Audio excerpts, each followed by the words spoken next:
Tantor Audio, a division of Recorded Books, presents The Alien's Sacrifice by Ella Maven, narrated by Reagan West and Gabriel McKnight.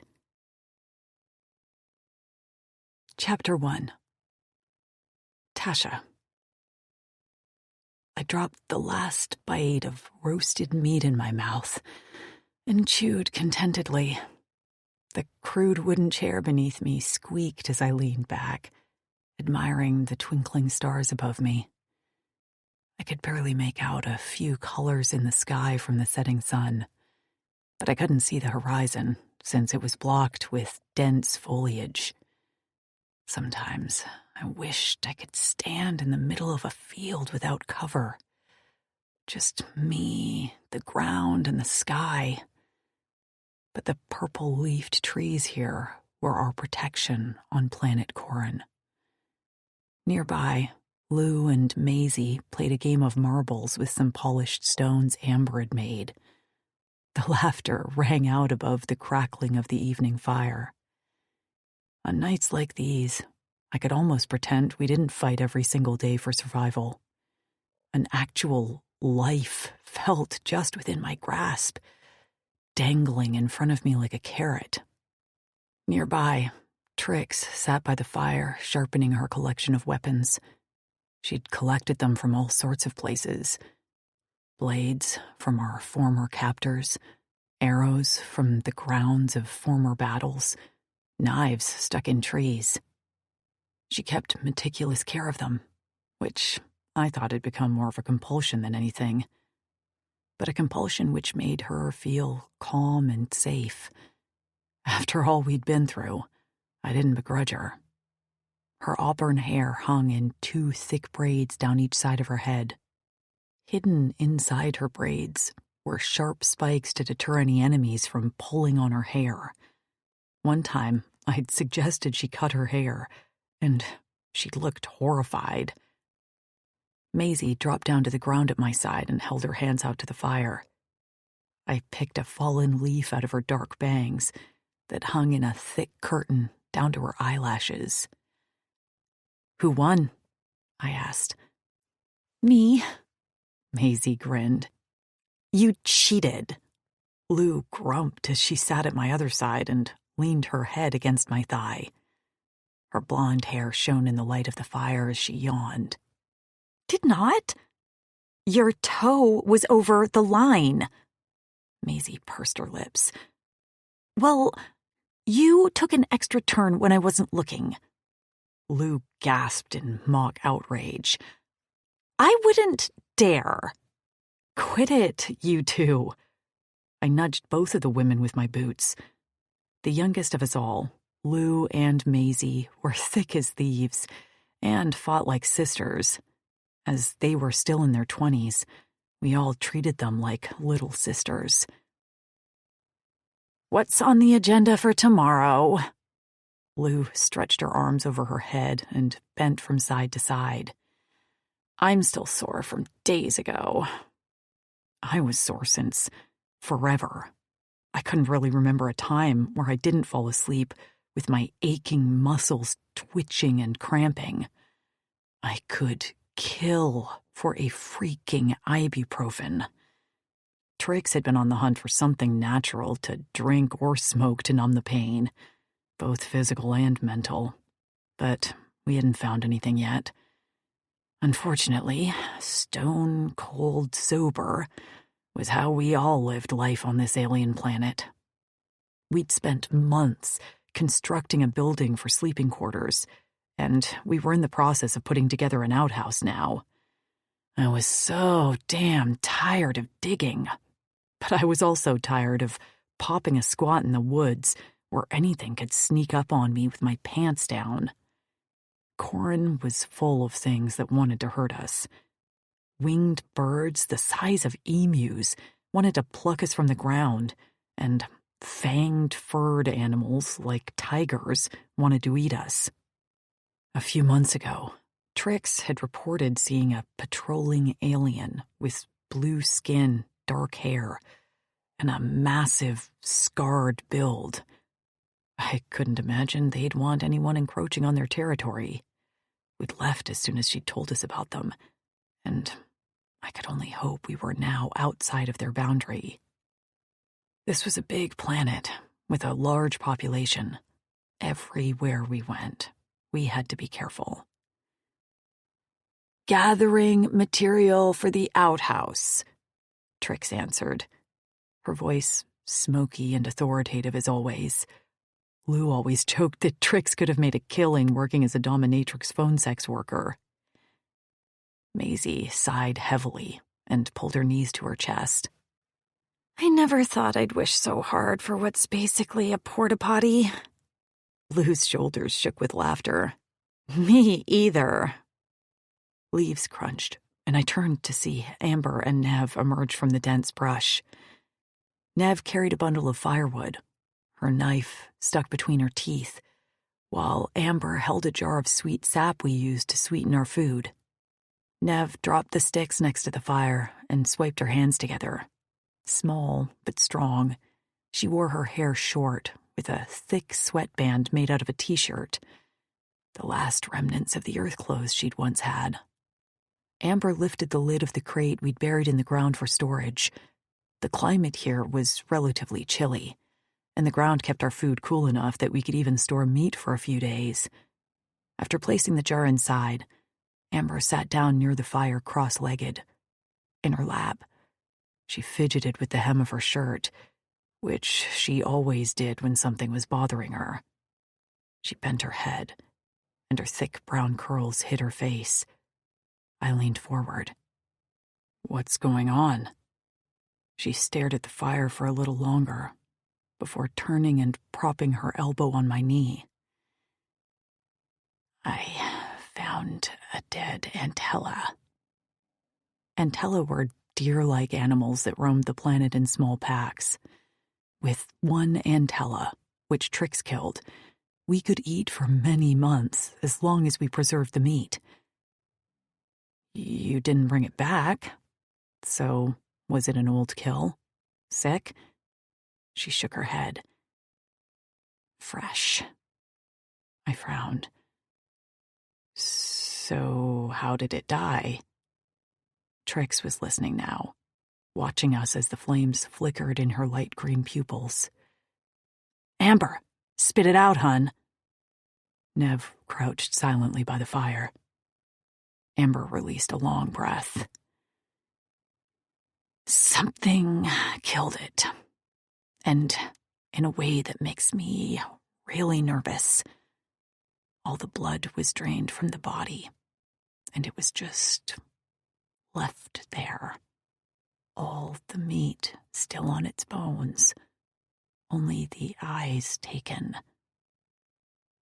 I flexed my fingers as I felt the beginning slices of fear slash at my brain. All the women around the fire were listening intently now, even Maisie and Lou. "So, what are you saying?"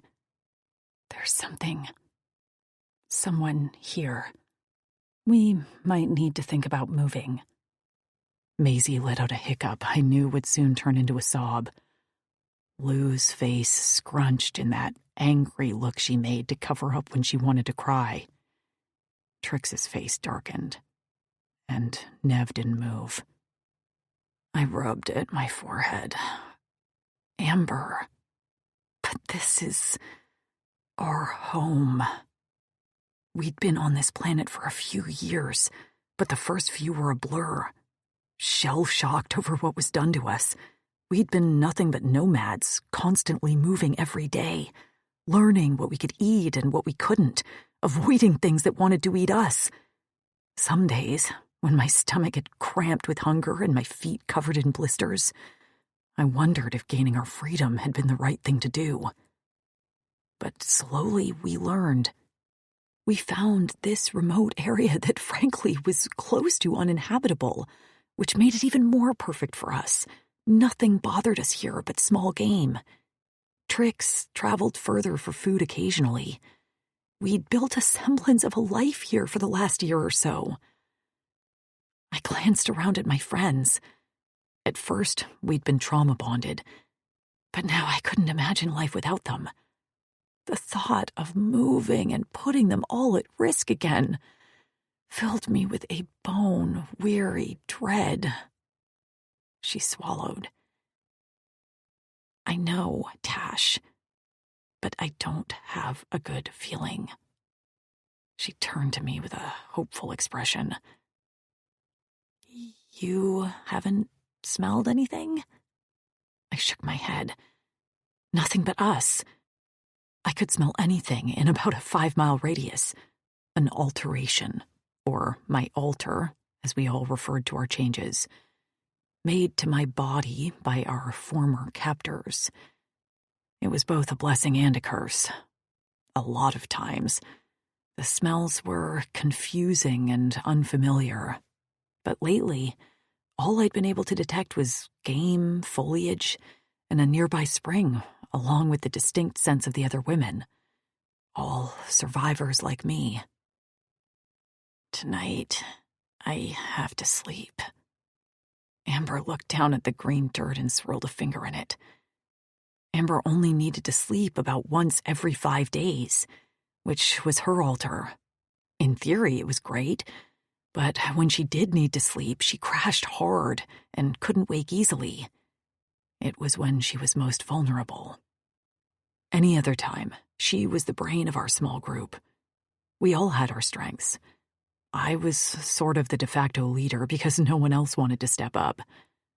But mostly my role was peacekeeper and final decision-maker. Maisie gripped Amber's hand. If you think we need to leave, then we trust you. She glanced over at me quickly. Right, Tash? Lou dropped her head in her hands. This is it, right? We're always going to be on the move? She voiced my thoughts. I wanted to be positive, but despair was threatening to drown me too. Fuck, I muttered. I'm sorry, Amber whispered. Why are you sorry? Lou snapped out. This isn't your fault. None of this is anyone's fault but those ugly old Donnie motherfuckers. They made us like this and then tossed us out like trash.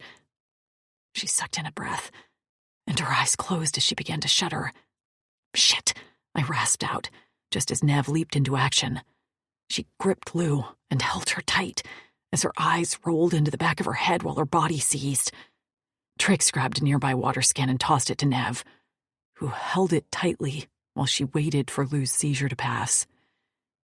When Lou finally sagged in her arms, she dribbled water in her mouth.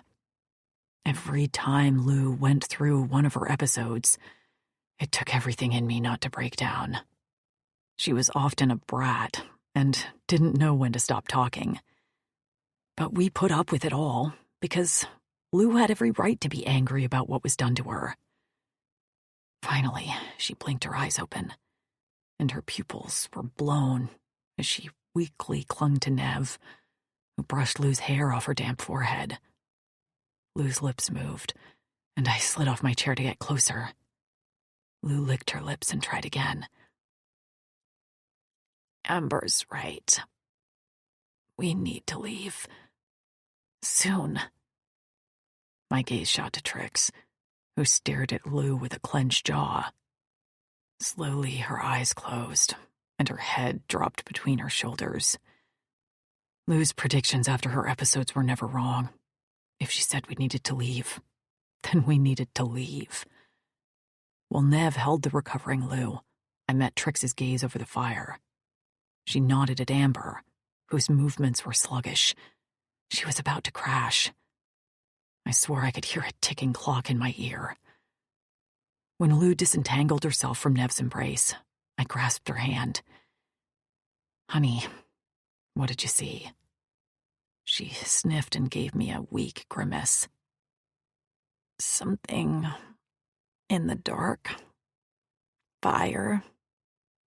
I couldn't tell what they were, but it was bad. Tears spilled out over her bottom lashes. I'm sorry, Tash. You just told Amber not to be sorry, so I'll say the same to you. Never be sorry. At least I can help us, right?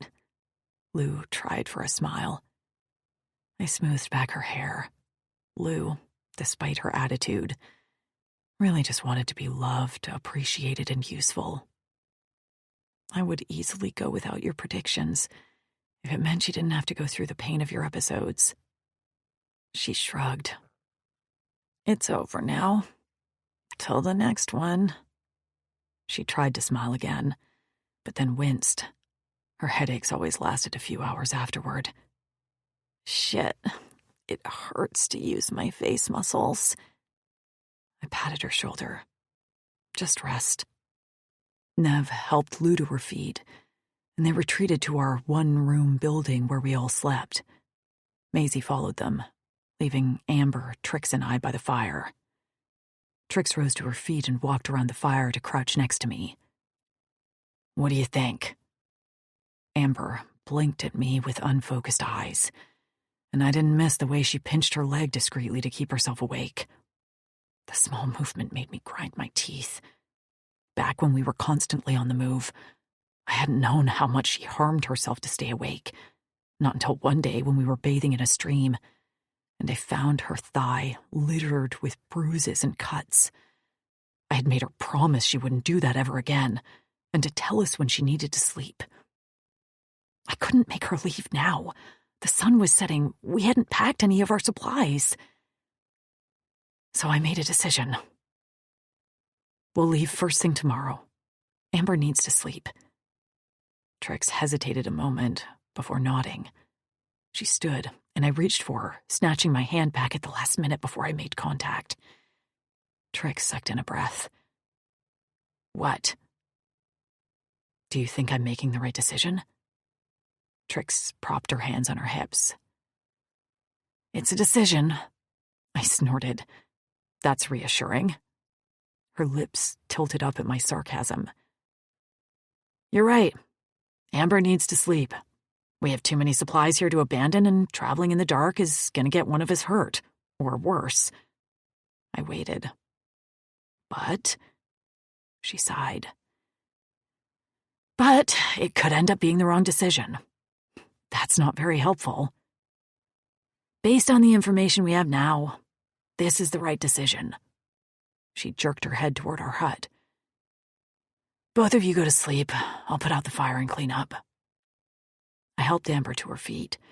She swayed as we walked toward the hut. Constructed with vine roping, mud, and crude lumber, the structure wasn't airtight, but it helped with the wind and rain. We slept huddled together like a big wolf pack. Well, all of us except for Trix. As soon as I lowered Amber next to a sleepy Lou, her eyes closed. Maisie smiled at me in the light of the small, flickering lantern and curled into Amber. I joined them, settling on my back and staring at the ceiling. Spinning my ring on my thumb, my last possession from Earth. I inhaled deeply, searching for any sense out of the ordinary, but nothing filtered through that raised any alarm bells. I'd speak to Trix about a strategy. Maybe we could just stay away from camp for a few days and then circle back. We didn't mess with Lou's predictions. We'd learned that the hard way when Trix had nearly been trampled during an intellistampede. Sighing, I reached under my blanket and grasped one of the best weapons we had, a long blade, favored by the former soldiers of the Uldani, a bear-like armored species called kulks. I closed my fingers around the familiar handle and sought comfort in the weapon. In the darkness came Lou's hoarse whisper. Traffic. I had to commute into downtown Cincinnati for classes. The worst. I smiled as Maisie piped up. Vacuuming. I don't miss vacuuming all the seed my bird tossed from her cage. Nev snorted, and Amber let out a little snore. Remembering what we missed about Earth was too painful. So Lou had long ago come up with a game back when we were in the Uldani underground lab. Cold, hungry, and in pain. What did we not miss about home? My apartment, Trix muttered as she stepped into the hut and settled herself in the corner with a threadbare blanket. That place is a shithole. I'd rather sleep on green dirt under the stars. Taxes? I chimed in. Lou groaned. You're no fun. That doesn't count. What's something specific to you that you don't miss? I stuck out my tongue at her playfully. You mentioned traffic. Is there one of us here who does miss traffic? She had that spark back in her eye as she smirked at me. But I said specifically why. I rolled my eyes. Fine. I don't miss visiting my brother's grave on his death anniversary with my mom. I don't miss that at all. Lou flinched, but I held her eyes. Does that count? She swallowed and nodded solemnly. Great, I muttered. We lay in silence another few minutes when I felt a soft hand brush my arm. Lou rolled into me and was nibbling her lip. Sorry, Tash. Don't be sorry, I said. It kind of felt good to get that off my chest anyway. And it did. I still wore his ring, the one I'd given to him when he landed his first drumming gig at a local club.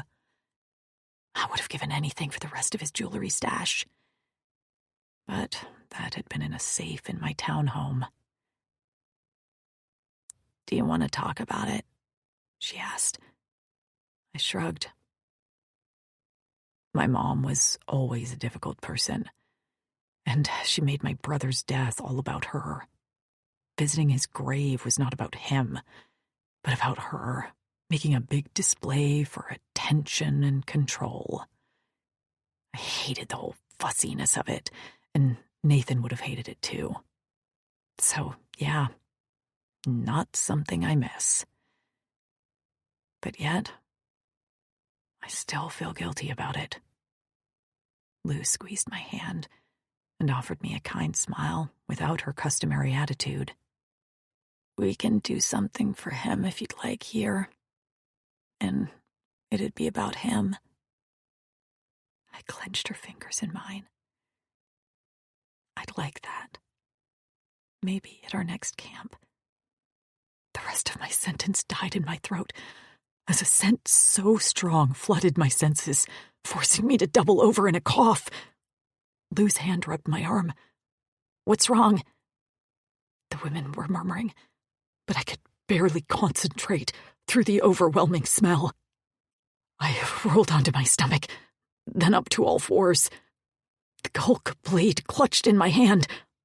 I lifted my head to find Trix standing at the entrance to the hut, bow and arrow poised, her gaze roaming the dark camp.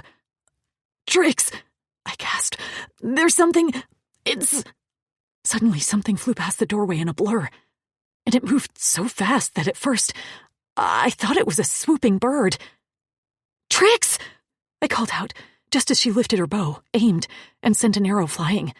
Then her body jolted as if she was struck, and she hit the ground hard on her hip, letting out a pained cry. A scream rent the air, and I whirled to find Maisie being carried away by something massive and hairy. Panic fired in my blood, and my heart dropped into my feet. Maze! I screeched as I lifted my blade. But it was already too late. Another blur, and Lou was lifted from my side and carried away. She went feral, screaming, kicking, and punching. I heard my name in the jumble of sounds, a terrified plea for me to save her, and the sound was worse than being flayed alive. Lou! I cried and stumbled to my knees as I sought to race after her. Glancing around, I couldn't see Nev, but I caught sight of Amber being carried away, her arms and head bobbing lifelessly. Trix had regained her footing and was standing right outside the hut, battling.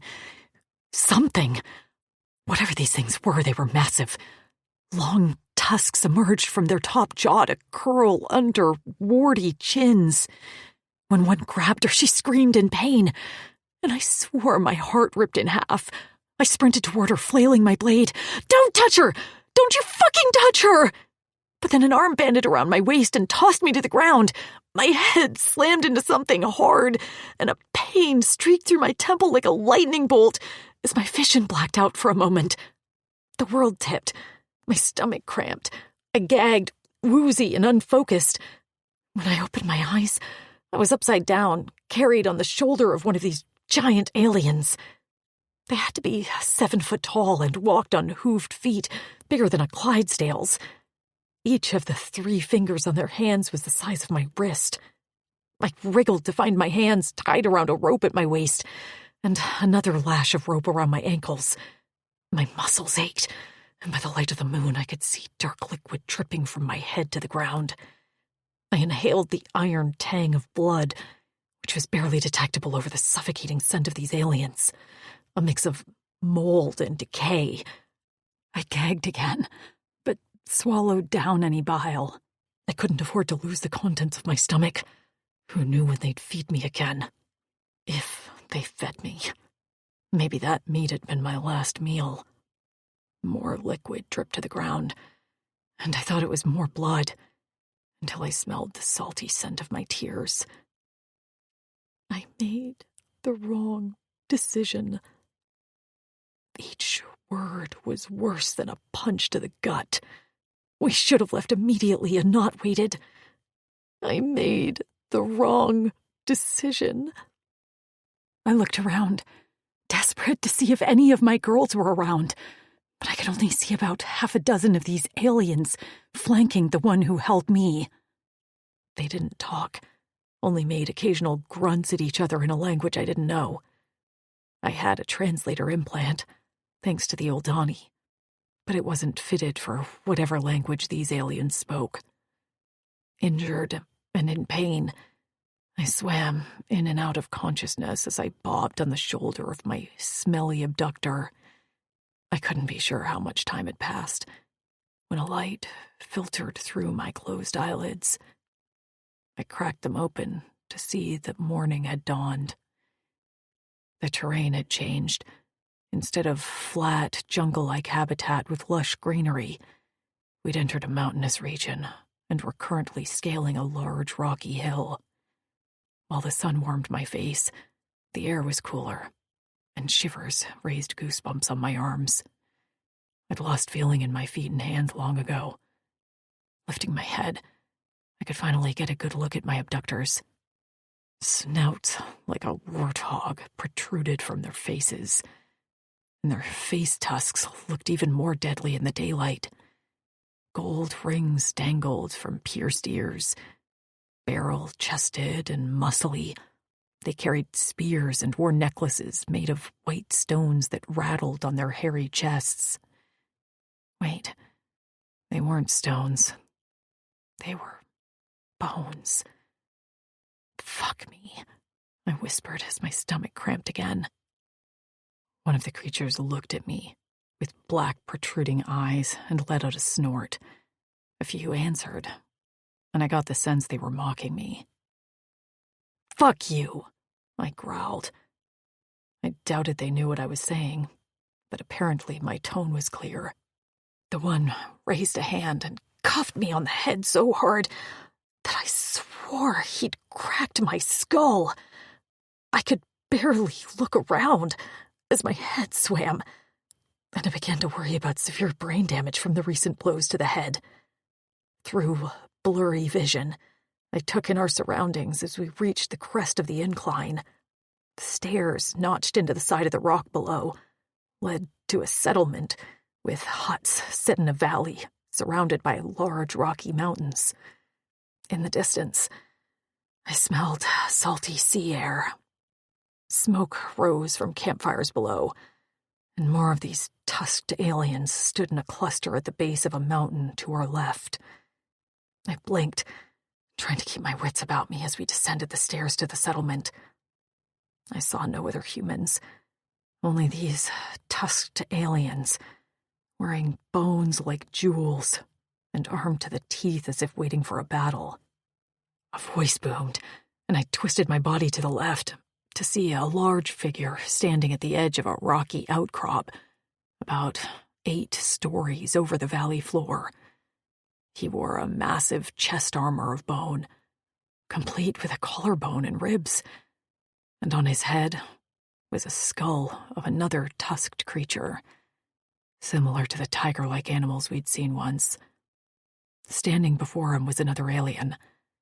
I couldn't make out what it was, but it had teal skin and stood on 2 legs. Standing at shoulder height to the tusked alien, the teal one struggled, but I could smell his blood. He was injured and close to death. The tusked leader bellowed a series of loud grunts, while he gripped the teal alien by the back of the neck and hoisted him in the air.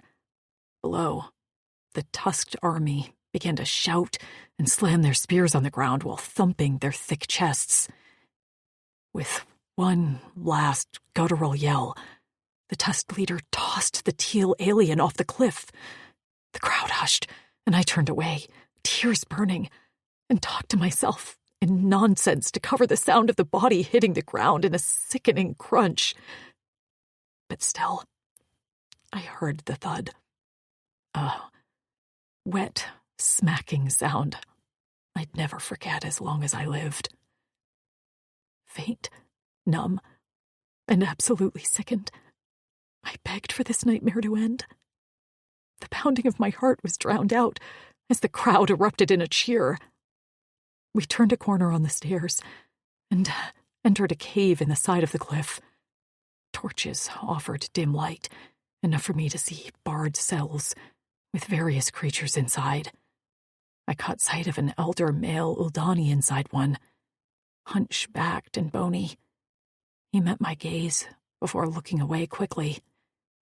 We came to an empty cell next to the old Uldani, and I struggled weakly as they opened the door and tossed me inside. I hit the ground on my hip, and I cried out in pain as my cramped body was wrenched into another position. Deep breathing through the agony, I fought to remain conscious as the cell door slammed shut, and I was left alone. Sitting up took a gargantuan effort, and I might have passed out once or twice. In order to stay conscious, I recited all the things I didn't miss about Earth in a hoarse whisper. My shitty boss. Rent. That sink in my bathroom that always leaked. My cell was empty, except for a small bucket in the corner and a jar of dirty water. Crawling on my elbows, I sniffed it and decided I wasn't thirsty enough yet to drink something that could give me diarrhea, which would kill me faster than these damn tusked assholes. Working on my bindings, I managed to untie my legs. While loosening the ropes on my wrists, I shuffled on my knees to the opening and called out in a hoarse voice. "Hello?" No answer came, and I tried again. "Uldani, I know you're there." What felt like an hour passed before a rustling reached my ears, and a sniveling voice answered in an exhausted, defeated tone. "Human." "Who are these aliens?" He sighed, long and loud. "Why should I answer you?" I gritted my teeth, almost glad that the familiar anger was still flaming inside of me. "As an Uldani, I think you know that you owe me at least a few words." A long silence passed before he spoke again. "They are Wutarks, a warrior species who recently settled on Corin." "And what do they want with us?" Another long bout of silence. "Did you see what happened out there to the Nukia?" The teal alien? I tore at my wrist bindings with my teeth and managed to loosen a knot. He was thrown off the cliff. What did he do? Nothing. He did nothing. Just like I did nothing. And just like you did nothing. Impatience spurred me on, and I yanked my wrists free of the rope. Rubbing my raw skin, I frowned. Then why are we here? The Wutarks believe in the Koi, an old god who demands live sacrifices. My stomach dropped as the image of the teal alien falling replayed over and over in front of my eyes. The Eldani cleared his throat on a cough. That's what we are, human. We're nothing but sacrifices. Chapter 2. Lou Kent. With my hands clasped behind my back, I rolled my shoulders to ease the soreness in my muscles. I focused my attention on the conversation when all I wanted to do was get the fluck out of here. I was tired of the talking, the listening, the flecking breathing of others around me. I ached for the monotonous solitude of my patrols. Instead, I was at the Wutark camp for this whole diplomacy performance.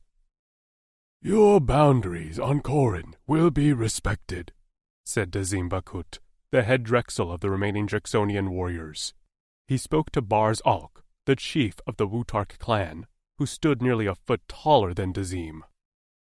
Corin had once been our home, over 100 cycles ago, before a virus wiped out our female population. The male Drexonian warrior still alive, including me, left Corin by choice, but had been unable to return until recently. In that time, Corin had changed. The Wutark left their home planet and settled in the colder, mountainous regions of Corin. Seeing as we'd had enough war for a lifetime and were working to rebuild our Drix population, making enemies was the last thing on our minds. This meeting was the last in establishing our territories, and therefore a peaceful coexistence on Corin. Barzalk slammed his spear into the ground, rattling his large bone necklace. The teeth on the Salibri's skull on his head seemed to chatter. Property is mine, like boundaries." Their language, while translatable through our implants, was stilted. One thing that was clear, they didn't respect Daz, and that angered me the most. I kept my face neutral when I would have loved to take a swing at the Wutark standing much too close to me. He hadn't taken his bulging black eyes off me once. Mucus dripped from his snout, beading on his chin whiskers, and I could smell his rotten breath with every inhale. Everything about them annoyed me, from their size to their tusks to their overly patriarchal society. I'd seen the way they treated their females, and that had shredded the last bit of respect I had for them. But I had to toe the line. For over 50 cycles, the Drexonian warriors had been split into separate clavasses. Daz, who played the role when needed as head Drexel of all, focused most of his attention on his own clavas, the Night Kings. They were the clavas with a dozen human females as their mates, and were the sole chance for the Drexonian race to carry into future generations. Protecting them was seen as the top priority for all the remaining clavasses. Most had settled into villages, hoping for some human mates to drop out of the sky one day. My clavas, well, we were different. I shifted my gaze to the Drexel of my clavas, who stood at Daz's side. A dark fur lay across Kutzal's shoulders, and his single sword was strapped to his back. A breeze blew through our group, ruffling his dark hair. He must have felt my eyes on him, because he turned and met my gaze over his shoulder. As always, his eyes were dark and focused.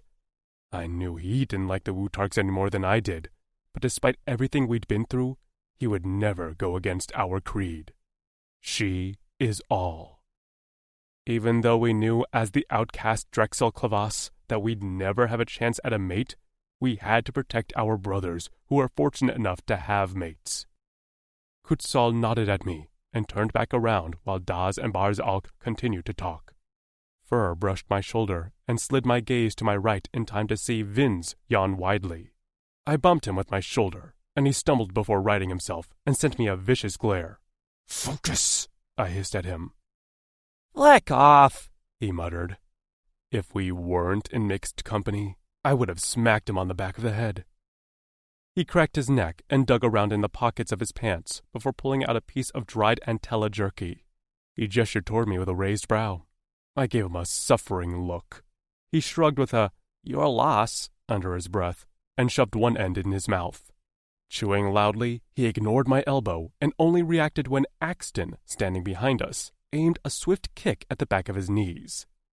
Vinz nearly toppled over, but I grabbed him and held him upright before whispering in his ear, "This is all because of you anyway. Pay attention!" He shoved me off and resettled the fur on his shoulder as the wind picked up again. "It was one little brigger, and frankly, it was tasty as fleck, and I'd do it again. I just won't get caught this time." He made a tisk sound and shot me a smirk. And that was why Vinz got away with all he did. While he was a smarmy little fleck, he was charming and had a way of disarming our anger with a flash of his white fangs and a twist of his lips. Plus, after all he'd been through, we forgave him every time. I worried that approach wasn't working, though, because Vinz had been on a downward reckless spiral for some time now. I had to have a talk with him soon. I'd never have a mate, so I at least wanted as much time with my best friend as I could get before Fatas whisked us off this mortal coil. I flicked my tail in irritation, which sent a rock skittering toward the Wutark in front of me. The rock bounced off his shin. Their hide was thick as fleck, so I didn't expect it when he let out a snort and bent down like he was going to charge me. I immediately crossed my arms at the wrist in front of my neck, machetes out along my forearms in a defensive stance. But before anything happened, Vinz was in front of me, spitting out words so fast I could barely catch them. "That didn't hurt. It was a rock, and your hide is thicker than this mountain. I guess your skull is too, to charge for something like that. Grow up, you flecking wart face, and learn how to control your anger.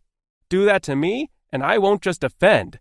I'll slice open your neck so wide that—" "Vinz!" Kutzal shouted, his eyes firing. Vinz's nostrils flared around his gold septum ring. He rolled his shoulders and shook out his hands before stepping back into his spot beside me with nonchalance. Kutzal closed his eyes slowly before looking up at the sky as he clearly sought patience from the clouds. Daz remained unaffected, watching Vinz carefully while I could feel Axton vibrating with anger behind me. The Wutarks looked rattled, probably unsure what to make of Vinz, the smallest among us. Vinz elbowed me and leaned in to whisper. "No one told me they were so sensitive. A rock? Actually, that was a stone. A pebble. I should have used that word. Flack. I wish I could revise and yell at him again." "Vinz," I pinched the bridge of my nose. "Please be quiet." "Right," he murmured before crossing his arms over his chest and leaning back. "Quiet time." "I hope," Daz was saying, "we don't have to meet again. Territories are established. The land between each of our borders remains communal for hunting purposes. We respect each other's property, and we can live peacefully on the same planet." Barzalk lifted his chin in the air. "Dismissed." Vinz muttered something under his breath, and I didn't blame him. Dismissing Dazim Bakut like that? But we didn't have to respect each other.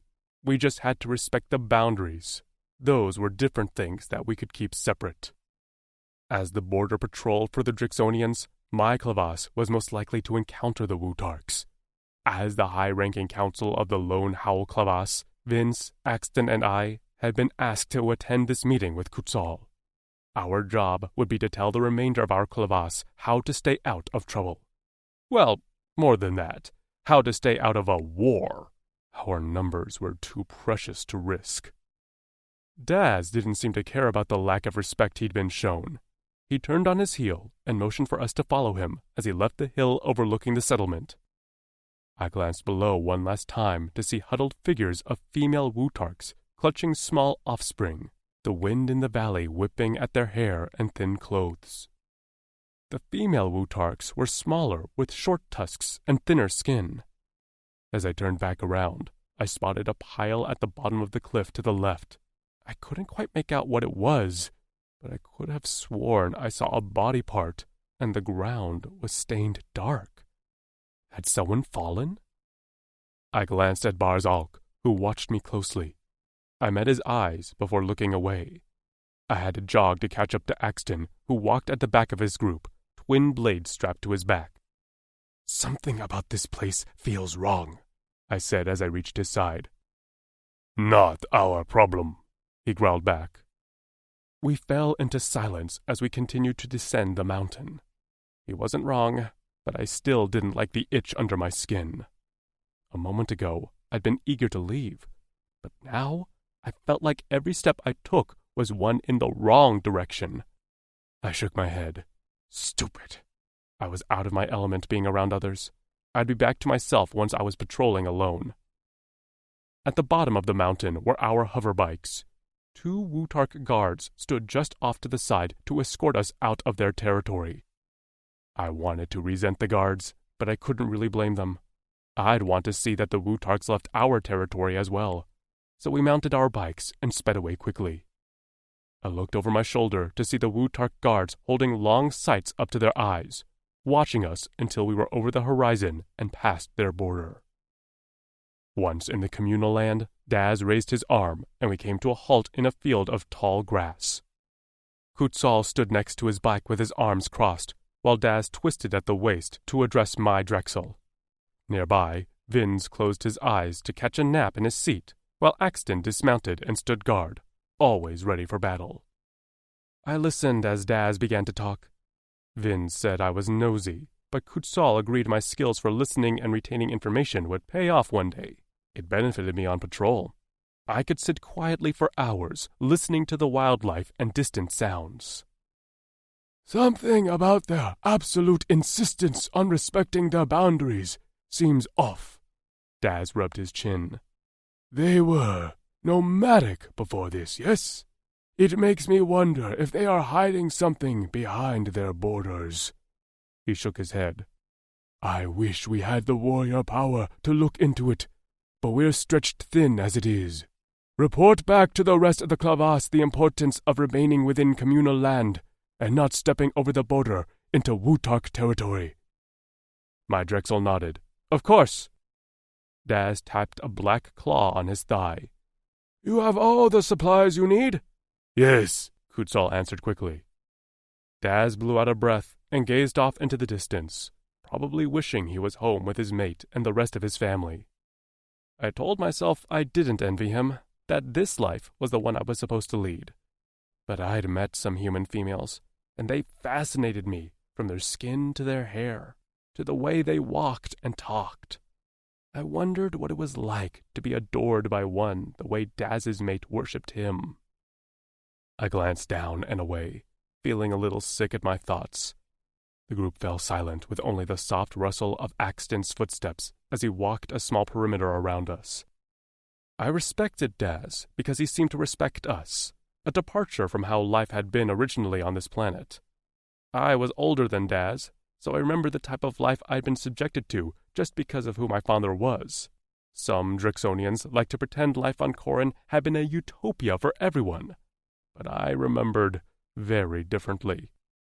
Daz hadn't made those decisions, but the brand of who we were, my Clavas and I, was burnt into our skin. The sons of deserters. Our blood was tainted. Finally, Daz nodded and placed his hands on the handlebars of his bike. "I need to get home. My mate is expecting again." Kutzal didn't outwardly flinch. He'd never reveal that much about himself. But his fingers flexed for just a moment before he nodded woodenly. "Of course, Drexel."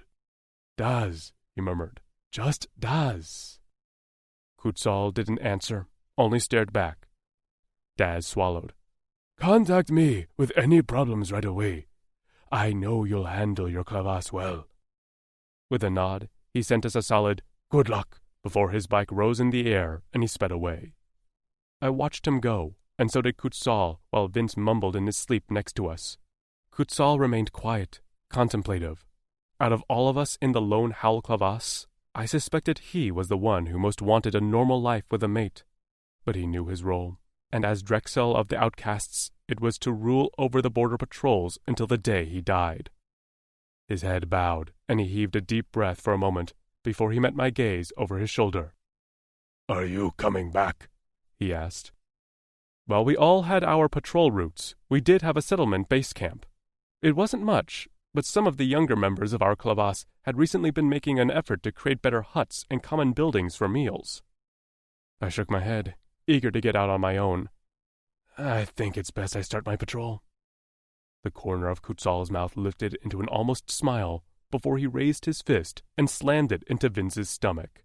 Vince shot up like an arrow, coughing and sputtering while Kutzal smothered a smile with his hand. "Let's get back. You can nap there." "I was having a great dream and you ruined it," Vince grumbled. He turned on his bike and revved it with a sneer. "Flecker."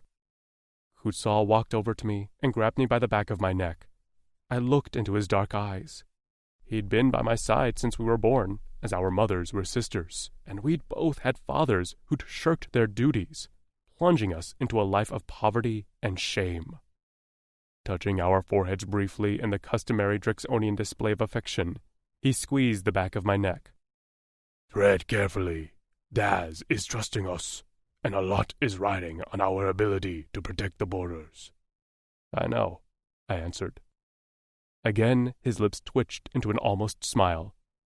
"Come back soon." I noticed he didn't say home, because really, us outcasts didn't have a home. I nodded. The three of them rode away, leaving me alone in the field astride my bike. After drinking some qua and downing a quick meal of dried meats, stale bread, and hard cheese, I took off on my patrol. Now, more than ever, my job mattered. I almost didn't hear the sound. That night, sitting in front of a small fire to cook the bilcat I'd killed, a faint scream reached my ears. I went still, listening carefully, wondering if it was a brigger screech, but then it came again. The scream was cut off abruptly, but the echo of it lingered in my ears like a chant. "What the fleck?" I whispered into the darkness. I knew the direction that scream had come from, and it was where I'd been earlier that day, the Wutark settlement. But that hadn't been a Wutark scream.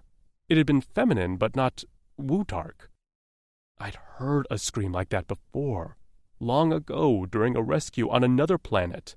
I could still feel the slim, trembling body of the human female as she'd clung to me. I remembered the utter relief and peace on her face when she'd realized her mate was still alive. The scream came one more time, weaker now, and I didn't hesitate. I kicked dirt over the fire, left the bilcat carcass for scavengers, and took off on foot toward the border I'd vowed not to cross. But I couldn't make myself stop, not when I swore I could hear the racing Cora beat, pounding with fear in another's chest. That scream had been too human for me to resist. Despite the way Drixonian society treated me, I was still a Drix at heart. She is all would forever stir my blood and dictate my actions. I knew exactly where the boundary was. We'd gone over it numerous times. I was supposed to treat it as sacred, and yet I didn't even think as I sprinted across it. I took a back way up the mountains surrounding the Wutark Valley, scrambling up the hill hand over foot as the sounds of a fight grew louder. My Cora pounded in my chest, and I fought to keep my machetes from rising out of my forearms and back. My tail remained poised, ready to lash out in attack. A distant voice in the back of my mind told me this was dangerous, a direct action that could lead to dire consequences for all Drixonians. But that scream, I couldn't forget it. I'd never be able to live with myself if I didn't investigate. I crested the mountain and slid to a halt in a crouch behind a thorny bush. Flames flickered from a fire at the edge of the cliff, and I peered through the dense foliage to see Bars Alk standing tall, his arms raised to the dark sky. Tonight, rejoice, Blue Invaders end! A chill ran down my spine at his words. Below, shouts and cheers swelled from members of the Wutark settlement. Remembering the rumors that Wutarks believe in life sacrifices, my thoughts drifted to the bloody pile I'd seen at the base of the mountain. What had been that scream? Suddenly, scuffling scraped along the rocky ground, and to my left, 2 guards crested the hill, holding something between them. A leg kicked out, and my blood ran cold. A head pitched forward, and in the light of the fire, a human female face snarled at her handlers. Time seemed to freeze as I took in her pale, spotted skin, her long brown hair plaited into a messy braid, and dark eyes, fierce and heated, defiant, not scared. Kuoi must thanks, ridding us of evil Blue, Barzalk shouted as he pointed at the human female. The one guard shoved her toward the edge of the cliff, and the tip of her shoe hung over the edge, sending a shower of gravel below. She cried out, and he cuffed her on the side of the head so hard that her knees buckled. Pain exploded in my temples, and I only just held back a gasp as I whirled around to face an attacker.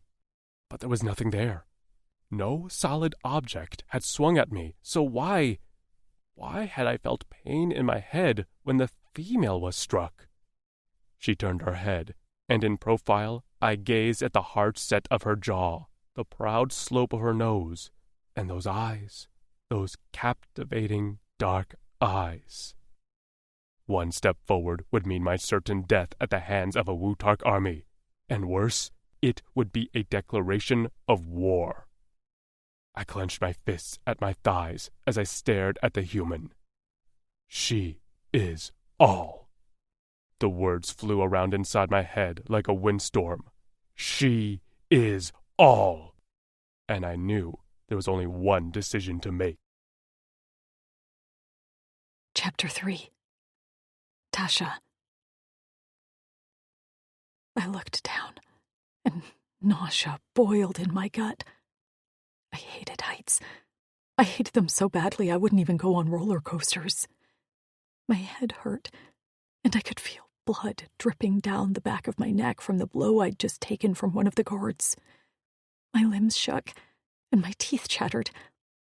The fear was nearly overwhelming all my other senses, which pissed me off even more. How dare they scare me this much? Fuck these giant warthog fucks!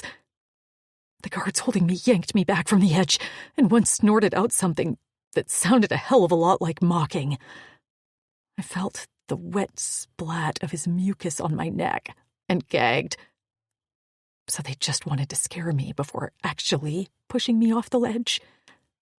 I'd been in the cave cell for a few days, and I'd seen a few other prisoners leave and never come back. Huddling in my cell, I'd covered my ears to drown out the cheering as they were pushed to their deaths. And now it was my turn. I couldn't cover my ears because my hands were tied behind my back. I could do nothing but listen to the cheers below for my death and wait for the crunch of my bones at the bottom of this alien planet cliff. I missed my friends, and if I hadn't been so scared stiff, I would have cried. Where was Amber? Was Lou okay? Maisie was likely crippled with terror wherever she was. I hoped they were faring better than me. I'm sorry, I whispered to myself as angry tears welled in my eyes. I'm sorry I made the wrong decision. I'm sorry I couldn't stay alive long enough to rescue you. The regret would haunt me from this life into the next and the next after that, I was sure. And at this point, I felt like I deserved it. We'd been through so much and survived it all, only for us to be ripped from our beds in the night. I couldn't have written a better tragedy. A guard shoved me toward the head Wutark. The elder Uldani had told me his name, but I couldn't remember. I tried to pick up the smell around me for anything I could use to my advantage, but everything was a jumble of the Wutarks, my own sweat, and the smoke from the nearby fire. My eyes watered as the Wutark leader grabbed me in a painful grip. I bit back a cry as his fingers tightened on my biceps. Tears dripped from my eyes. I could smell them now, and I just wished for this to end quickly. I caught a whiff of a scent, something I hadn't scented before. It was close, but not too close. I lifted my head to brave a glance at the settlement below, and just as I did so, a loud crash sounded.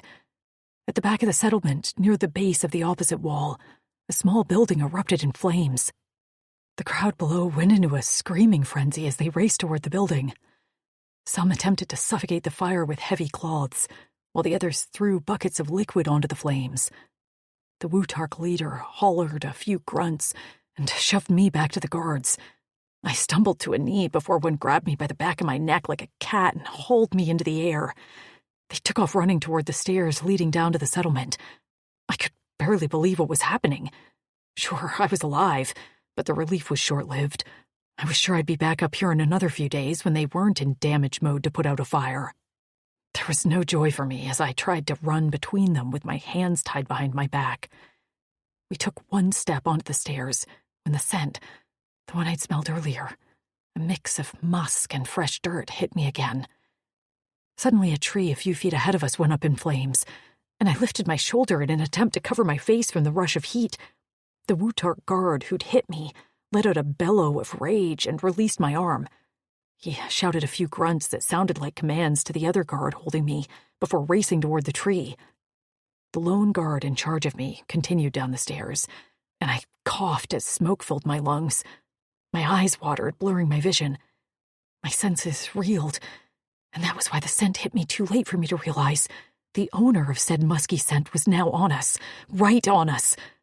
A dark figure dropped down on the stairs at our front. The guard holding me let out a bellowed huff like a raging bull, but he was surprised and off balance. A 5-fingered hand gripped me around the waist, wrenching me from the Wutark guard, and before I realized what was happening, the guard stumbled off the side of the stairs. He grabbed for me, and I nearly toppled with him, but an arm held me firm on the stairs. The Wutark guard fell backward, eyes wide with horror, and I turned away before I had to watch him hit the ground. I caught a glimpse of 2 bright violet eyes reflecting the flames below, before I was hauled in the air and dropped over a blue shoulder. Through my blurred vision, I could see a muscled back and a tail, thick at the base and narrowing into a tip, adorned with some sort of spiked armor. Clad in dark pants and boots, the alien moved swiftly, avoiding the flaming tree and the Wutark guard struggling to put out the fire. We took off down the mountain through dense brush, moving swiftly and surprisingly silently. My vision began to clear, and I could breathe easier the farther away from the smoke we traveled, and I began to come to my senses. Instead of a whole army of Wutark, I now only had to battle this one blue alien. If I could get away from him, I could search for my girls. This was gonna hurt, but if I could catch him by surprise... I swung my head toward the outside of his shoulder before whipping it back around and headbutting him in the temple. He let out a roared word that sounded like a curse and stumbled. Taking my opportunity, I swung my tied hands as well, thumping him on the back. Another curse. This time, he hit the ground, and his arm loosened slightly. And that was when I began to fight for my life. I went into a death roll and scrambled out of his grip. Hitting the dirt on my hands and knees, I scrambled forward in the darkness, narrowly avoiding crashing headfirst into a tree. Behind me, the alien was certainly not out, and no longer even down. A hand wrapped around my ankle, taking it out from under me. I just barely caught my body weight so my face didn't kiss the dirt. "No!" I shouted, kicking out like a madwoman as I screamed. "Fuck off! I won't be a sacrifice! I won't be food! I won't be fucking anything that you have planned for me on this planet! I will live, goddammit!" I landed a heel squarely on his nose and grinned in triumph as his head snapped back. I waited for the cry, the clutching of his face, but he brought his head back slowly, controlled, to meet my gaze. No pain lurked in the creases of his face, although dark blood dripped from his nose. He didn't react, didn't make a sound, not even a wince. He just stared at me in a way that sent a chill down my spine. "Oh, shit," I murmured. Just before he pounced, I let out a scream, but it was cut off as he clapped his hand over my mouth. With his other hand, he held my bound wrists above my head, smashed into the dirt. With his massive body pinning me to the ground, I could do nothing but emit muffled shouts from behind his hand, while frustrated tears squeezed out the corner of my eyes. I waited for the blow, the pain, and I hoped to hell these aliens weren't looking for breeders. I shuddered, my body going into shutdown mode as fear of sexual assault, worse than my phobia of heights, rendered me frozen. Please. I spoke the words on a choked whisper into his palm. Please let me go. I could barely make out his features in the muted light of the moon, but his eyes glowed, and something shifted behind the purple irises. There was intelligence there, almost a human element, and my heart skipped a beat. Guipo, mire errands. His deep voice was more like a vibration against my chest than sound waves in my ears. So very deep and raspy, like he didn't use it much. I couldn't understand his language, but something about his tone eased my fear somewhat. Slowly, his palm loosened on my mouth, and I stretched out my jaw as the backs of his thick fingers brushed my cheek. His warm breath heated my forehead. He lowered my hands to my chest and raised his other fist. The light of the moon caught on something shiny in the dark, running the outside length of his forearm. Fear pierced my chest like an arrow when I realized it was a row of black blades rising out of his scales like shark teeth. Was this it? Was he going to kill me? I started to struggle again as he lowered his arm. Quick as a flash, the rope around my wrists loosened. He lowered his arm as the blades collapsed until no longer visible. I rubbed my raw wrists, confused about what I just saw. Was that some sort of technology? Or was that his anatomy? Before I could contemplate further, I inhaled, and the smell that invaded my nostrils brought that waning fear roaring back like a tidal wave. "Wutarks," I whispered.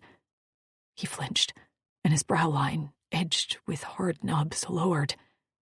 I didn't think he could understand me, but I spoke anyway. "I can smell them." He grabbed me off the ground so quickly that my head snapped back painfully, but I didn't make a sound. Holding me in his arms in a bridle carry, he took off with astonishing speed. I was sure we'd crash into something going this fast in the dark of night, but he bobbed and weaved among the trees as if he knew the path by heart. The scent of the Wutarks was drawing closer, and I remembered how fast they'd been when they'd caught me. I wasn't sure of the blue alien's intentions, but right now, he seemed to be hell-bent on keeping us alive. The scent of the Wutarks became nearly overwhelming, and I flailed in panic in the alien's arms. He let out a muttered curse before we crested a small hill. Falling to his hip, we slid down among the thorns and brush before coming to a stop at the base. The scent of fresh water hit me just as we plunged into a cold stream.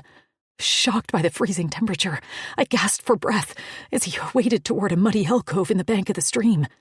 There, he shoved me toward the back of the alcove and blocked the entrance with his bulk. With his back to me, I could only lay huddled against the cold, muddy wall. I clenched my jaw so my teeth didn't chatter. Still, I couldn't control my shivering, and trembled despite the warmth of his big body.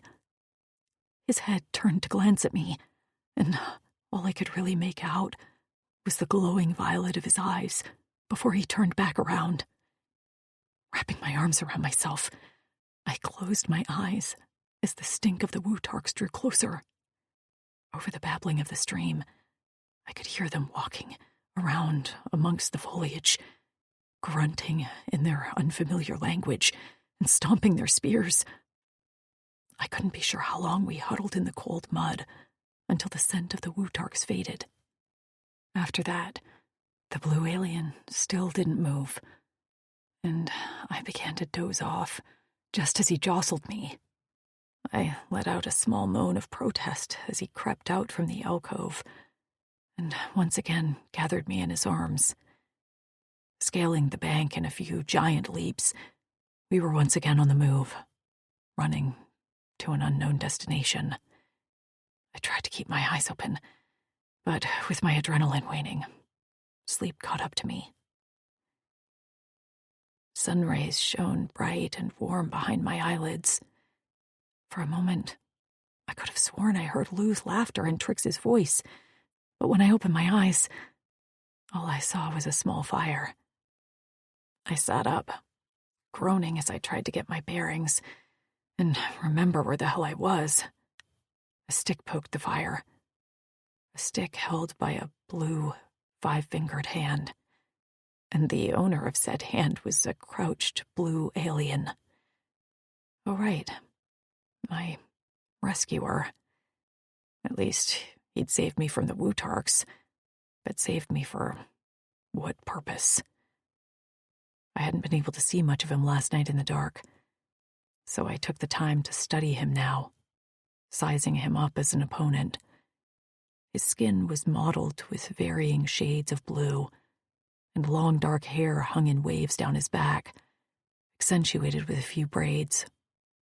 Below, large black horns curling from his head. His large ears were pierced with a series of gold rings. A large fur pelt lay draped across his shoulders.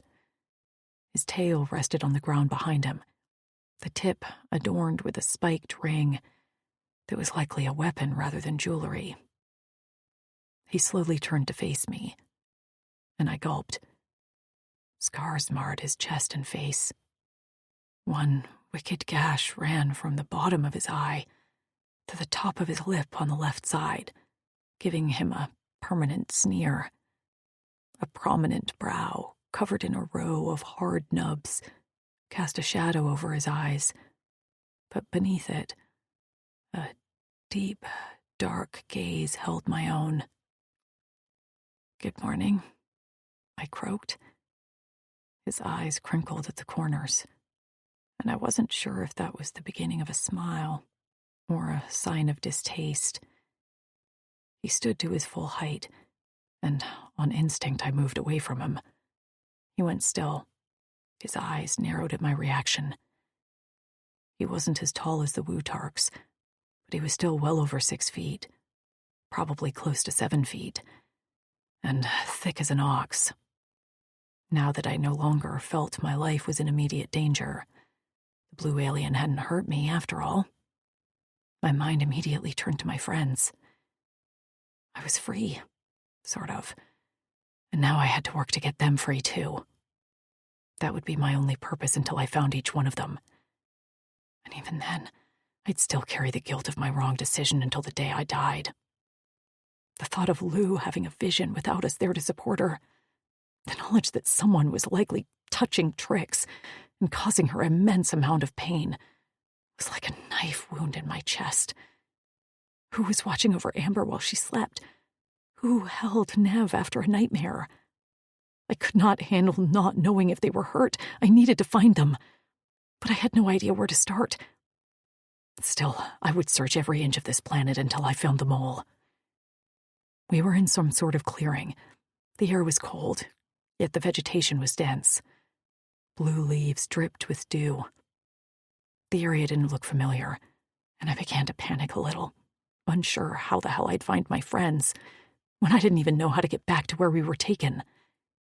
If only I knew I could find some clues, tracks, hell, anything. I knew Trix, and she would have fought to leave some sort of trail. I gathered my feet under me, and the blue alien immediately honed his gaze on my actions. Standing up, I brushed my hands off. So, thanks for saving me. Those Wutarks are pretty bad guys, huh? Yeah, so, anyway, I jerked my thumb behind me. I'm just gonna get going, I guess. Got stuff to do, and I'm sure you're, very busy too. I gazed around. You don't happen to know where we are, do you? He stared at me blankly, because of course he couldn't understand me. Whatever, I waved awkwardly. Have a good day. I took one step before a hand wrapped around my wrist and I was yanked back into the solid chest of the blue alien. I let out a yelp as I gazed up into those violet eyes that had suddenly turned dark with fury. Chapter 4. Lou Kent. What was this human thinking? She had no idea where she was, and she planned to just take off? On her own? She'd end up wandering back into the Wutark borders to get captured again. How did I make her see that she had to stay with me when she couldn't understand me? I could see the translator implant behind her ears, which made me even more confused. How had she gotten one?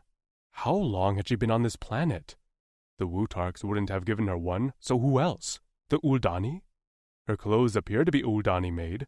She wore a pair of pants in a common Uldani pale green, and her large black shirt hung off one shoulder and low on her chest to reveal the top of her breasts. Her shoes were a soft sole commonly worn by Uldani children, and it was clear they'd been patched many times and reinforced by strips of leather. But it made no sense. How had she gotten to this planet when the Uldani were on our sister planet, Torin? Most of all, I needed a flecking implant updater so I could download our language to her implant. My implant had been downloaded with the Earth languages long ago, so I could understand everything she said.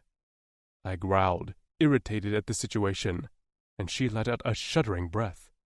The smell of her fear angered me, but I couldn't use words to comfort her. Even if I could, well, I'd never been comforted in my life. How did I comfort her and let her know I'd never hurt her? None of this was in my skill set. "Oh, fuck, now he's pissed," she whispered, and I let out an annoyed huff, which didn't help the situation. She flinched and struggled against my grip. "Please, let me go." I only held tighter. Her eyes studied my face in a way that made me uncomfortable. I knew how my scars marred my face and twisted my lips into an ugly grimace.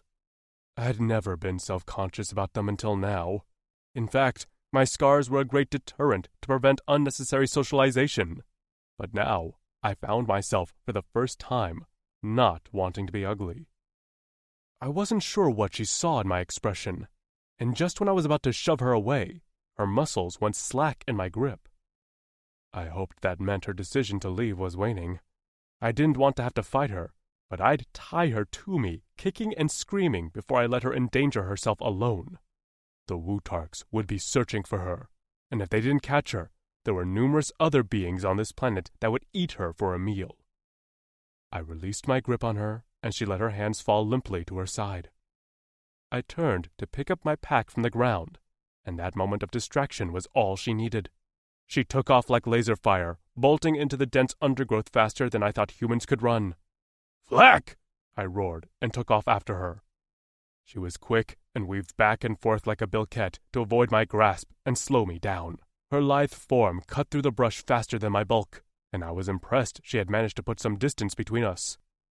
Changing tactics, I bolted to my right and scaled a tree quickly with my claws. With my tail, I swung on the lowest, strongest branch to the next tree, and then the next, avoiding all the messy vines and plants impeding my progress. I wasn't quiet, and when the human looked up at the noise, she saw me and let out a frightened squeak. I didn't enjoy her fear, but I couldn't give up. Overtaking her from above, I dropped down just as she skidded to a halt with a scream. Sliding onto her hip, she scrambled among the moss and vines to once again get to her feet. She turned, intending to reverse her direction, but it was too late. I reached for her, avoiding using my tail since it was still outfitted with the spiked armor. My hand closed around her wrist, and she cried out in anger. With my teeth, I ripped a strip of fabric from my fur cape, and while she struggled like a pissed-off Salibri cub, I tied our hands together. "What are you doing?" she screeched, and the high pitch of her voice made me wince. "Oh, you don't like that sound, huh?" Her eyes fired at me, her cheeks were a flushed pink, and the tops of her breasts bobbed with each breath. In short, she was flecking captivating. Until she opened her mouth and let out another high-pitched scream that I felt down to my bones. I lunged at her, clapping my hand over her mouth. She tried to bite my palm, but her blunt teeth gnashing at my calloused skin was ineffectual. "Stop!" I barked at her, and she went still, eyes wide with fright. I knew she couldn't understand me, but I talked anyway. "You will not win this battle with me. I'm doing this for your own good. I'll take you to more humans like you. You will be safe. One day, maybe, you'll thank me." Her eyes, swimming with confusion, fear, and anger, narrowed at me. "Fuck you," she spat from behind my palm. My chorus squeezed painfully at the poison in her voice. I should be glad she hated me. It was easier to keep my distance that way.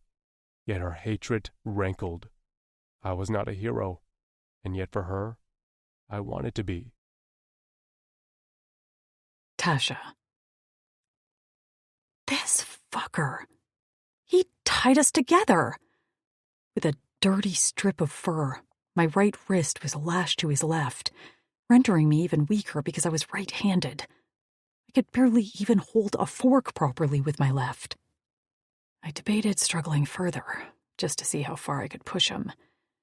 He hadn't hurt me yet, but there was time. He was a warrior, that much was clear.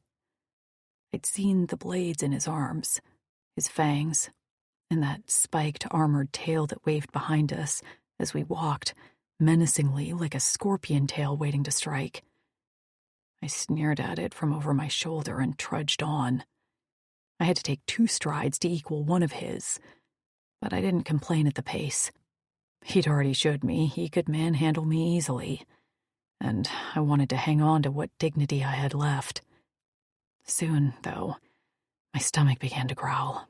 My throat dried up, and before I knew it, I was nearly doubled over with hunger cramps. I stumbled, falling to one knee. My shoulder nearly wrenched out of the socket as the alien took 2 large steps forward, not realizing I was no longer walking. "Ow!" I cried out weakly. "Please stop!"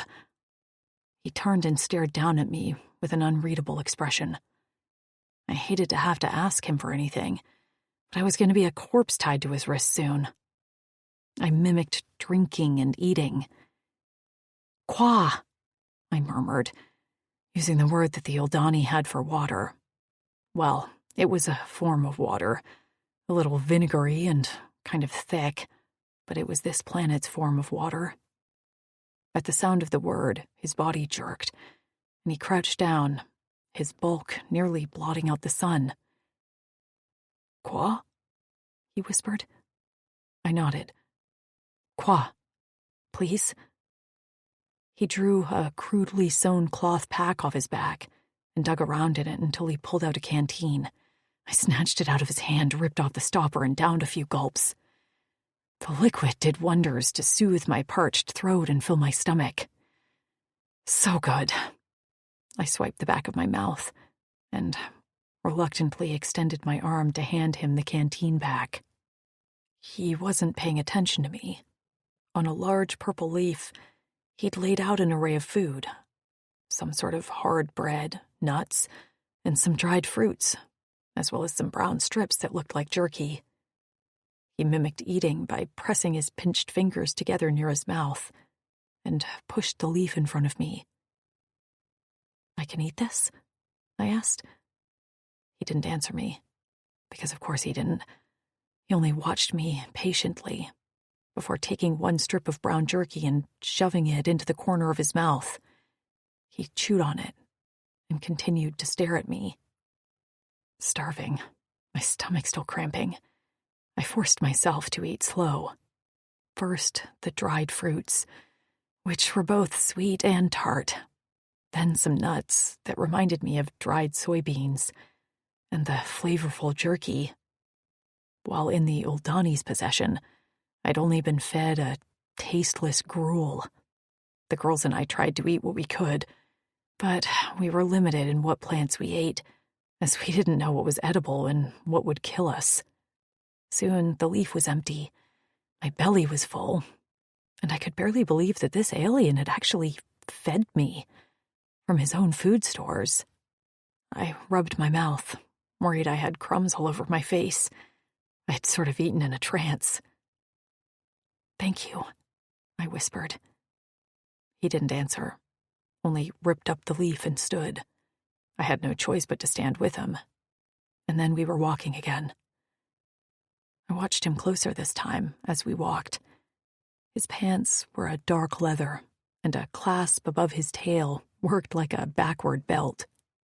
His laceless boots appeared held onto his feet by a sort of stretchy material, while the sole looked thick and tough. With the fur wrap, long dark hair, and curled horns, he was like some sort of blue alien Viking. And the scars.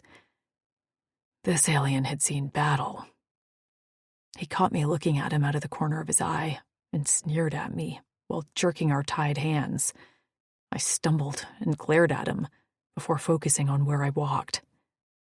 Okay then, no staring. Noted. The brush began to grow less dense. The scent of fresh water wafted on the breeze. It was somewhere close by, probably within a half-mile. What I would have given for a bath. I'd been stuck in that damn Wutark cell for days. I could smell myself over the freshwater scent, and it was not good. I couldn't believe this blue alien wanted to be tied to me. That's how bad I stank. Meanwhile, he'd been walking as long as I had been. He'd fought the Wutarks and me. And there was nary a whiff of body odor to be found. Those were some genetics. Then another scent hit me. This one was similar to the Wutarks, but also not. It was a scent I recognized, and I wanted no part of. Especially the scent was also rank with distress. I stopped, and the alien, seemingly more in tune with my actions now, stopped as well. I lifted my nose in the air. Wait. Just on the breeze, I heard it, snorting. A faint rumbling on the ground like hoof stomps. I looked at the alien, who was now gazing off into the distance, his eyes narrowed and focused. He took off sharply to the left, and I could do nothing but follow, seeing as we were tied together. Except he was walking toward the sound, and self-preservation had me desiring to run in the exact opposite way. The source of that smell was not something I wanted to get near. The ground shook as we continued on, and the snorting devolved into deep, mournful bellows. I dug in my heels to stop our progress. Can we not go in that direction, please? Come on! But he ignored me, and only stopped when we burst out onto the bank of a swift-moving river. His body went tight, and I gazed out at the river to see a small animal squealing in distress as it gazed up the steep, muddy incline of the bank. At the top of the grassy bank, stomping and snorting, were a cluster of four-legged animals I'd only ever seen from a great distance about a year ago. About the size of a small elephant, they looked a bit like rhinos, with thick gray hides covered in coarse hair, 4 hoofed feet, and massive, a series of curved horns the size of a woolly mammoth's tusks extending from the top of their protruding snouts. Holy shit, I whispered, tugging on our tied hands, as one rhinophant, as Lou had called them, turned its head and settled its beady eyes on us. Its sides puffed out on a deep inhale, and then it boomed what sounded like a war horn, sending the rest of the animals into a frenzy. The little one at the bank, probably a baby, renewed its attempts to scale the muddy bank, but it only got a quarter of the way up before its little hooves lost purchase on the mud, and it slid back down to the bottom. The incline had to be about 50 feet, too tall for the adults to descend. If they did, they'd most likely be stuck there too. Despite my fear, my heart went out to the little one. He would either starve or drown, and his family could do nothing to stop it. I wondered for a moment what I could do, but my choices were a little limited right now. First, I was tied to a big blue alien, and second, I'd probably drown or die with that little rhinophant. No way would I be able to climb the muddy bank either. Suddenly, the blue alien went down in a crouch. "What?" I began, just as he drew our linked hands over the top of his head, so my tied hand now rested on his shoulder, with his arm crossed over his chest. With his other hand, he reached behind and shoved me onto his back. I had nowhere to go but to climb his scaled back, and when I was secured there, He took off toward the river. His hair billowed in my face, and I spit it out as I tried to gaze around his massive head and horns to see what the fuck we were doing. My thought was that he was getting us as farther down the stream and quickly. But now we headed directly toward the steep bank. "Wait!" I cried, as he took a leap and slid down the muddy bank on his 2 feet like he was at a skateboard park, without a skateboard.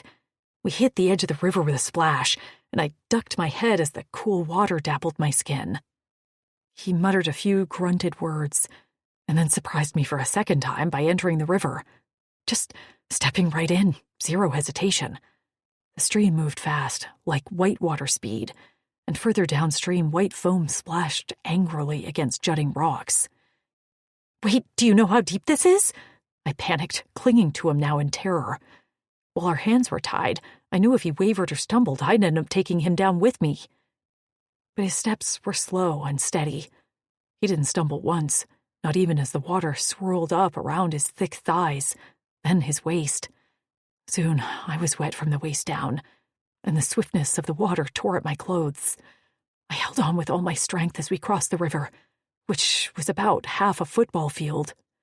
When we reached the opposite bank, the small rhinophant was a few yards away, absolutely losing its shit. It stomped, it snorted, it dropped its head and bucked with its small horns, which were only nubs to intimidate us. As we approached, the alien flexed his hand, and his claws lengthened just as the black blades emerged from the outside of his forearms. I gasped, as this was the first time I was able to see them close in the daylight. They weren't manufactured armor. Whatever they were, these blades were a part of his anatomy, like a porcupine in his spines. They glistened in the sun, sharp as a brand new blade.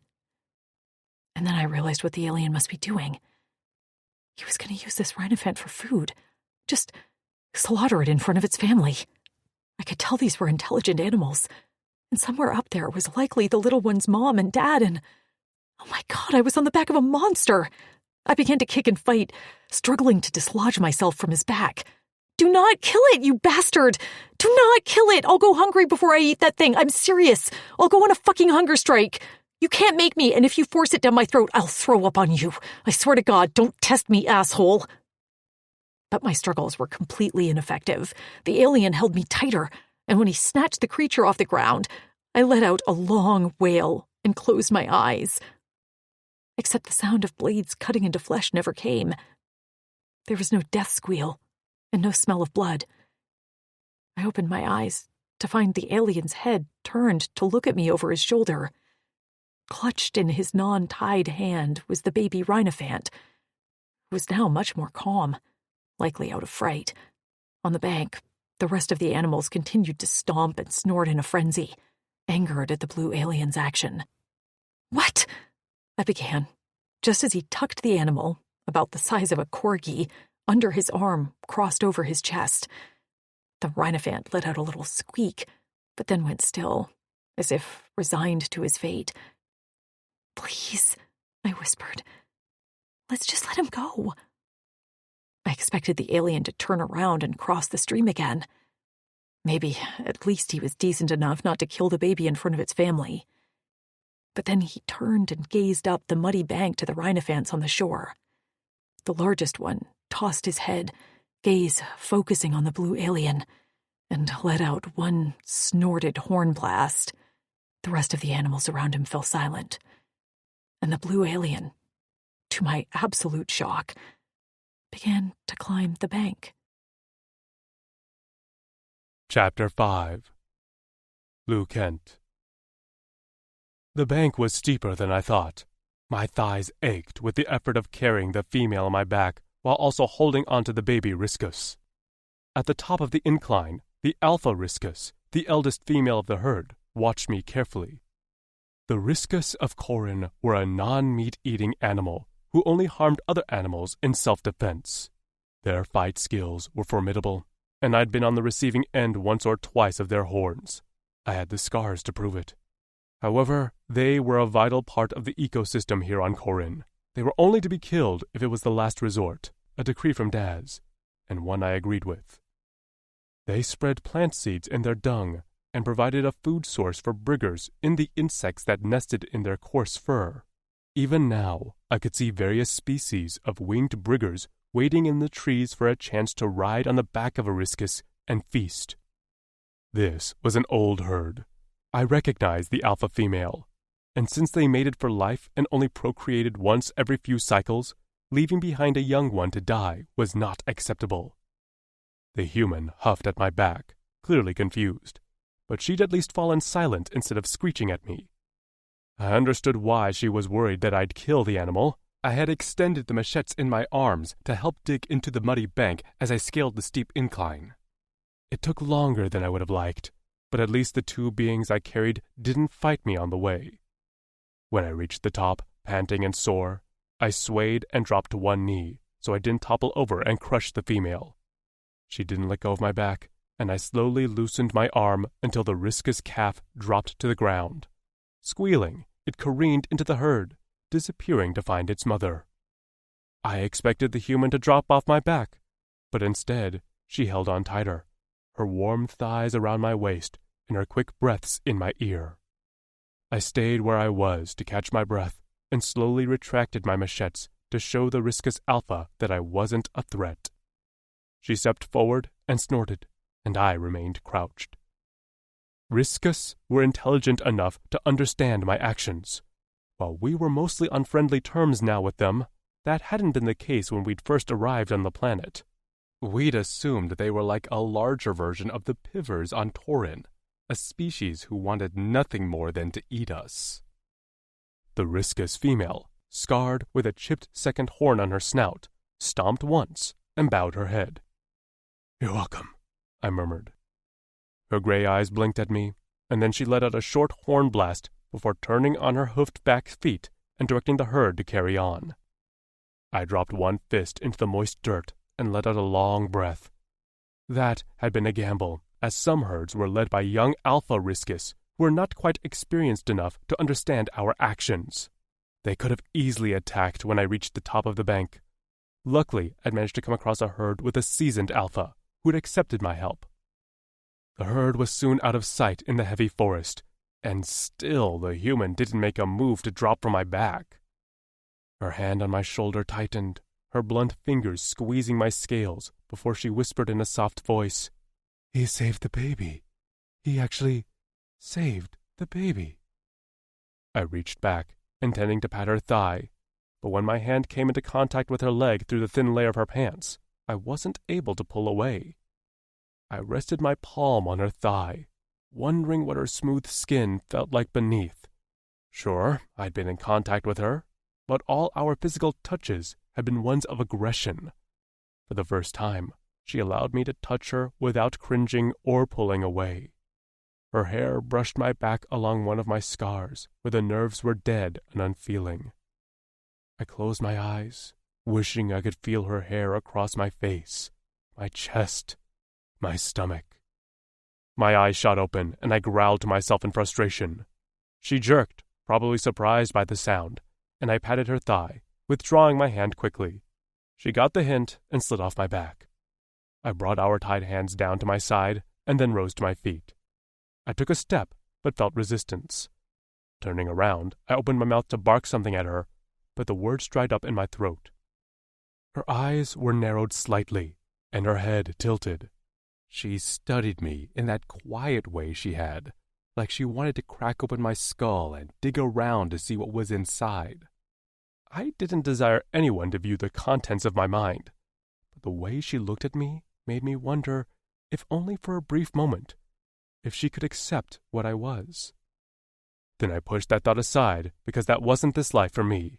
It would never be. I tugged on our bound hands, and she let out a long sigh before her brows knitted together and she lifted her fingers to press on her nose. I smelled it first, and then I saw it. From her small nostrils dripped a bright red liquid. A sharp scent filled the air. Blood. Tasha. Shit, another nosebleed. I hadn't had one in a while, but they weren't uncommon. A nice side effect of whatever the Uldani did to me. Sure, I could smell for miles, but I also bled out every once in a while. With the nosebleed always came a bout of vertigo, nausea, and dizziness. While pinching my nose and attempting to keep my head back, I reached blindly for a tree branch to keep myself steady. But instead of a tree branch, my hand landed on a strong forearm. I squinted at the blue alien, but my double vision made me see two of them. His nostrils flared, the muscles on his shoulders bulged, and then he snatched me off the ground like I weighed as much as a feather. "Hey!" I tried to call out, but just that one word sent my stomach churning.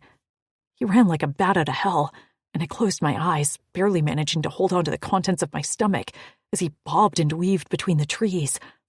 I could feel the panic simmering in the blood beneath his scales, and his heart pounded in my ear as I rested against his chest. When he skidded to a halt, I blinked to open my eyes. Through blurry vision, I managed to see a small, three-walled structure about the size of a horse stall.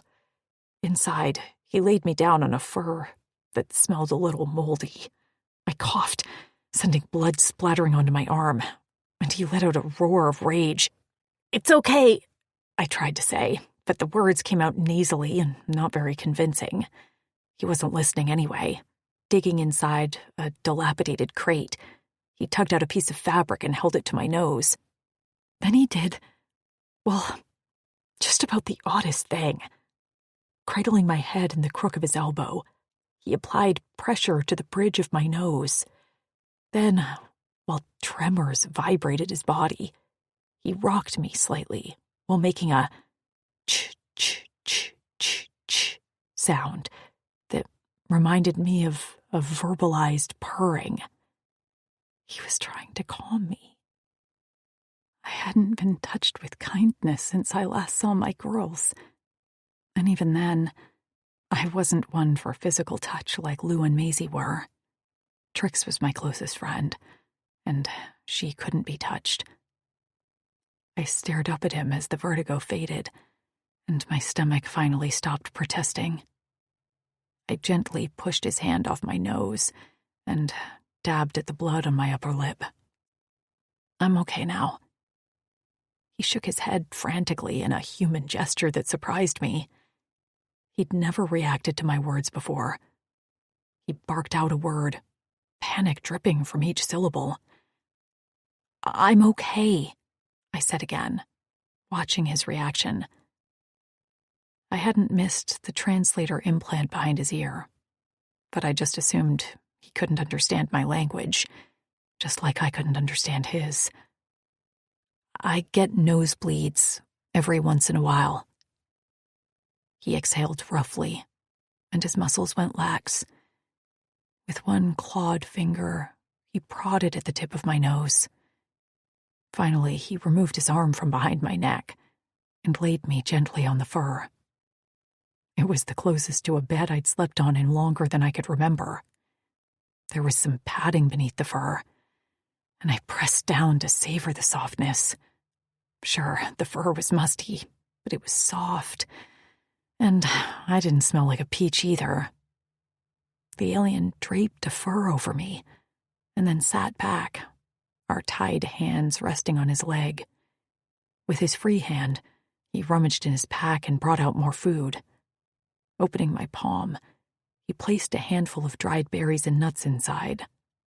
I tossed them into my mouth and allowed him to dribble some water between my lips from a new skin.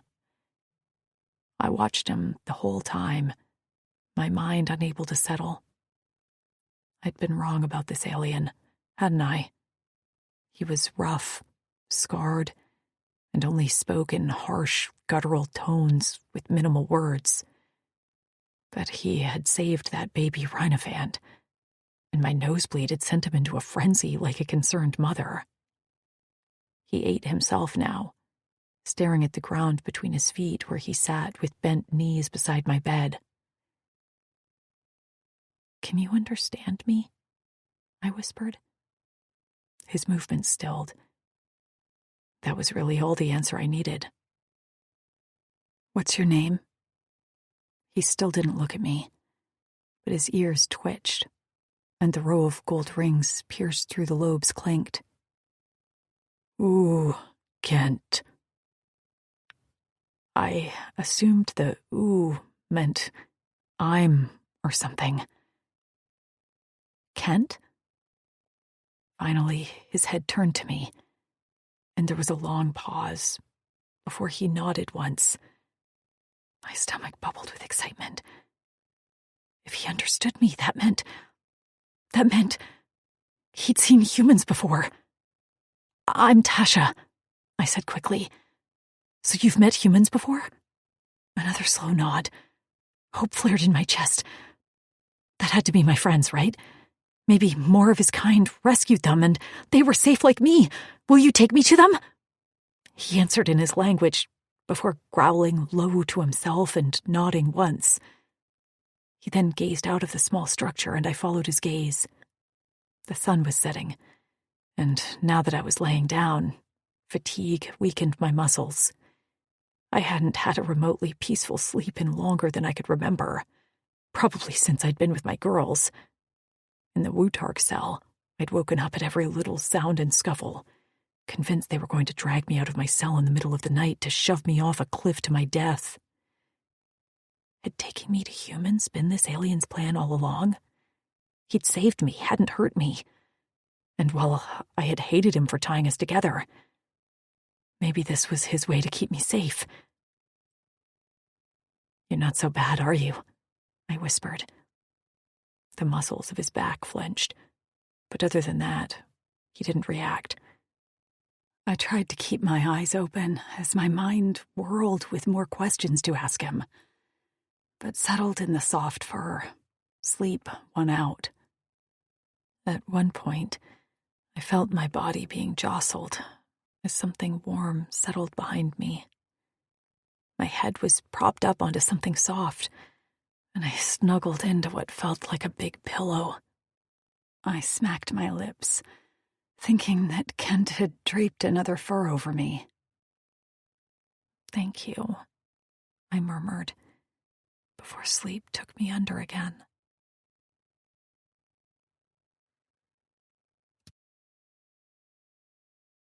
Chapter 6. Lou Kent.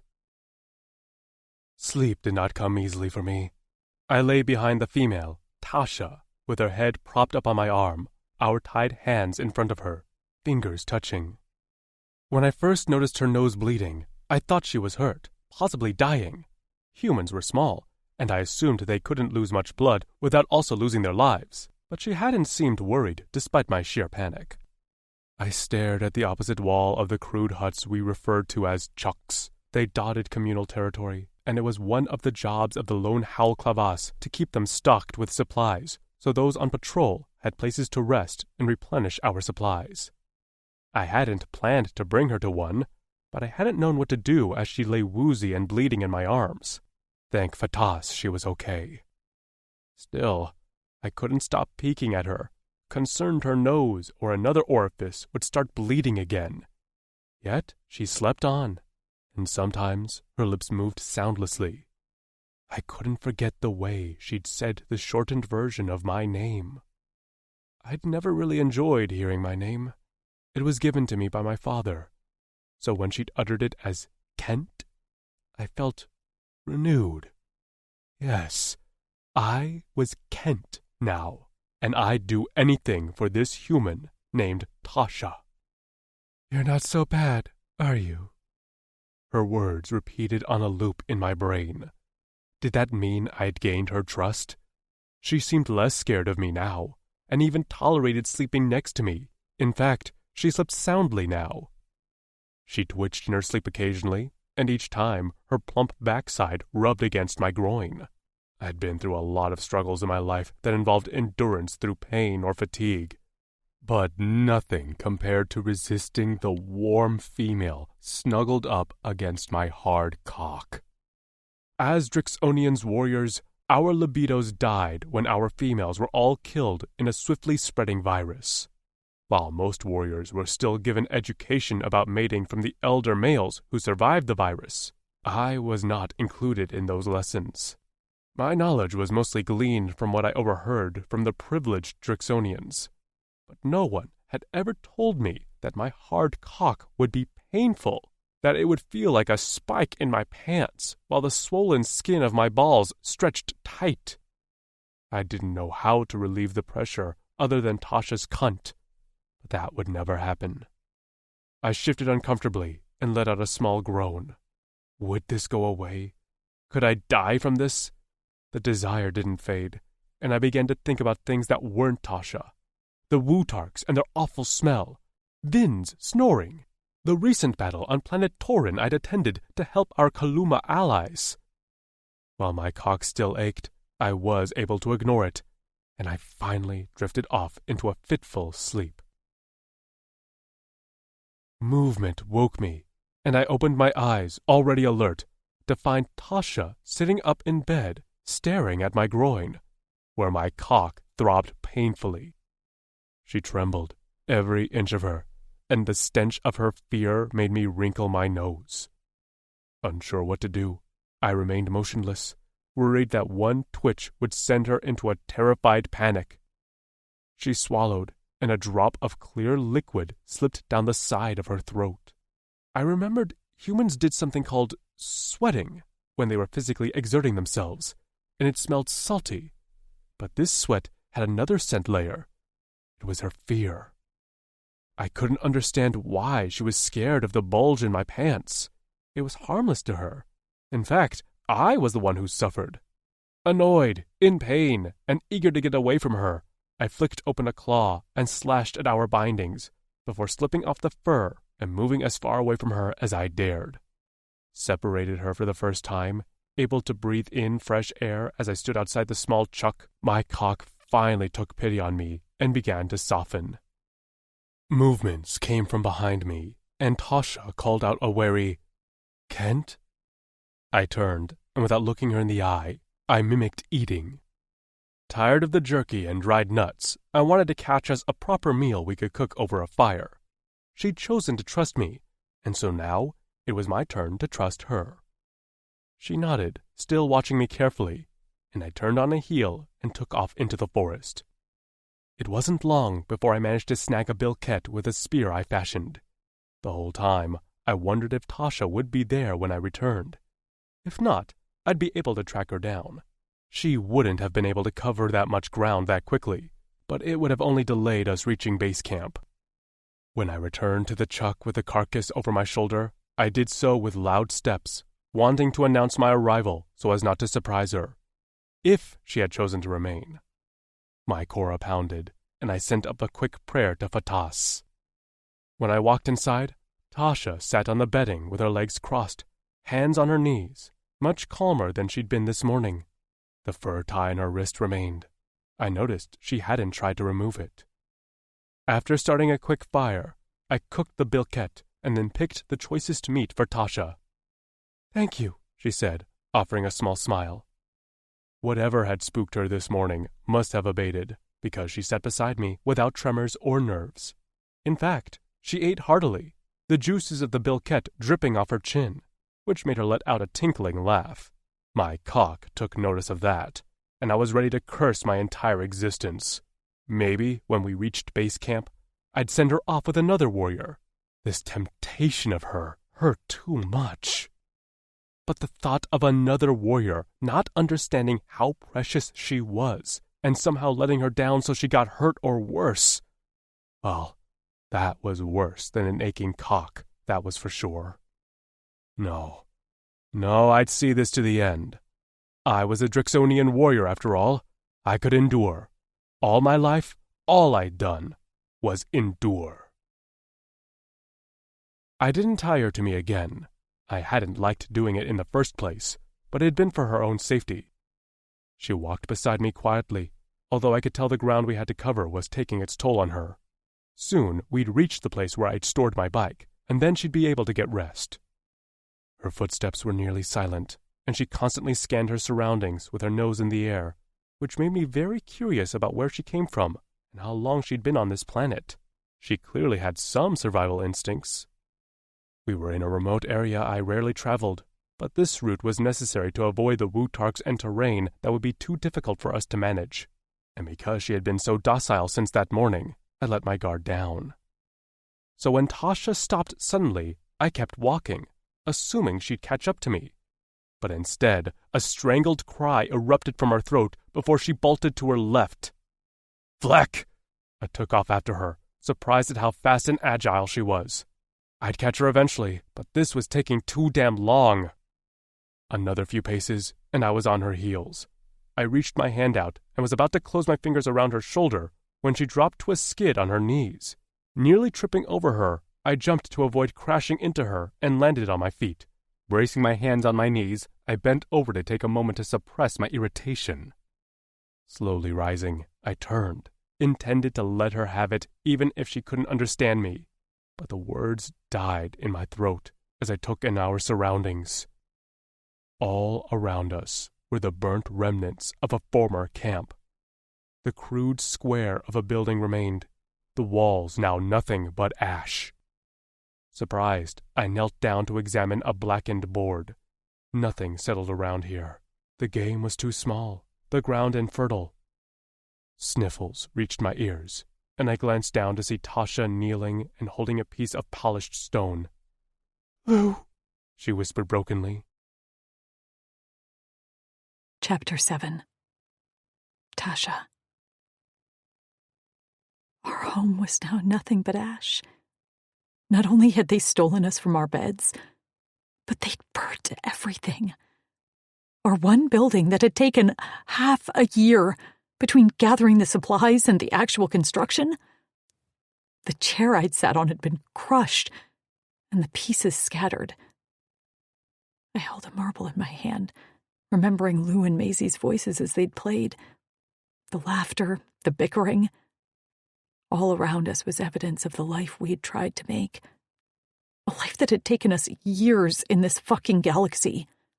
But in one night, it had all been taken from us, burnt, stolen, crushed. While I'd hoped to check the area for signs or tracks, the entire area was scorched. I'm sorry. Clutching the marble in my hand, I closed my eyes. Tears squeezed out the corners to roll down my cheeks. The quiet cry turned into sobs as the grief boiled up and over. I'm so sorry, but I will see you soon. At least, I hoped. If I understood Kent right, he knew where more humans were. But I didn't want to get my hopes up too much. And if not, I'd find them. I wouldn't rest. We'd rebuild ourselves after what the Uldani did to us, and we'd do it again and again. I blinked my eyes open at the sound of movement nearby. In a crouch, Kent gathered the rest of the marbles and deposited them in a small leather pouch on his belt. When it was full, he handed the pouch to me wordlessly. I had nearly forgotten he was there, but I didn't have the mental energy to be self-conscious about my breakdown. And then his chest began to vibrate, and that steady sound he'd made before, back when we first met, rumbled from his chest. Choo, choo, choo, choo, choo. I swallowed around the lump in my throat as I dropped the last marble inside and pressed the pouch to my chest. They weren't anything fancy, just various colored stones rounded into balls, but they were one of the few things that remained. Among the building ashes, I caught sight of a few charred blanket threads, and our fire pit remained untouched. I could still see the sticks we'd used as a spit to roast our dinner. But the purring that Kent continued seemed to go a long way to calming me like an invisible massage. I shoved the pouch into the pocket of my pants and forced myself to my feet. Kent stayed crouched, his violet eyes never wavering as I wiped my face. I stared back at him. Seeing our camp in this state, the result of my decision, was making me question everything. Was I right to trust Kent? Should I just blindly go with him? I'd been a leader because the women had made me one. Without them, I was a lonely, scared human on an alien planet. You won't hurt me, right? You'll help me?" Kent's nostrils flared. Then he lifted his arms and crossed them at the wrist in front of his neck. Eyes on me, he nodded once. I didn't know what the gesture meant, but the careful way he did it, with a proud jut of his chin, made me think there was some respect to it. I hoped. "Fuck, I don't know what to do," I whispered, more to myself than him. "Just please don't let me down." He rose to his feet and gestured for me to walk. As much as I didn't want to leave camp, being here was nothing but heartache. I was making the decision to trust Kent, so I followed him out of the camp. As we walked, I stared at my wrist, still in shock. He'd severed our ties this morning.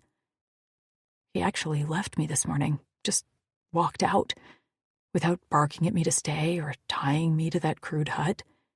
He'd returned with food, and I hadn't missed the way his muscles seemed to relax with relief when he'd found me where he'd left me. I had thought about running away. In fact, I'd sat there debating the entire time and barely made a decision before I heard his returning footsteps. It was hard for me to believe there were species on this planet who respected the lives of others. The Uldani had treated my body like a lab rat, and to the Wutarks I was nothing but a sacrifice to their gods. But Kent, he was different. I had to believe it. This morning, when I'd woken up to a steel rod prodding at my back, I thought my luck had come to an end. The bulge in his pants had been massive and scary. Its own weapon, worse than the blades in his arms and the barbs on his tail. I hadn't been viewed as a sexual being by the Uldani or the Wutark, so this was a whole new kind of fear. But he hadn't used that weapon on me. In fact, he'd run away. Maybe he had a girlfriend, a wife, a mate, something like that. I couldn't assume he actually wanted me. Maybe he just woke up with morning wood all the time. And now he walked with long strides through a field of tall grass. I had to trot to keep up with him, and my face stung from getting whipped by the coarse stalks. But the knowledge that I could see my friends soon spurred me on. I ached to see that Amber was alive and well, that Lou and Maisie were reunited. Trix and Nev would try to be stoic, but they'd be elated at our reunion too. I could smell fresh water ahead. It seemed we'd taken a shortcut and would now meet up with the river again as it curved to meet us. I smelled some new scents too. Plant-based. Maybe more food. I could go for something fresh rather than the dried fruits Kent had been giving me. Not that I wasn't grateful. Without him, I would have been hard-pressed to know what was safe to eat. Eventually, we entered a tree line and came out the other side to a riverbank.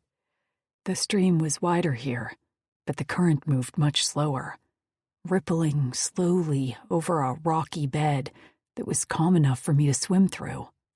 There was also a break in the bank, in what was likely made by animals as they descended the bank to drink, where the water lapped gently onto a shore of small rocks. I made a motion to enter the water, eager to clean the days of crud from my skin, clothes, and hair. But Kent directed me to sit, with one point of a clawed finger. With a pout, I plopped myself on a mossy rock and propped my chin on my fist, while I stared wistfully at the water. Snapping a stick from a nearby tree, Kent shaved the tip into a point, with a few flicks of his arm blades. Then he waded into a deeper, shady spot under a low-hanging branch and stood there, poised. He remained as still as a statue, and I was impressed that such a large guy could freeze his body for that long. His chest barely moved as he breathed. Suddenly he sprang to life, stabbing into the water. When he lifted his spear, a fish about the size of a trout flapped weakly on the end. He tore it off, tossed it to shore, and went back into hunting mode. I watched the fish flop around, its gills moving. It had 2 tails and a blunt head. Spikes ran along its back, and it clicked sharp black teeth as it gasped for breath. Honestly, it didn't look appetizing at all. But my stomach had been cramping for the last hour or so. I would eat just about anything right now. I glanced around as the plant scents I'd smelled earlier grew stronger. Farther up the bank was a cluster of large yellow flowers that I'd never seen before. The blooms the size of a small child. They were closed, and I wondered why, since the sun was out and most other flowers around were open to catch the light. Kent was still motionless above the water as he sought to catch more fish. I rose from my mossy rock and strolled toward the flowers. As I drew closer, I saw that hanging from the stalks, about the size of a cantaloupe, were soft, fleshed fruits. I reached up to pick one, intending to show Kent and inquire if they were edible. They smelled delicious, like a sweet strawberry. My fingers grazed the fruit as I peered up at the stem.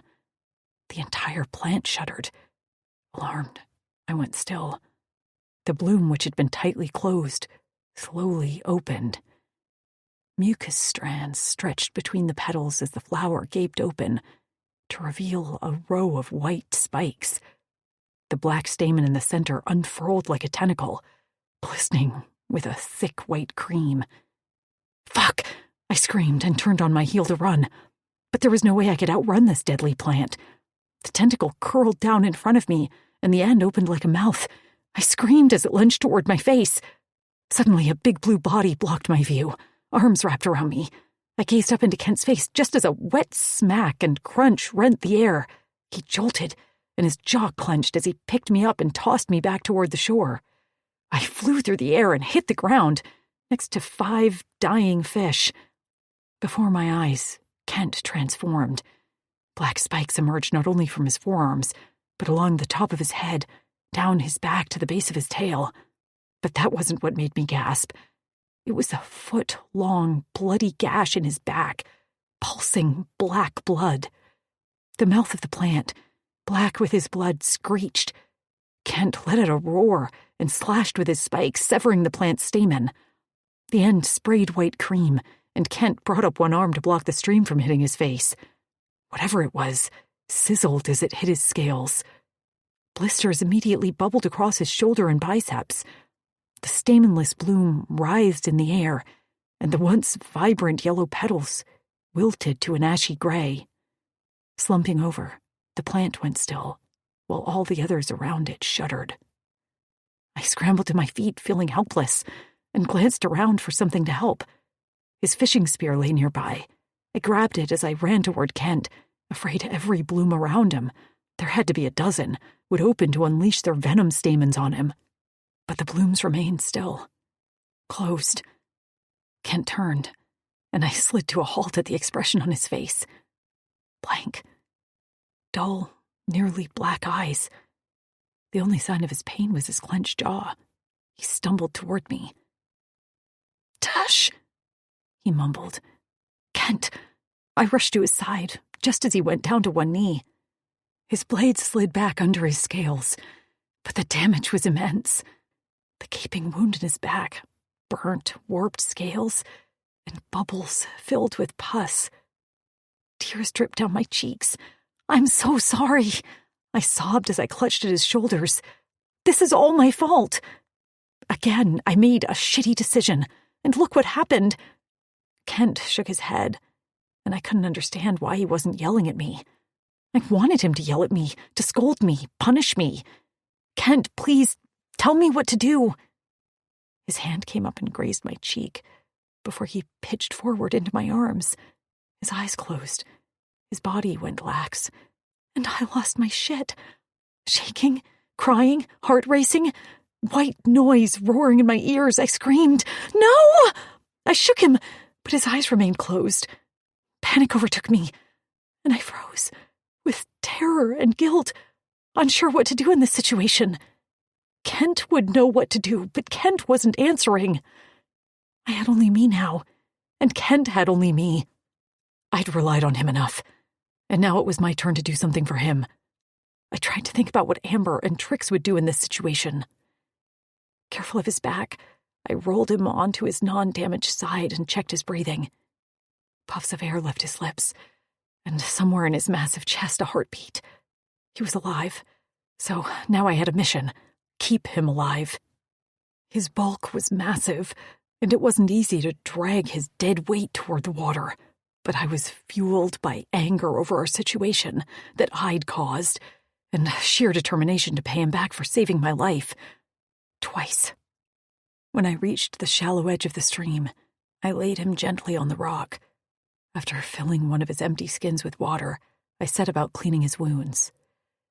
The gash on his back had stopped bleeding as the black blood clotted in the cut. I also poured the cold water on his blisters, which had already begun to deflate. Every few minutes or so, his entire body would shake, and his teeth would clack together in a way that reminded me of a seizure. The muscles in his face were pulled tight into a grimace, and I would have given anything to relieve his pain. I wasn't worried his wounds would kill him. I was worried about what poison that plant had injected into his body and his bloodstream. Would he ever wake? I had no medicine, no antibiotics, nothing. All I could do was keep his wounds clean and protect him from anything else that could try to kill us while he was unconscious. Eventually, the sun began to dip, and my stomach, which had already been empty before this, protested loudly. The fish which Kent had caught lay dead on the bank in a cluster. I was no good to Kent if I was starving, and the heat of a fire would be good for him, as his skin felt cool in a way that alarmed me. Being in close proximity to him for a full day showed me he ran pretty hot, at least hot compared to my body temperature, whereas now he felt slightly cooler than my own forehead. In his pack was a flint stick, which I'd seen him use to light a fire. Trix was the fire expert of the bunch, but we were all capable of starting a fire. While we designated jobs based on our skills, we made sure everyone knew how to do everything in case we lost someone. We never actually voiced those thoughts, but it was an unspoken understanding. I gathered some dried wood and made a small fire, a little higher on the bank away from the water.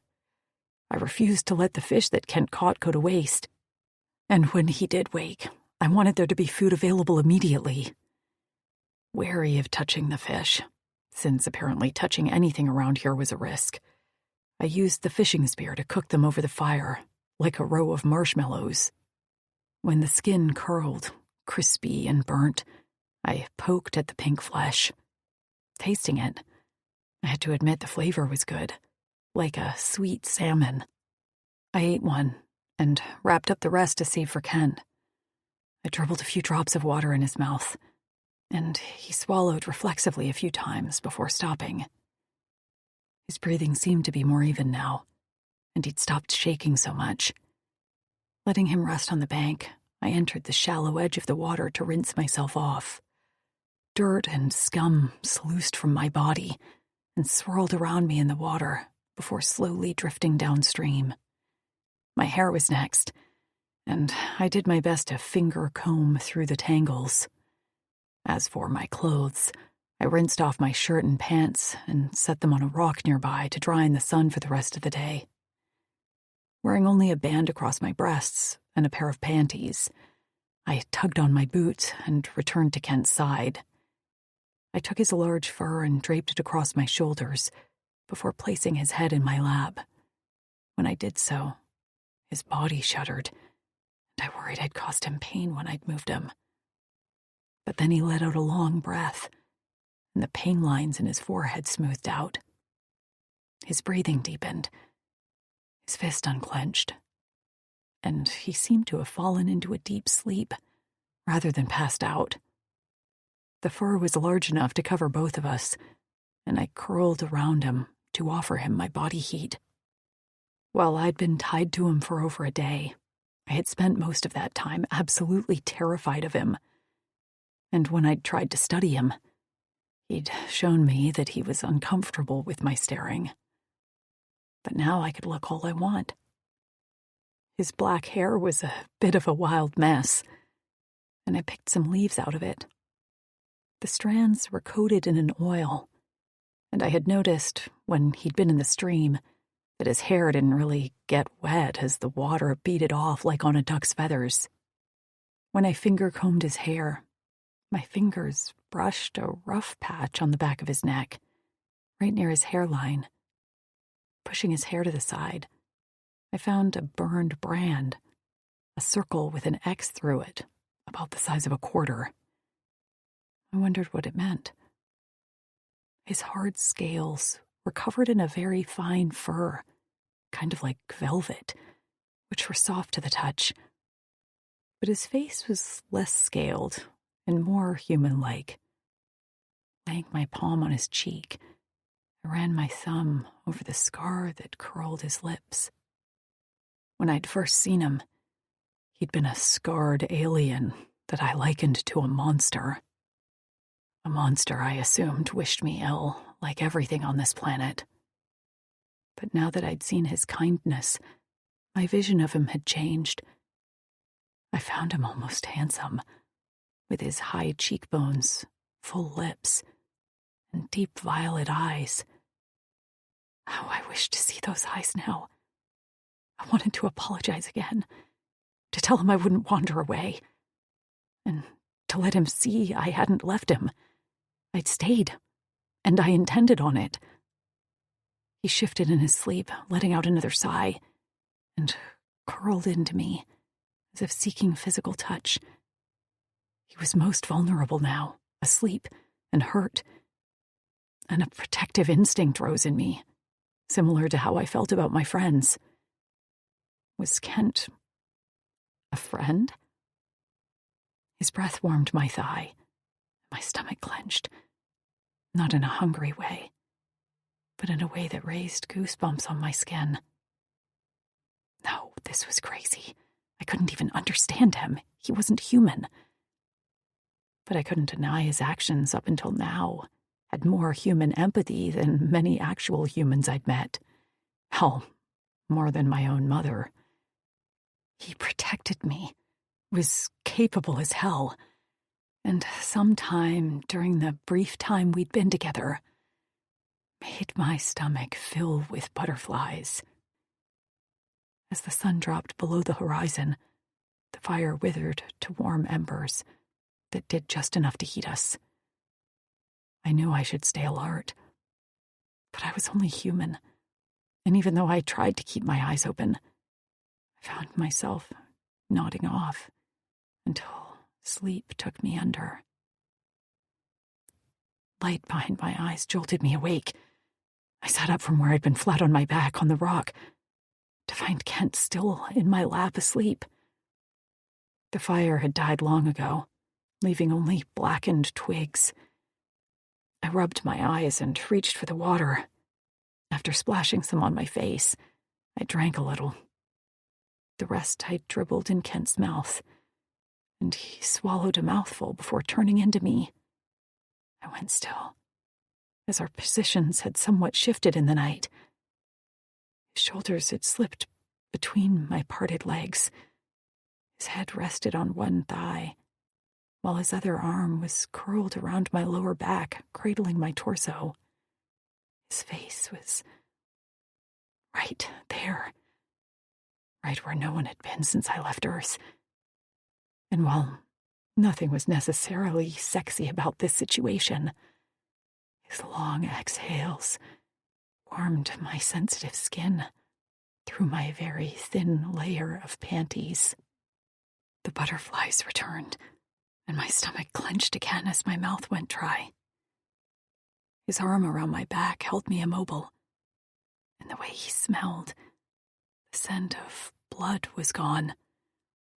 It was just him now, that musky dirt scent I was now associating with strength and safety. I gently rested a hand on his head and combed my fingers through the hair at his scalp. This large alien, who didn't know me, had done nothing but save my life.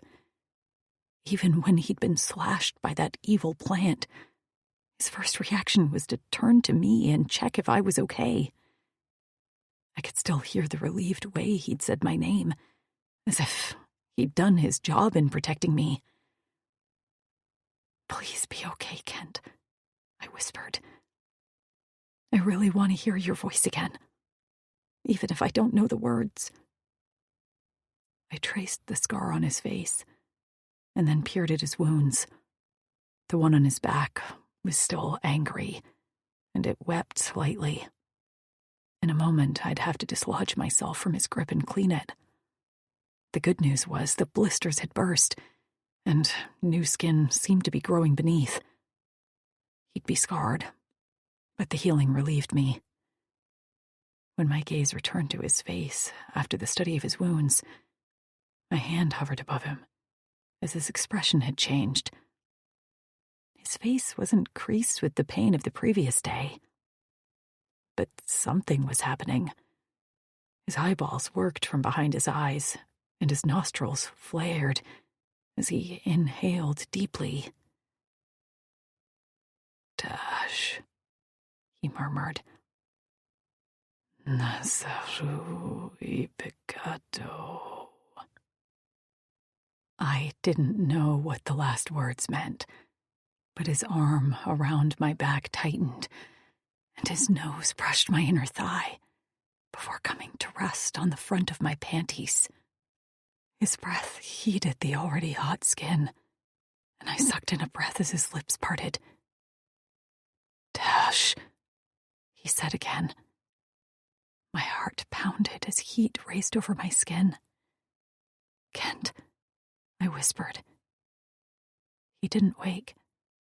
Instead, his tongue emerged from his parted lips and prodded at my panty-covered pussy. While I'd seen him eat, I hadn't looked at his tongue, and my breath stilled in my chest when 3 ball piercings lined down the center of his tongue, rubbed along my clit. Clapping my hand over my mouth, I held back a sound, but I didn't move. Could I have gotten away? Could I have shoved him off my lap and run? Yes, I could have. But when he closed his lips over my wet flesh and sucked, he let out a small moan, like he was tasting chocolate for the first time. I whimpered behind my palm, the sensation too much. Slowly, his arm holding me to him loosened, and I knew this was my chance to get off this damn rock, or wake him up. But I didn't move. I didn't do a damn thing. Not as one clawed finger pulled the gusset of my panties aside, and that long tongue lapped one long lick up my wet pussy. Instead, I braced my hands behind me and spread my legs farther, because I'd been through hell and back, and this felt good, so damn good. All thoughts of him having a mate, of our fight for survival, of finding my friends, of really anything fled my mind as I focused on the way this alien, with his eyes now open to half slits, rolled onto his front and feasted on my pussy like a starving man. Chapter 8. Lou Kent. She tasted so good, sweet and tart at the same time, and I wondered what I did in this life to deserve a dream like this. I lapped at her cunt, rolling my tongue on a hard nub above her entrance that made her squeal and shake. I listened to her every groan, every mumbled curse, and paid attention to every little muscle movement to know what she enjoyed. Sheathing my claws, I slid 2 fingers alongside my tongue before plunging them inside her drenched cunt. She cried out, and her legs clamped around my head, narrowly missing my horns. I held on, licking and nipping as she called my name. I worked her, needing for her to find her release. When I curled the balls of my piercings around that sensitive nub, I was finally rewarded with her long shout. Opening my eyes fully, I gazed up to see her with her head thrown back, the long column of her throat exposed, one gorgeous pink-tipped nipple visible over the top of her chest band. Her breast shook as she came, and her cunt juices coated my tongue. I drank deeply, wanting more, aching to stay between her thighs in this dream, rather than wake to her wary stare, knowing I'd soon have to hand her off to some other worthy Drixonian male. Slowly pulling my fingers from inside her heated channel, I looked at her one last time before closing my eyes. Soon I'd wake, and this dream would be nothing but a fantasy. The sounds of her panting breaths continued, and I waited to wake. But then more sounds filtered to my ears. The babbling of the Kwa stream, the rustling of leaves in the breeze, and a dull ache in my back. I opened my eyes to see a pale human thigh. The smell of her cunt was everywhere, in my mouth, soaked through the cloth underthings she wore. I sucked in a breath and went still. Had that not been a dream? Was I awake? Kent? Came a soft, breathless voice above me. I slowly lifted my head to find her staring down at me with dark, liquid eyes and a red flush to her cheeks.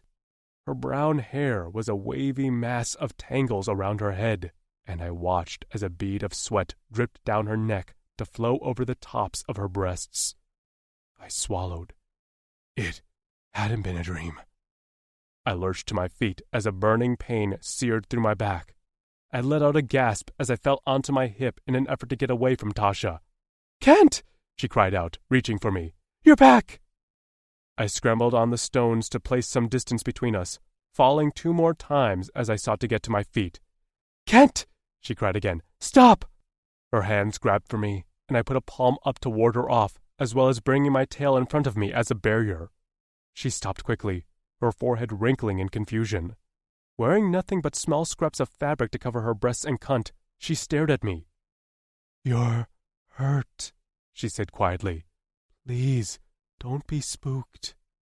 I don't know what spooked meant.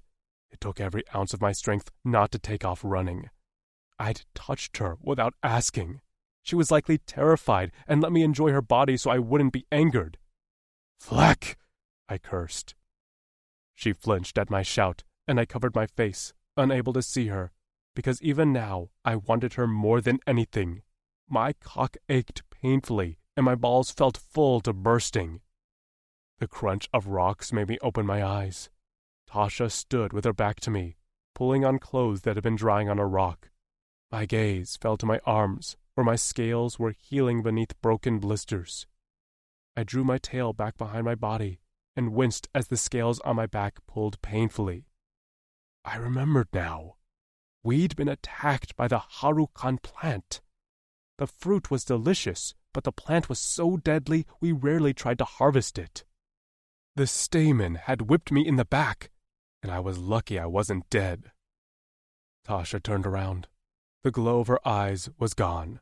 Her face had returned to its usual pale color, and her jaw was set. She looked more like the Tasha I'd first met, wounded, angry, and mistrustful. "Yes, I took care of you. I'm sorry because it's my fault that you were injured. I'll be more careful in the future." She crossed her arms over her chest and avoided my eyes. "I cooked some fish for you. You should probably eat." I'd betrayed her trust. That much was now evident. I'd vowed never to hurt her, and I'd done just that. She picked up a wrapped leaf and tossed it at me. I fumbled it before I caught it, and again, without making eye contact, she said, "That's the fish. You need to eat." I wanted to explain to her that I was sorry, that it would never happen again. But even if I spoke her language, I wasn't sure what good the words would do. I'd show her in my actions she was safe with me. That would never happen again. I ate dutifully, and noticed she kept glancing at me out of the corner of her eye and rubbing her legs together. Occasionally, she'd make this annoyed huff through her nostrils and shake her head. "Man," she muttered one time, almost too softly for me to hear. When I finished the fish, I wrapped up the last 2 I didn't eat and shoved them in my pack.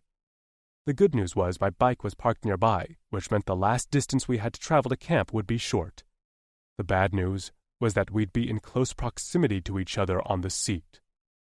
Well, it couldn't be helped. And if she refused to get on it with me, then we'd walk.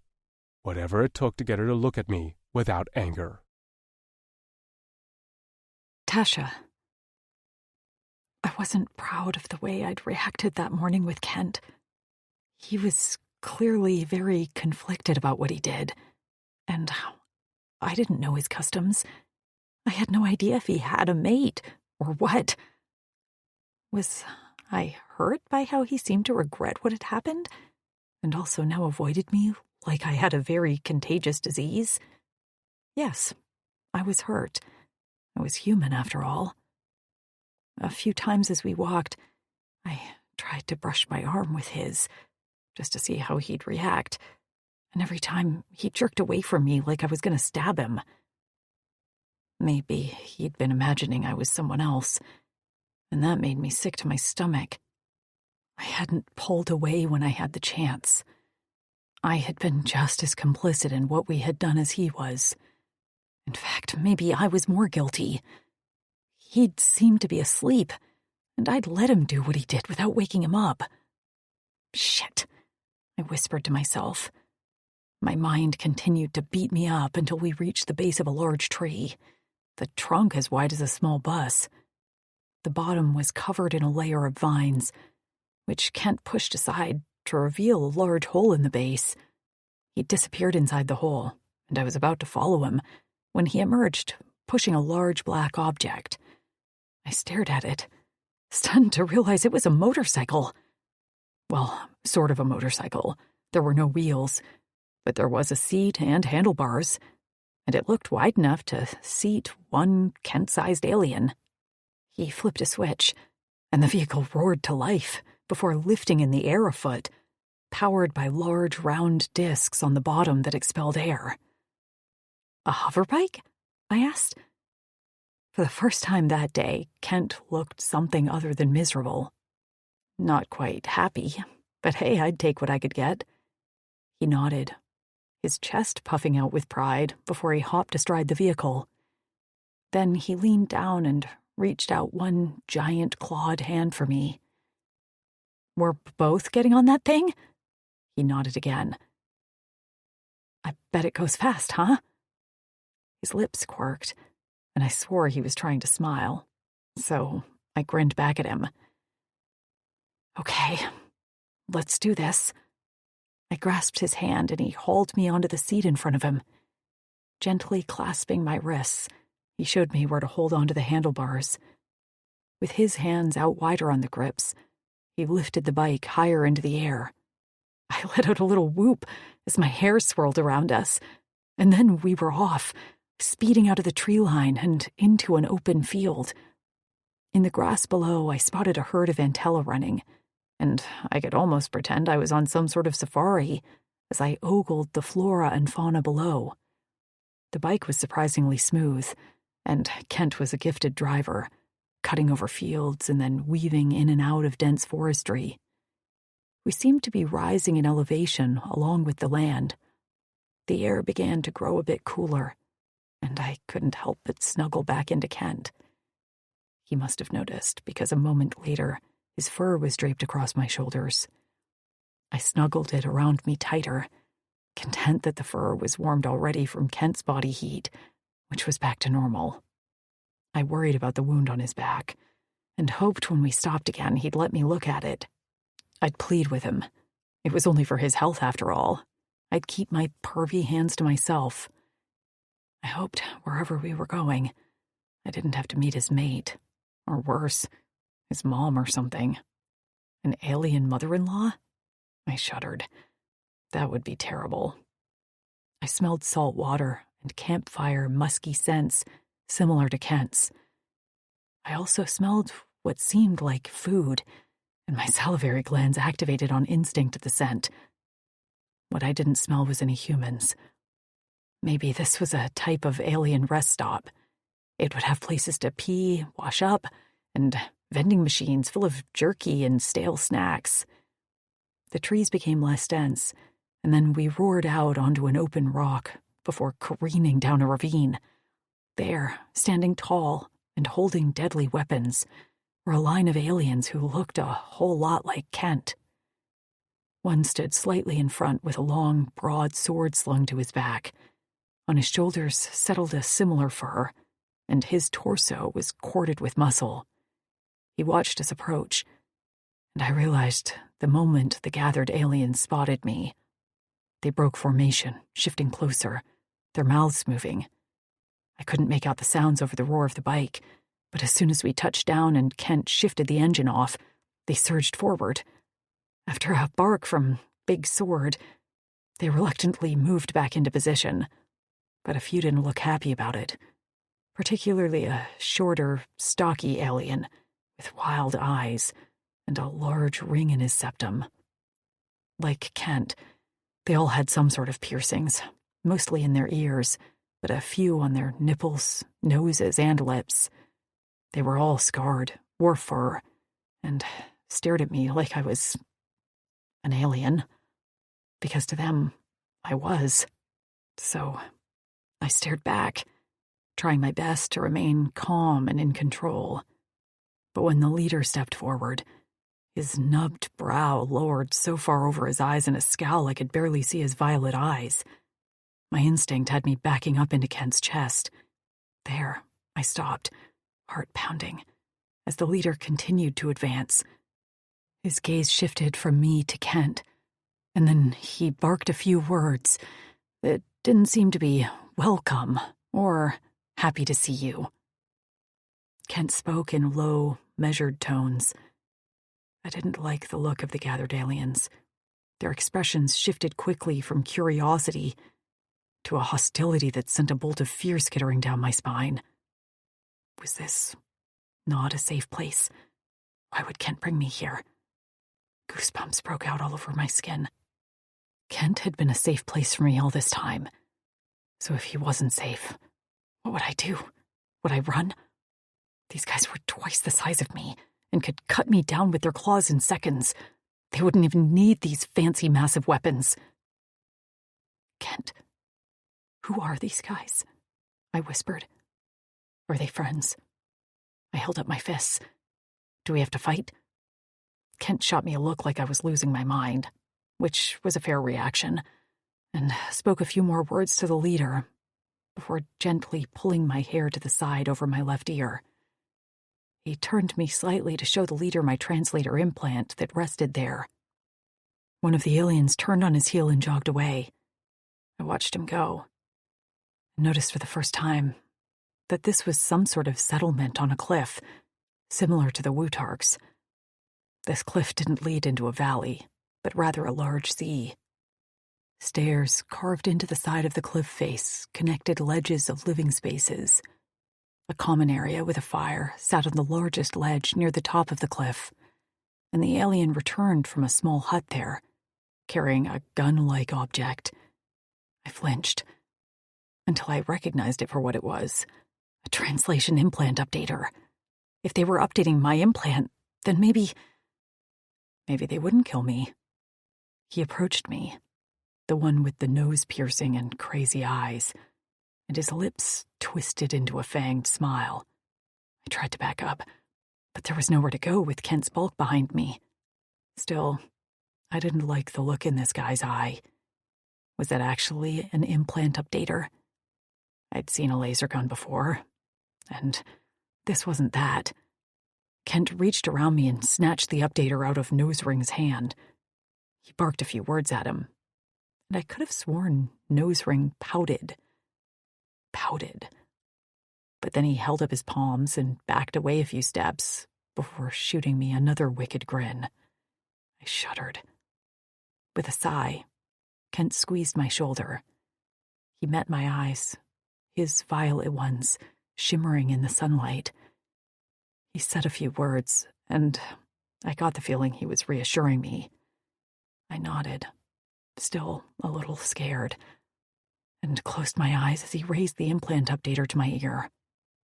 The pain came a second later, like a nail in my skull, sharp and piercing as the updater worked its evil magic. I hated this thing screwed into my head, but it was connected to my bone. Ripping it out would be nothing short of death. I went down in a crouch, clutching my head as the pain slowly faded. Dizzy, I didn't dare stand right away. Opening my eyes a crack made my stomach protest, so I squeezed my eyes shut to focus on breathing and not throwing up. "Little dramatic, don't you think?" said a deep voice with a smirk. "It was just an update." "Vince, I swear to Fatas, if you don't shut up, I'm going to break your jaw." Another deep voice, not Kent's. A hand settled on my shoulder, warm and strong. His scent hit my nostrils next, and then his voice rasped in my ear. "Tasha, are you okay?" I blinked my eyes open, and while my stomach churned, I didn't feel like I was going to lose my breakfast. I stared into Kent's violet eyes and swallowed. I am okay. His hand on my back flexed, and then slowly he drew it away. "Can you understand me?" "I can," I whispered. He let out a slow breath full of relief.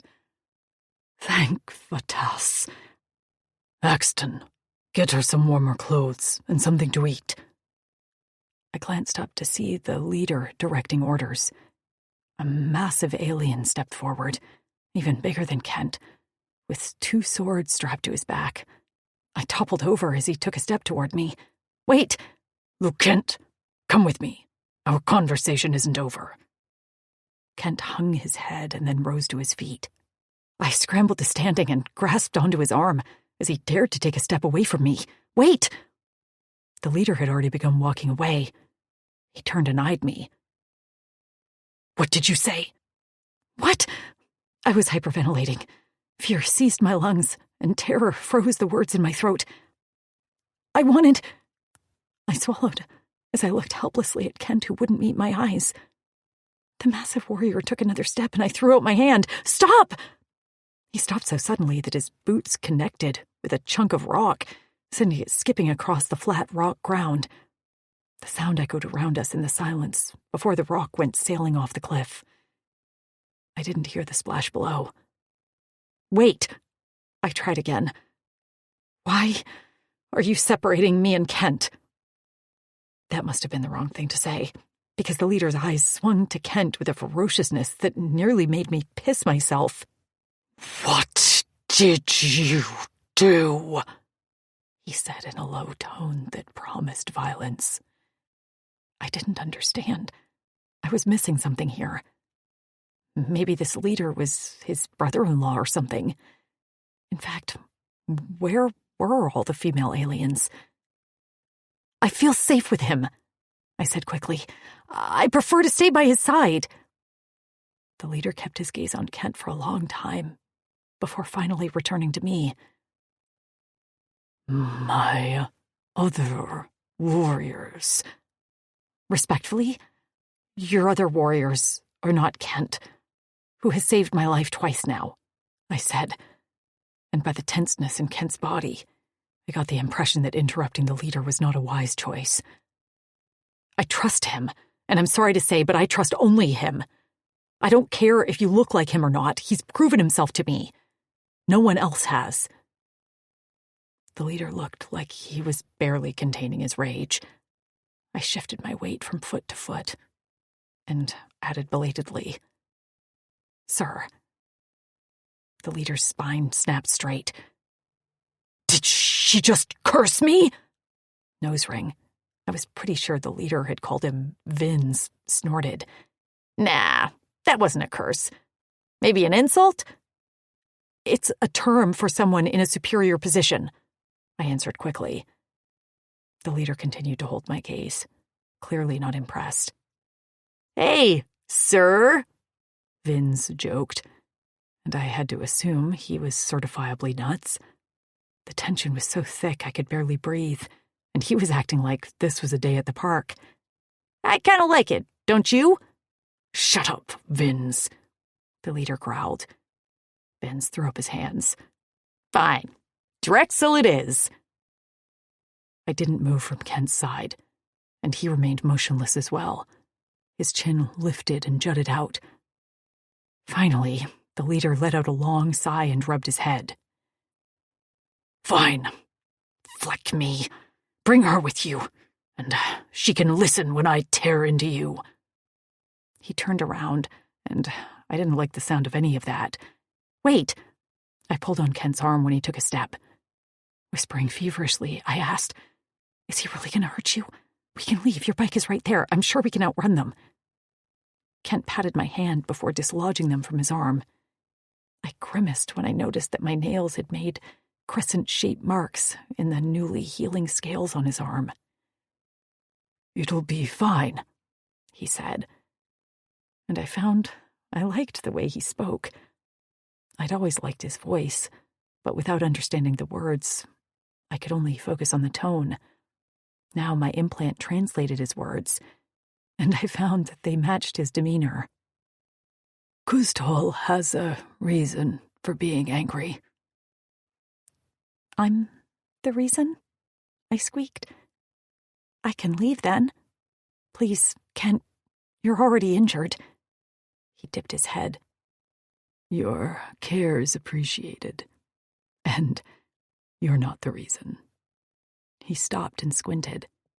Well, you kind of are, but not for the reason you think. It's complicated. But are we safe here? He nodded solemnly. This is one of the safest places for you on this planet. This is the Lone Howl Camp, and we are Drixonian warriors. Chapter 9. Kent. In hindsight, I shouldn't have told my Drexel mere rotations after an important meeting about respecting borders that I'd rescued the human female from the clutches of the main Wutark settlement. I could have left that part out, or at least a little bit. When Kutzal had directed Axton to take Tasha, I'd felt a momentary flash of pure violence, but I knew it was the right thing to hand her off to someone else. Except my Tasha had chosen me. I had tried not to show how much that meant to me. If Kutzal had any indication that I was attached to her as anything more than a protector and guide, he'd have my head. For a good reason. As we walked toward Kutzal's hut, Tasha jogged at my side to keep up with our strides. Her head was on a swivel, taking in our camp. I wondered what she thought of it. It was nothing like the village where Daz had settled with his Clavas for a while.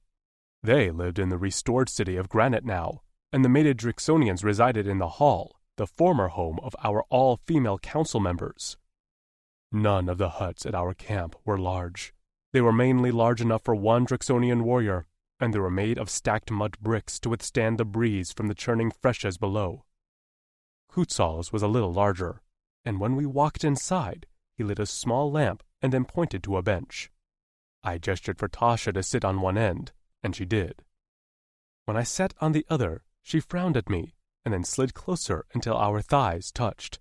I sucked in a breath and slowly lifted my gaze to Kutzal's, doing my best to show no reaction. He watched me closely, and it only got worse when Tasha began to fuss with the healing blisters on my shoulder. "Do you have any medicine for this?" she asked Kutzal. "He was hurt by a plant thing." She glanced at me. "What was it called?" Harukan. "Yeah, that.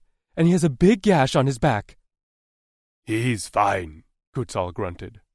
Tasha's eyes went very big and round. What? He's fine? He passed out for a whole day!" Her outrage was like a steam, filling the tent with a fiery heat. Kutzal didn't know how to handle her. None of us had interacted with humans much, but Kutzal the least. He never seemed interested in the human females, instead placing his role as the Drexel of the Lone Howl as his top priority.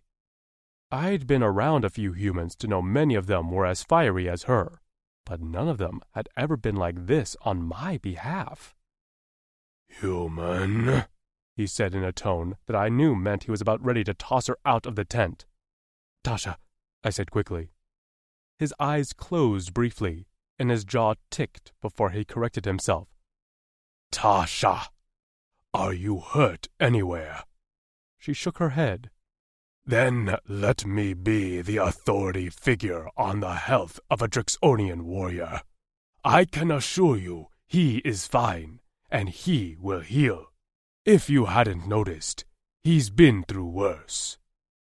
Her hands fisted on her thighs, and I saw she wanted to protest, but instead she let out a huff and her shoulders dropped. At her silence, Kutzal sank down in a chair opposite us. Leaning forward to brace his elbows on his knees, his gaze swung to me. Did they see you? No, I answered quickly. How do you know? The only one who saw me is now dead at the bottom of the cliff, I answered.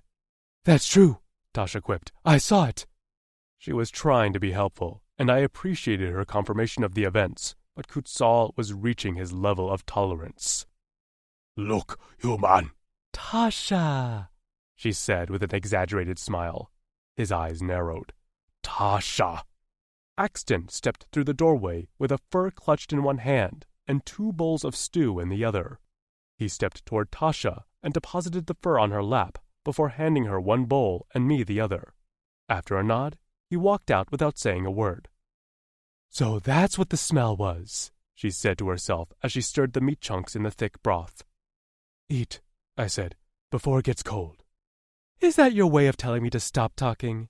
Yes, Kutzal grunted. She glared at him and then spooned some stew into her mouth. As she moaned happily, Kutzal resumed his questioning. They would see wounds consistent with our machetes on the Wutark you killed. I was careful not to inflict those wounds, I said. I pushed him off the cliff. Kutzal rubbed his forehead with his thick, ringed fingers. The stew smelled incredible, but eating was not on my mind right now. Are you telling me I made the wrong decision? I asked carefully, not able to hide the tremors of anger in my voice. Tasha, sensing my mood, went very still. Kutzal lifted his head and shook his head wearily. You know I'm not, but the timing could not be worse. You realize that, right? Our relationship with Dazim has improved greatly, and I worry about how he'll take this. I gritted my teeth. We are lone howls and don't have much honor, but we still have she is all. I know. He waved a hand and leaned back in his chair. His gaze shifted to Tasha, who had continued eating, but watched us both warily. You seem to have done a good job. She's unharmed and trusts you. The bowl of stew in my hand tipped, and some of the hot liquid splashed on the floor before I righted it. In order to avoid Kutzal's eyes, I began to eat quickly. Tasha scraped her bowl and sipped the last of her stew. Thank you for the food. That was delicious. Am I allowed to ask a question now? Kutzal gestured with a tired hand for her to go on. She placed her empty bowl on the bench beside her and leaned forward. Are there other humans here? Kutzal went still, and she glanced at me nervously before continuing. It's just that Kent understood my language, so I assumed he'd met humans before. There are no humans here, Kutzal said. But I thought... Her lower lip trembled, and she sucked it between her teeth, biting hard before releasing it. Her eyes shifted to me, and I could see the beginnings of anger swirling there. I thought you were taking me to them. We will be taking you there, Kutzal answered for me. They are at Granite, the main Drixonian city here on Corin. They're there now? Her voice pitched higher in excitement, and she leaned forward. Are they hurt? How did you rescue them? It was Kutzal's turn to frown. They're uninjured, of course. Their mates would never allow them to come to harm. She went still and blinked. I'm sorry, mates? Her breath shuddered out. Did you force them to mate? Kutzal's back straightened, and his chest puffed out in indignation. Forced? Never. They chose their mates, and are happy with their families. Wait! She moved a hand in the air and shook her head as her forehead wrinkled. Wait a minute. Mates? Families? That's not possible. I just saw my friends less than 7 days ago, I think. Your friends? I spoke up. What do you mean? The humans on Granite were rescued several cycles ago. Cycles? This planet's rotation around the sun. Several years ago? She squeaked, her eyes round. So, wait, these are different humans then? Her breathing sped up, and she spun in her seat to clutch my arm. Kent, listen to me. The Wutarks took me while I was with other women. I held up the marble pouch and rattled it. That was our camp they burned. There were 6 of us, including me. They weren't taken to the Wutark settlement where I was, but they are out there. 5 more humans, and we have to find them. I thought...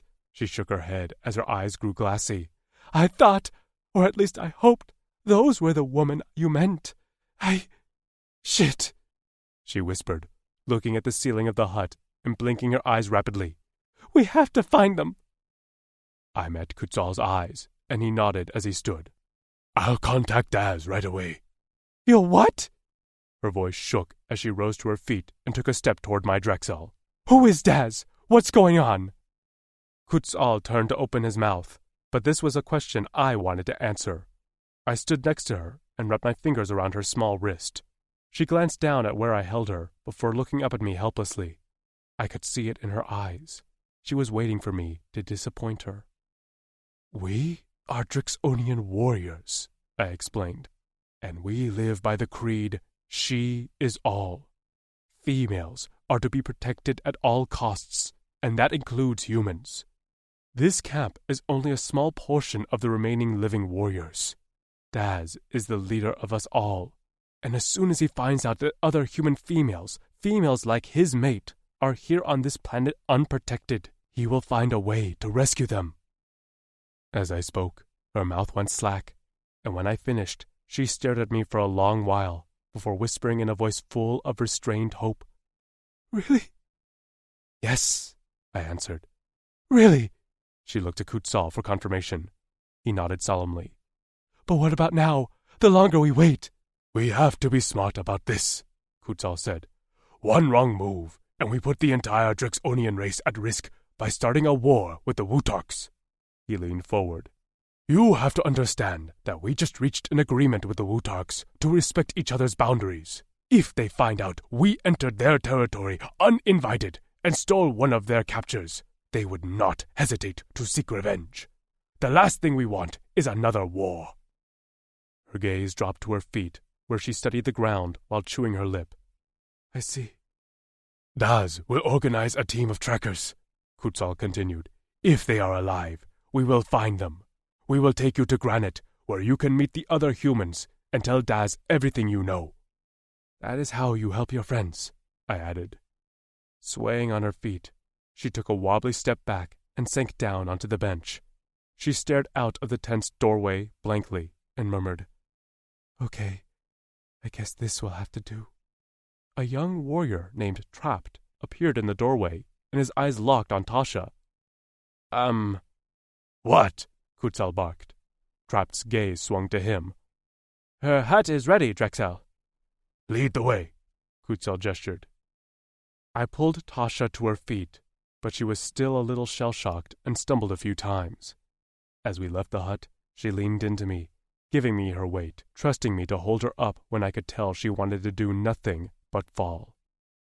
I hadn't realized that this whole time she thought I was taking her to her friends. She must have been worried about them, and to arrive here and still not know if they were okay. I glanced down at her, and she seemed to be trying to collect herself. By the time we began to descend the stairs to the living platforms, she had gained control of her balance, and soon she walked unaided beside me. I still stayed close. The sun had almost set, and the dark shadows made it difficult to see.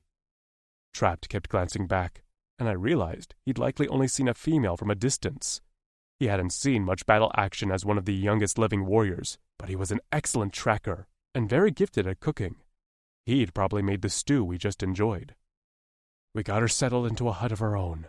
Her expression still remained slightly shell-shocked, and I ached to sit with her alone now that we could finally communicate. But Kutzal beckoned me, and the only thing I could do was meet her eyes and give her a brief nod. Vins will treat your back by the fire, Kutzal ordered as we walked back toward the cliff top. I'll join you soon. So I found myself sitting at the fire while Vins tended to my back. He chewed loudly on the herbs concoction to moisten it, and when he placed the poultice on the gash in my back, he wasn't gentle about it. I punched him on the arm with a glare. Being gentle won't kill you. It won't, but Kutsal might.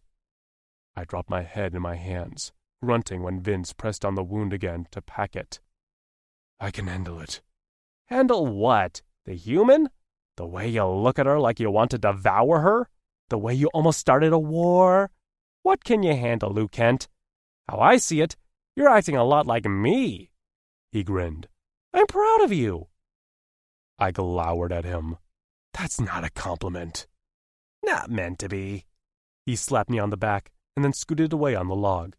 You're all done. Should be healed by sunup. Thank you. He took a sip of spirits given to us by one of Daz's warriors, Xavi. Leaning closer, his voice dropped. So? Tell me about her. No. Come on. You got to be around humans more than me. Kutsal barely lets me be around the other Drixonians, let alone their human mates. That's because one of the females called you creepy. He wrinkled his nose in a snarl. They said don't touch, not don't look. I'd known Vince as long as I'd known Kutsal. Outsiders like us stuck together, and he'd always been like this. Sometimes I swore he was looking to get killed. Whenever we got in trouble when we were younger, Vince took the fall, each and every flecking time. No matter how we tried to protect him, he refused to let any of us receive punishment. The Uldani hadn't been kind to him either, because he'd been way too mouthy and insubordinate. Sometimes they shocked him with their metal rods until he passed out. When they dragged him away, we often didn't see him for many, many rotations. As the outsiders, we thought we had to take it, and it wasn't until we realized how badly they were treating all Drixonians that we helped join the uprising. And to this day, I believed I only knew half of what they did to Vince every time they locked him up. Don't scare Tash while she's here, Vince. I mean it. Tash, huh? Kutsal sank down on a log next to us with narrowed eyes. I thought her name was Tasha, and I thought your name was Lou Kent. But she has a nice nickname for you. His tone was withering, and I told myself to remain calm. It was all she could manage given the language barrier, I grunted. Did you speak to Daz? The communications on Korin were still spotty. On Torin, the Uldani had shut down most of our tech to communicate, and we were in the process of getting the signals up and running here on Korin. I was able to, briefly, Kutsal said. He told us to get her to Granite as soon as possible. I nodded. We can leave in the morning. No, Kutsal shook his head. No? But Vince said I'll heal. She leaves in the morning, but not with you. Kutsal stared into the fire. My Cora pounded. What did you say? Kutsal finally swung his gaze to me, and his violet eyes glittered dangerously. Oxton will take her. Vince let out a low whistle, and I ignored him. But she trusts me. She's comfortable with me. Did something happen? Kutsal's voice was low, tense. I stared back at him. Like what? A muscle in his jaw ticked. The humans are not for you. They are not for me. They are not for any of us here. You understand that, right, Lou Kent? Using my name in that threatening tone was like plunging a shard of ice in my ear. Next to me, Vince shifted uncomfortable and kept his mouth shut for once. I forced myself to remain calm. I understand that. She needs to become less attached to you. By the time she arrives in Granite, you will be just another Drixonian face who she knows will protect her. The rage in my belly grew teeth, gnawing at my insides. Is this some sort of punishment? Is it a punishment to get some time to rest and heal? Is it a punishment to not have to risk your life to take a human to Granite? I hated the way Kutsal was feeling me out, but he had every reason to. I just didn't want to admit it. Deep in my sola, I knew he was my ally, that he was looking out for me. But in that moment, all I wanted to do was make him out to be the enemy. I didn't have anything else to be angry with other than myself. No, Drexel, I spoke through clenched teeth. Axton will collect her in the morning. You will be hunting for game then. That was the final dagger in the gut. He wasn't going to let me say goodbye, and he wasn't going to give her the opportunity to make a scene and cling to me like she'd done earlier today. This is cruel, I whispered, for the first time admitting what Kutzal had sniffed out. His eyes closed, and he bowed his head. This is a good life, better than we could have ever hoped, and I'm determined to be content with that. He lifted his head and met my gaze steadily. In a rare moment, I saw compassion in his eyes, maybe a little wistfulness too. Please be content too, Lukent. Kutzal had saved my life countless times, just as I'd saved his. The peace we had now was the only we'd had in our lifetime. I couldn't fleck it up for him, for Vince and Axton, for the young warriors like Trapped, who carried the same brand I did on the back of our necks. I had done my duty and gotten Tasha this far. Axton would handle the rest. She would be safe, and that had to be my priority, not personal glory or desires. Swallowing around my dry throat, I nodded and spoke one of the only lies of my life. I'm content. Chapter 10. Tasha. I awoke to pitch black. For a moment I panicked, not remembering where I was. It had been a whirlwind the last few days. And then I remembered. Kent and two of his fellow warriors, Drixonians they called themselves, had put me to bed like a child. I'd resented it, and then I stewed for probably 1 minute before fatigue took me under. Now, despite the warm fur draped over me, I was cold. There was no warm body next to mine. I'd grown so used to gravitating toward Kent's body heat. Except, as I shivered in the dark, I realized it wasn't just his heat I missed. He was safety to me, a capable force that could hunt, survive deadly plants, and save baby rhinophants all in the same day. An empty hole in my gut reminded me that my friends were not here. They weren't somewhere called Granite. I had no idea where they were. I suspected part of me thought it was too good to be true to be rescued and taken to all my friends, where we'd have a lovely little reunion. Still, hope was a hard fire to put out, and it had raged in my heart this whole time. It was still there, just merely an ember. The task of finding my friends would be challenging as hell, but I had to believe the Drixonians would help me. I was eager to meet these other humans they spoke of. I smelled a campfire, and among the many musky scents, I could pick out Kent's. Since we'd arrived here, the atmosphere between us had changed. He acted stiffly around the leader of this clan, and now that I knew exactly what he'd risked saving me, it was clear to me that this entire situation was so much bigger than just the two of us. Near the bed pallet was a wooden cup of water. I downed it, and then wrapped the fur cape around my shoulders. After clasping it to my chin, I ventured out of the hut. The ends dragged on the ground, so I picked up the cape ends like a skirt and ascended the stairs to the top of the cliff. The moon offered a little bit of light, but I still went very carefully as not to fall. There, I found a campfire, with one lone figure sitting in front of it, his back to me. From the smell of him, I knew who he was. As I drew closer, I let the cape ends fall to the ground where they dragged on the rocks. He whirled around and his violet eyes glowed in the near darkness. I lifted a hand in a wave. Hello? I felt almost nervous. This was the first time we were alone since we could communicate properly. What are you doing? He seemed slightly anxious too, and his eyes darted to take in our surroundings. When he found we were alone, he relaxed slightly, and his gaze returned to mine. With his head cocked, he scanned my body. Are you all right? He always worried about me. I'm all right. I just woke up and was cold. Cold? I stepped over the log he sat on and sank down next to him, scooting closer until I was plastered against his side. Leaning against his arm, I sighed. I missed your big warm body. He held himself stiff, and I tilted my head back to see his face. He sat staring into the fire, his jaw clenched. I patted his hand. What's wrong? He blinked and cast a quick glance at me.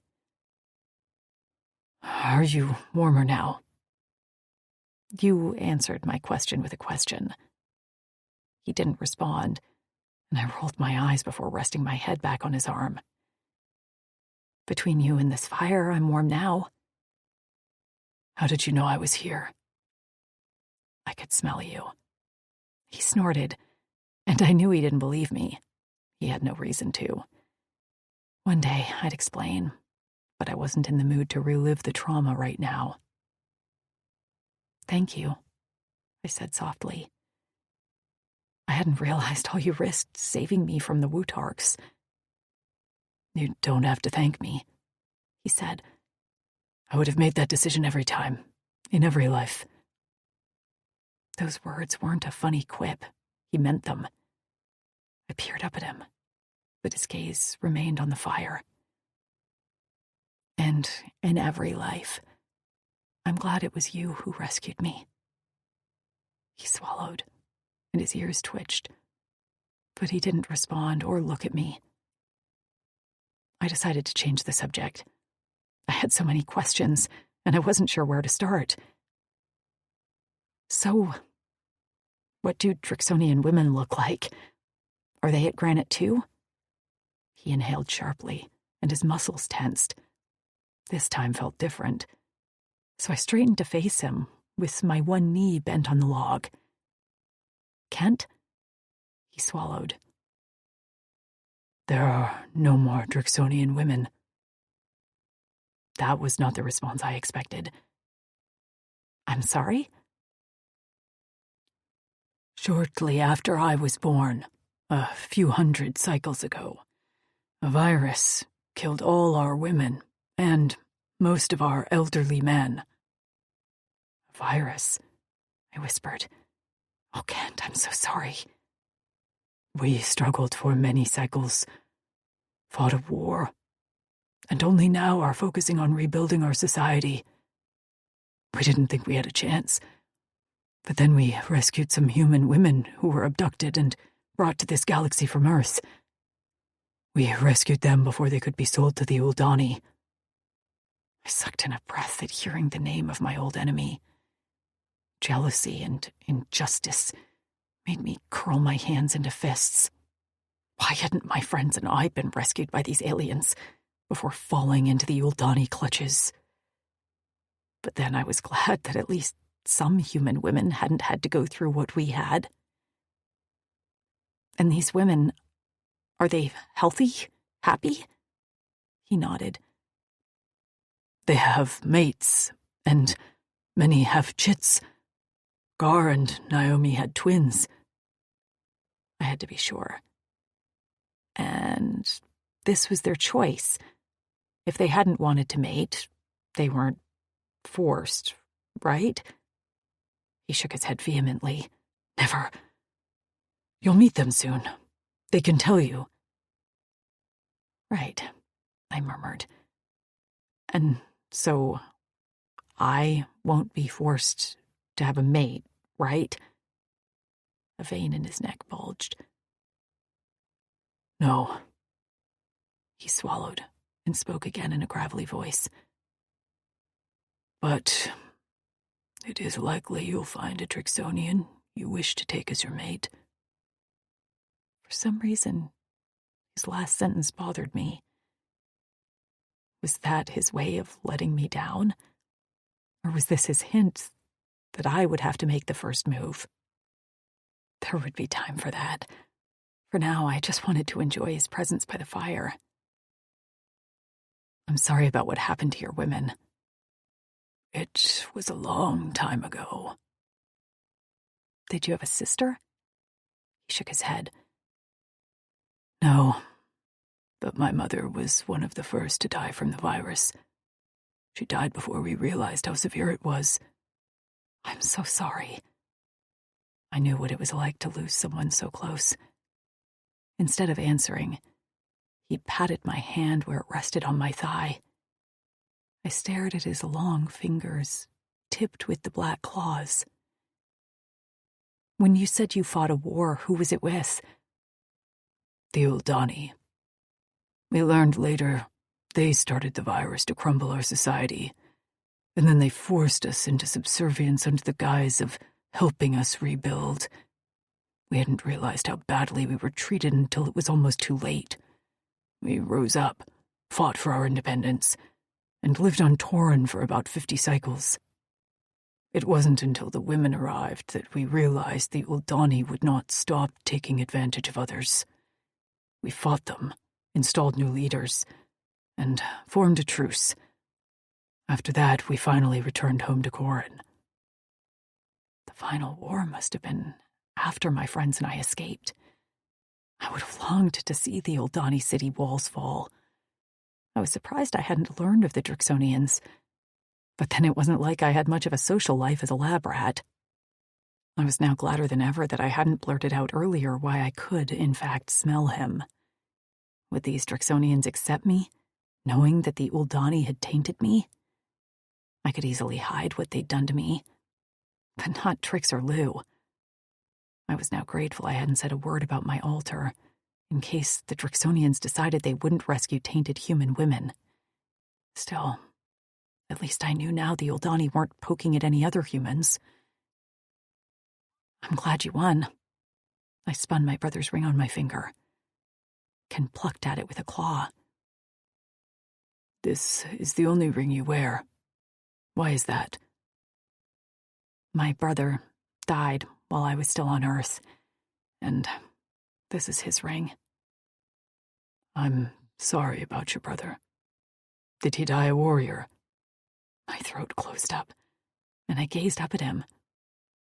He asked the question so innocently, not knowing anything about Earth society, and certainly not knowing how my brother died. Tears pricked my eyes, and I felt my chin wobble as I answered honestly. Yes, he saved others. He nodded very matter-of-factly. Then that is honorable. Very, I whispered around the lump in my throat. He would be proud, because you are a warrior too. Ken poked the fire as I sat still beside him. What? I rasped.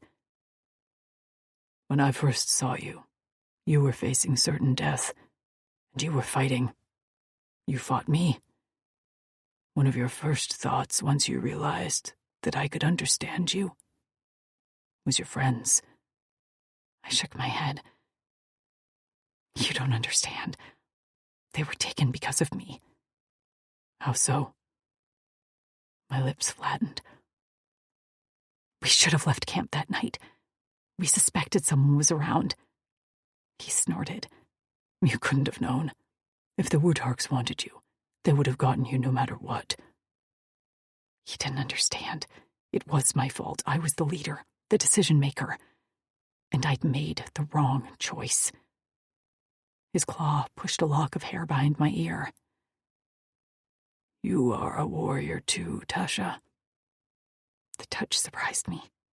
He might have tied us together for over a day, but he didn't reach for me, ever. Kent, I whispered. I keep fighting. He didn't look at me. He sat hunched over with his hands clasped between his knees. Always fight. Always look out for your fellow humans. You will be welcomed in Granite like the warrior you are. I clutched the fur cape at my shoulders, feeling like there was an undercurrent to the situation I wasn't getting. You really think that about me? I'm a burden. I nearly killed you. You were never a burden, he said sharply. His eyes swung to me. And don't let anyone make you feel like you are. let out a sob that I couldn't hold back. My brother would have liked you. His lips curled, and for the first time, Kent graced me with a smile. It wasn't straight because of his scar, and a fang poked out wickedly. But it was a smile, and it changed the entire shape of his eyes. With one hand, he reached out and hooked a stray lock of hair behind my ear. It would have been an honor to meet your warrior brother. A few tears fell, but the sight of his smile was enough to keep most of them at bay. I slid closer, and once again laid my head on his arm. Can I sleep here? You can. When the fire dies, I'll carry you back to your hut. I yawned and closed my eyes as the warmth took me back under. For the first time, I began to feel hopeful about my life on this planet. Maybe, just maybe, once I found my friends, we could focus on living and not just surviving. I stood fidgeting next to Trapped, a young warrior who was kind, but also stared a lot. Even now he stood beside me, trying to remain stoic with his hands locked behind his back, but his violet eyes kept shifting to me before darting away. When I woke, I'd been alone in my hut, so as Kent had said, he must have carried me to my hut after I fell asleep by the fire. When I'd ventured out of my hut to find him, I'd been intercepted by Trapped, who provided me with a hearty breakfast of some hard bread, cheese, and a thick cut of salted, cured meat that resembled bacon enough for me to pretend it was. Then he'd led me to a room with a cleanser, which I hadn't seen since I left the Uldani. Standing beneath it, I'd reveled in the purified air, stripping me of dirt and oil. It never ceased to amaze me that I could get so clean without soap and water. I'd also been given a fresh pair of clothes that had been quickly sewn to my size, based on the crooked seams, but I wasn't complaining. The pants were a thick canvas-like material, and the shirt a soft cotton that seemed to form to my body. And the best part was, I still had the fur cape in a thick striped pattern. I ran my fingers through the soft, thick pelt. I had asked Trapped what animal had supplied it, and he'd answered by baring his fangs and saying, "Salibri." Well, whatever a salibri was, I thanked the animal for its sacrifice. "Where's Kent?" I asked Trapped. All he'd told me so far was that I was to leave for Granite that morning. He'd given me a small pack with supplies, which I'd slung over my shoulder. Kent was probably in some sort of strategy meeting, I assumed, but I was starting to get restless now. Trapped didn't answer my question, and I twisted at the waist to look up at his face. "Hello?" His gaze shifted frantically, and he cleared his throat. Suddenly his hand went up and he pointed with one claw in the distance. I straightened to see Kutzal walking toward me with the big warrior they'd called Axton, who wore 2 large swords strapped to his back. He also had a pack slung over his shoulder, and the sight of it made me sweat. "Trapped," I said again. He flinched when I spoke his name. "Where is Kent?" But he still didn't answer, and when Kutzal approached, he made a gesture to Trapped that had him racing away, leaving me alone with the 2 large warriors. "Where's Kent?" I demanded again, like that was the only sentence my tongue could form. "Axton will be taking you to Granite," Kutzal announced. My heart pounded, and for a moment I battled a bout of lightheadedness. I had to have heard him wrong. "I'm sorry?" "Axton is more than capable." "So is Kent," I said through gritted teeth. I tried to remain calm and respectful, but panic had seized my limbs. I didn't know this Axton or Kutzal. What had they done with Kent? Where is he? "First of all, his name is Lou Kent," Kutzal's voice held a hint of contempt that had me reeling back a step. I didn't like this entire situation. It reeked of dismissiveness. Okay. I held my ground. Where is Lou Kent? I want to talk to him. He's busy on a hunt. Wait. I waved a hand in the air. Are you telling me he isn't here? I can't talk to him at all? He's gone on a hunt and won't be back for several rotations. The breath rushed from my lungs as I fought to keep myself under control.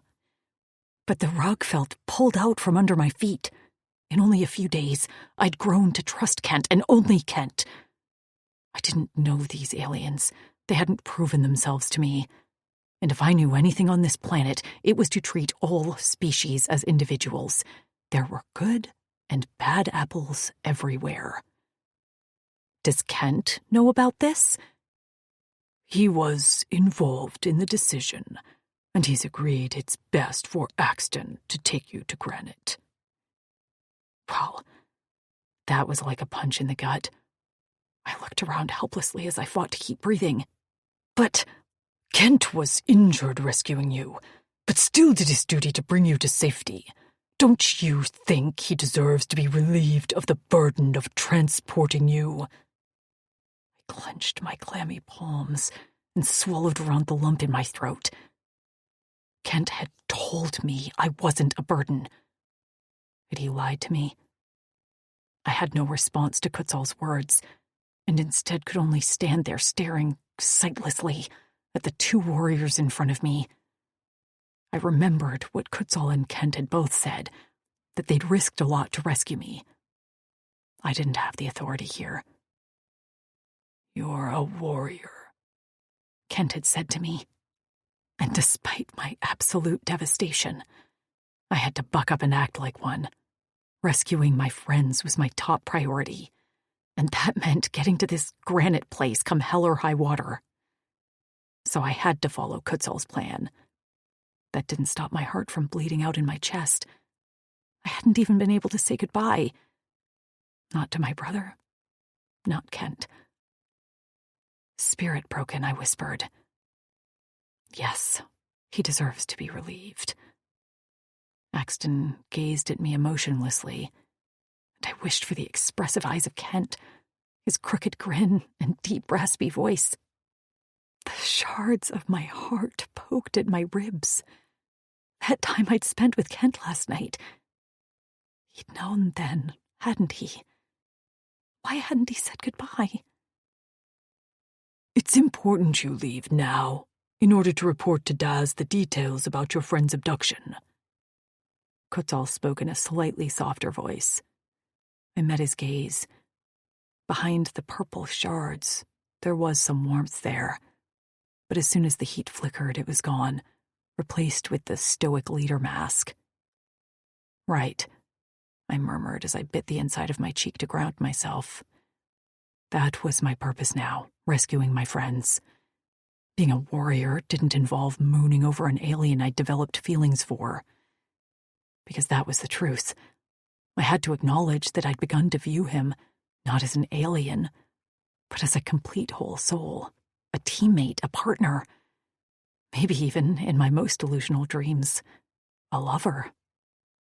Losing him felt a bit like losing an arm, but I'd metaphorically lost a limb before, when my brother died. I'd grow a new one. I'd done it plenty in this lifetime.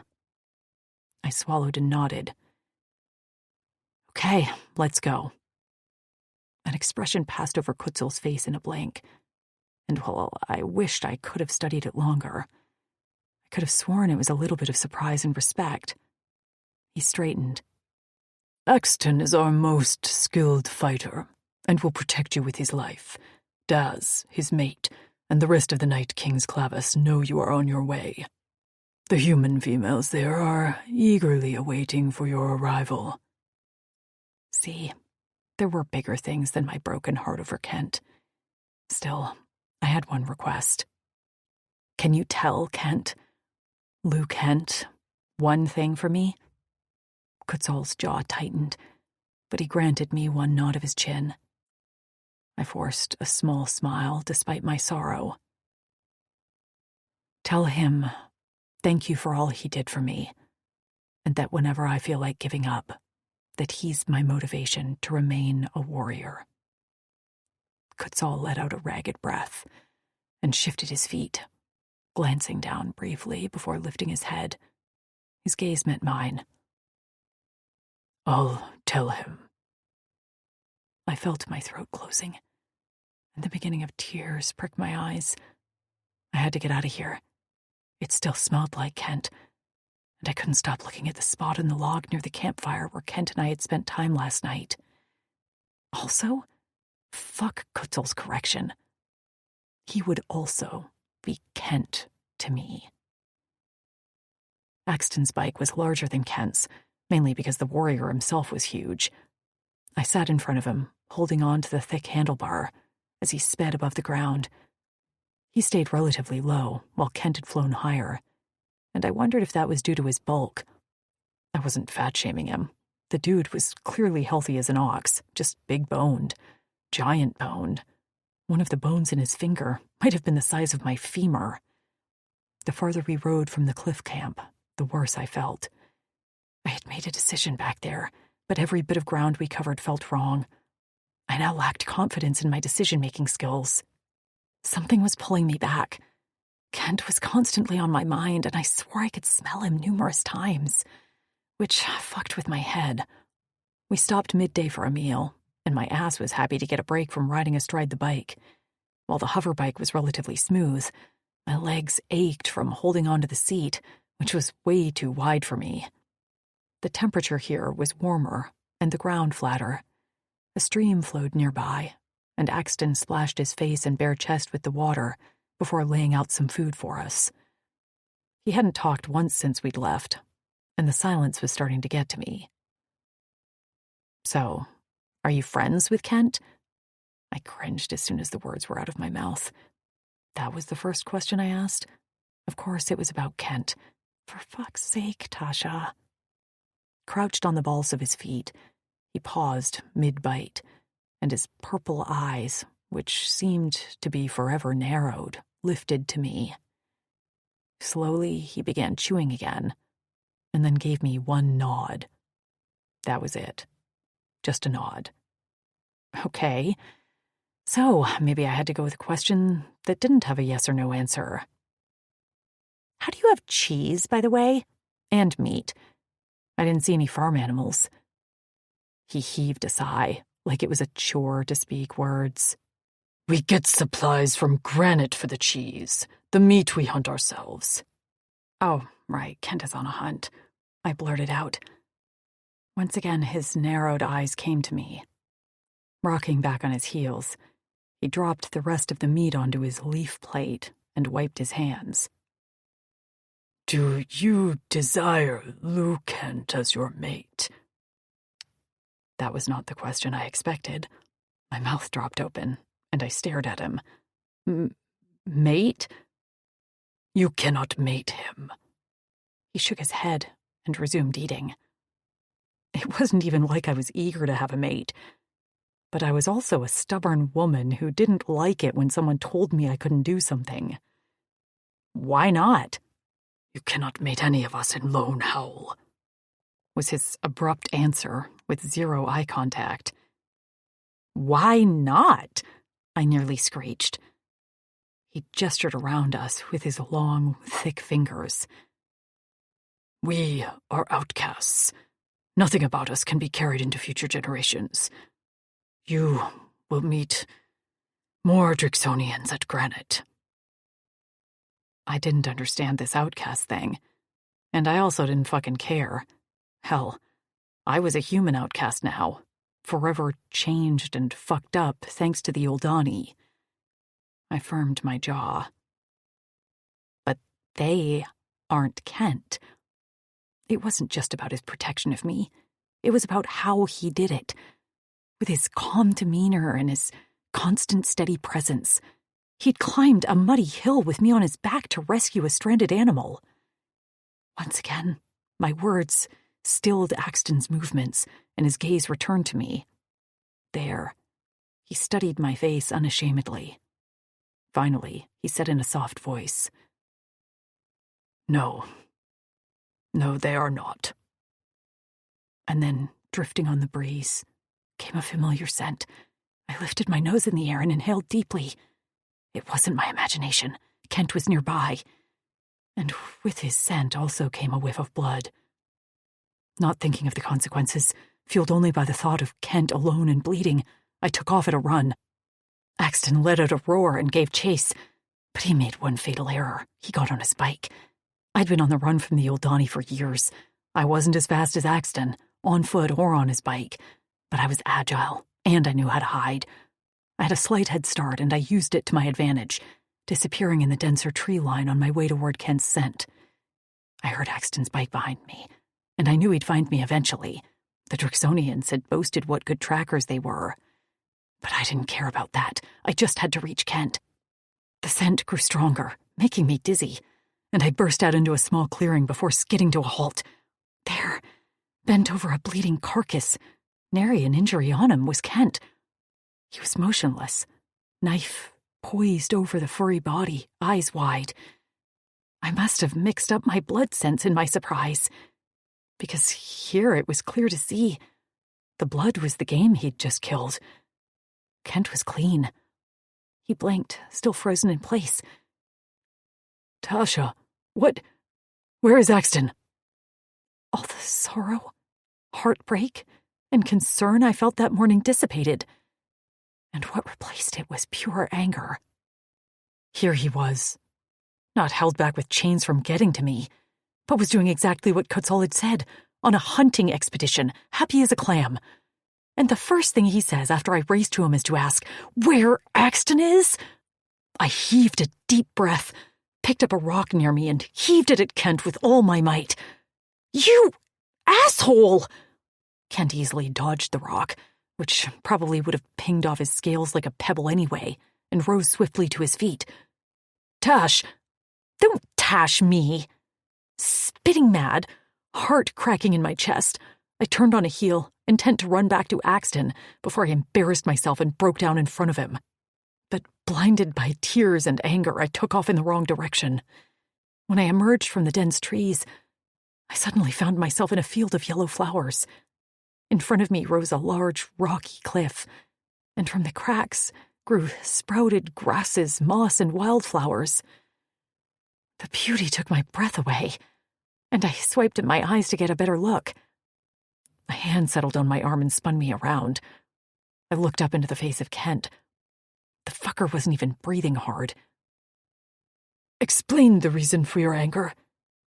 Anger roared to life in my gut. "Explain the reason? You don't know why I'm angry?" Disbelief pitched my voice to a shriek. I stabbed a finger at his chest, ready to unleash. "I trusted you. You are the only non-human I have trusted since I got to this damn galaxy. And I thought..." I shook my head. "I thought I meant to you what you meant to me. This morning, I felt abandoned." Heat flooded my face and I looked away. I couldn't believe I was admitting this to him. Why hadn't I just stayed put with Axton? This was mortifying. "You don't know what you mean to me." His voice was deadly quiet, and I risked a glance up at him to find that my normally placid and controlled Kent had morphed into an intense threat. Stunned at the purple storm in his eyes, I took a step back. He took a step forward to close the gap. We did that dance until my back hit the cliff wall behind me, and I had nowhere else to go. My bravado faded as Kent slapped a palm over my head with a smack. Again, he spoke in that deceptive, calm tone. "You think you don't mean anything to me." I tried to recall the courage I'd felt when I'd confronted him. Swallowing, I forced out a few words. "Was I just a duty to you?" His body trembled, and I winced when his nails scraped the rock wall as he curled his fingers in a fist. Nostrils flaring, he bared his teeth. "Everyone sees it but you." I bit my lip. Kutzel said, "Flick, Kutzel!" He saw it the moment we arrived. So did Vince. So did Axton. Everyone saw it but you. And that's the reason Kutzel forbade me to take you to Granite. Why he banned me from camp this morning. So I didn't take you and flee. I was missing something. Head spinning, dizzy with his scent and words. I shook my head. I don't... You want to know what you mean to me? I sucked in a breath and met his heated gaze. I can't control myself around you. Your scent makes me crazy. All I think about is if you're safe. All I want is to watch you smile and be the reason you're happy. He stepped closer. That was when I felt the bulge in his pants, pressing like a brand against my stomach. I already lost myself once in you, and not a moment goes by where I don't still taste you lingering on my tongue. I crave you, Tasha. I crave your moans, your cries, and the way your cunt squeezed my fingers. His cock pulsed against me, and my knees went weak as his voice deepened to a rumbling growl. Is that what you want to hear? About how badly I want to ruin you for anyone but me. Chapter 11. Kent. I'd gone insane. That was the only explanation for talking to Tasha the way I did. Her scent invaded my nostrils, shooting straight to my brain like an arrow. All morning I'd tortured myself. Instead of staying within the confines of my normal hunting grounds, I'd followed the path Axton and Tasha would take, remaining a fair distance behind, but unable to help myself. It wasn't that I didn't trust Axton. It was that I couldn't seem to keep myself from following Tasha. My life had been reduced to wanting nothing but to serve her. Now she stood in front of me, chest heaving, a bead of sweat dripping down her slender neck. In a moment, she'd slap me, run, scream, all things she should be doing, instead of standing there, staring at me, smelling like a flecking temptation. She swallowed, and I watched her throat bob. Why did you act like nothing happened beside the stream that day? My gaze darted to hers. That wasn't a question I had expected. Because I touched you without permission. I could have said no. Her tone was soft. I could have pushed you away. I felt safe enough with you to turn you away, but I didn't say no for a reason. My cora pounded, because the words she spoke ignited an ember of hope that could be very dangerous. I was a moment away from doing something Kutzal would nearly kill me for. Tell me no now, Tasha. My voice shook as my body fought with itself. You can feel how badly I want to touch you. Push me away. She reached up with a shaking hand and unclasped the fur cape at the base of her neck. Yes, she whispered. My cock strained in my pants, and my balls felt full to bursting. I pounded the rock wall with my fist. Say no! She inhaled sharply, and then with a quick sweep of her hands, tore off her shirt to reveal her bare flesh with only a thin band wrapped around her breasts. From beneath the fabric, her nipples pebbled. My mouth watered as I remembered the sight of the pink buds that nearly begged to be sucked. Tasha, why can't we do this?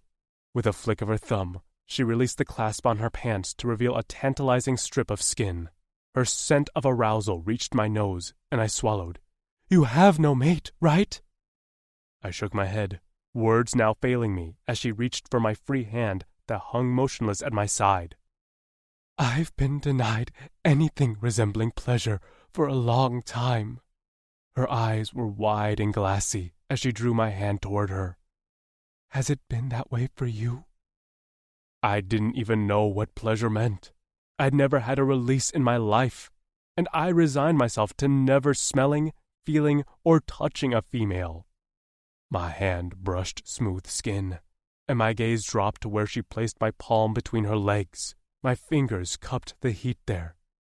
"You promised to ruin me." Her eyes held mine. "So, ruin me. Fleck it." Dizzy with her scent and heat, I dropped to one knee and slid her pants and underclothes down her legs as I did so. She let out a gasp of surprise as I tossed the clothing to the side, leaving her standing bare in front of me. Her smell was everywhere, sending my head spinning. All I could think about was tasting her again. It had been nearly all I thought about since. Hooking one leg over my shoulder, I dove down between her legs to lick up her essence. In this position, she gushed on me. Her juices dripped down my chin, flooding my nose, and I would have happily drowned in her. "Kent!" she gasped, and I looked up at her body to see both her breasts spilling over the thin fabric as she strained and heaved. With one hand, she braced herself above her head on the cliff wall, and the other sank into my hair, where it pulled tight at the roots. I snarled triumphantly, feeling victorious that she was losing control just as much as I was. Curling my tongue around the sensitive nub above her entrance that she seemed to love so much, I teased it with my tongue piercings. Her legs started to tremble, and her blunt nails raked my scalp. "Shit, I'm close. Oh, fuck," she murmured, and when I slammed 2 fingers inside of her, she screamed. Rewarded with another gush of her juices, I lapped at her as she convulsed, crying out some babble as her cunt clenched around my fingers. When I pulled free of her clutching core and let her foot fall to the ground, she stumbled. Her glassy eyes came to me, and for a moment, I froze with indecision. I hadn't received the intimacy training most Drixonians had. All I knew was things I'd overheard, stuff I'd learned secondhand. Vince had stolen a pleasure textbook when we were chits, and while we'd read it cover to cover, we hadn't fully understood what it meant. On top of that, it was about Drixonian women. Everything I did was by instinct, responding to how Tasha felt, and a little bit of doing what I thought would make me feel good. Her lips were parted, and her pink tongue crept out of the side of her mouth to wet her bottom lip.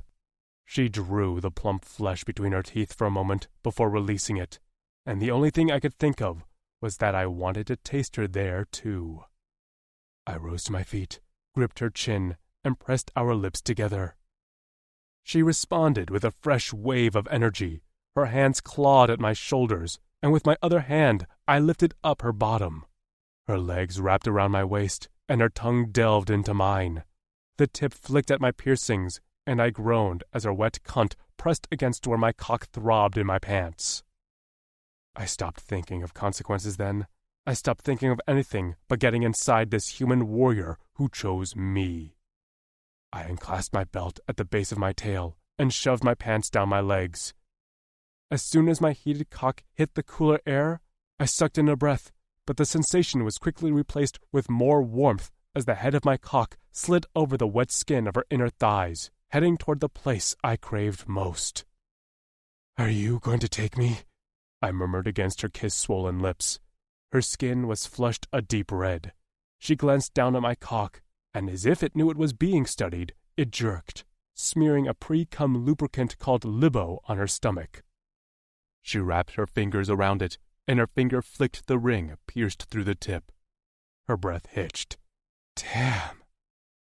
Is it to your liking?" I asked, teeth gritted with the need to be inside of her. Panting, her eyes met mine. "Yes. Hell yes." With both hands, I positioned her above my cock, and she let out a little squeak when the tip pushed at her entrance. "I could barely think of anything but seating you on my cock since we met," I whispered. Her fingers curled at the nape of my neck, pulling on my hair. "Kent!" "You'll take me inside, like the warrior you are," I murmured as I breached her with the wide head of my cock. "Oh, fuck!" Her breath hitched, and her mouth dropped open as her head tilted back. Her tight heat fogged my brain. My cora throbbed in my cock. My balls were so swollen they felt like weighted sacks between my legs. Her walls seemed to inch me in, and I groaned at the softness of her cunt. Fully seated inside, I panted as I fought not to spend my release right then and there. I let my head fall forward until my forehead hit the wall near hers. Her breath tickled my neck. Seeming to sense my strain, her fingers moved in soothing circles on my upper back. "Never had this soft," I whispered into her hair. "Not once." I drew my hips back and snapped them forward. She cried out, and I nearly went cross-eyed. Her cunt squeezed me to perfection, and I couldn't hold back anymore.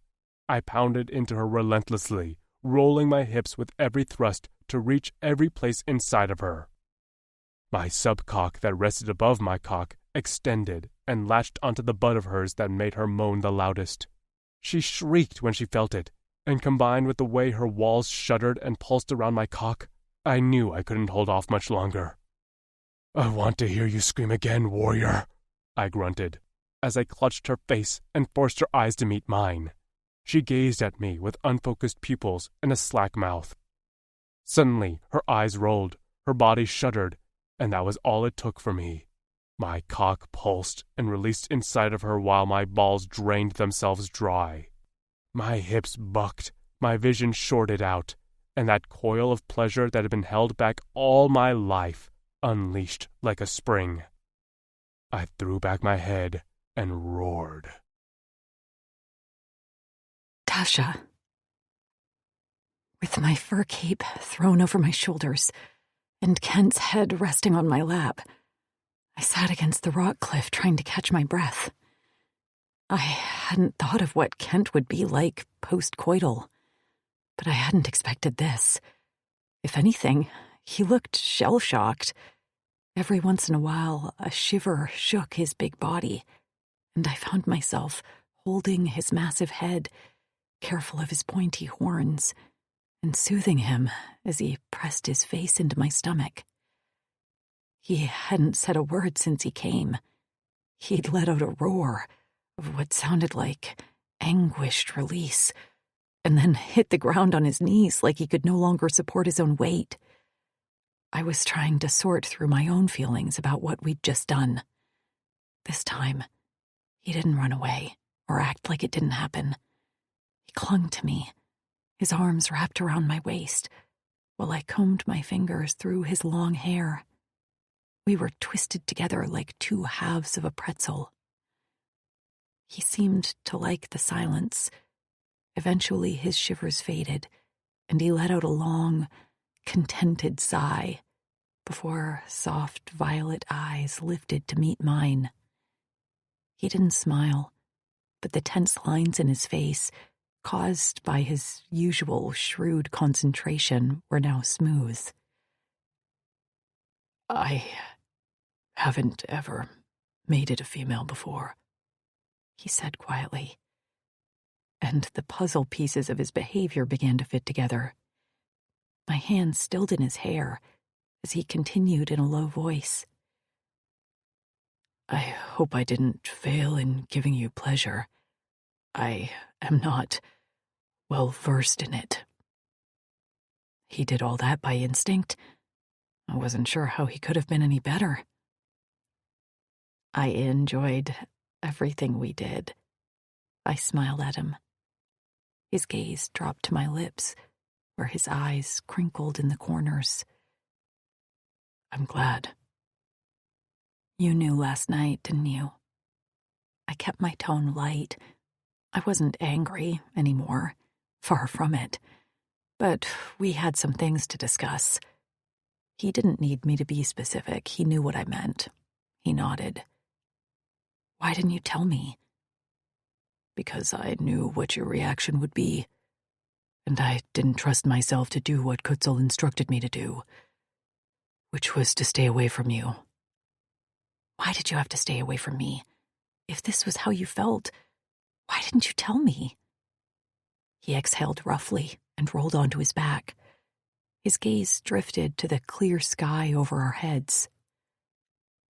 "I am not like the Drixonians who live in and near granite. The Lone Howl are made up of the Sons of the Naught." "Sons of Naught?" His long tongue prodded at his fangs as his eyes swung to mine.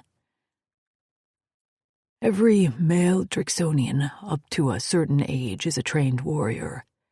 Our females held positions of importance in society, and the men were land and space defenders. It's a duty taken very seriously, and if any warrior deserts his position, they are the Naughts. My stomach dropped. So, your father? He was a deserter. My mother was pregnant with me when he deserted, and he knew the consequences I would face, which was a rule of our society. It wasn't enough for him to stay. I cupped his cheek. What consequences did you face? I did not receive the same training others did. Same with Vince, Quetzal, Axton, and all the others in the Lone Howl Clavis. We were given cleaning jobs, or were used as training practice for the other young Drix. My throat closed up. I couldn't imagine a young Kent being punished for something he didn't do. That's horrible. He placed his palm over mine where it rested on his cheek, and then slid our combined hands to the back of his neck, where my fingers brushed the burned mark I'd discovered before.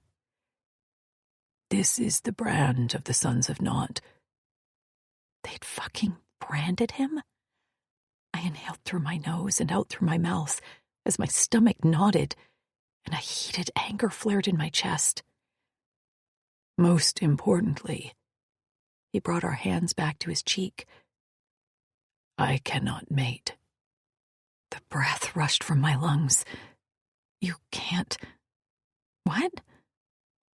You are to be taken to Granite, where you will choose from the warriors there. No fucking way! I shouted. My voice echoed off the rock face, and somewhere a rodent squeaked and took off running in the grass. No way! That's fucking ludicrous. Look, I'll be respectful of your culture up until a point, but no way will I be paraded in front of a bunch of you guys like some woman in the temps. This isn't Regency-era Britain. Fuck that! I choose you. And if that Daz guy won't help me look for my friends, then I'll do it my fucking self. I swallowed, suddenly losing steam. I can, right?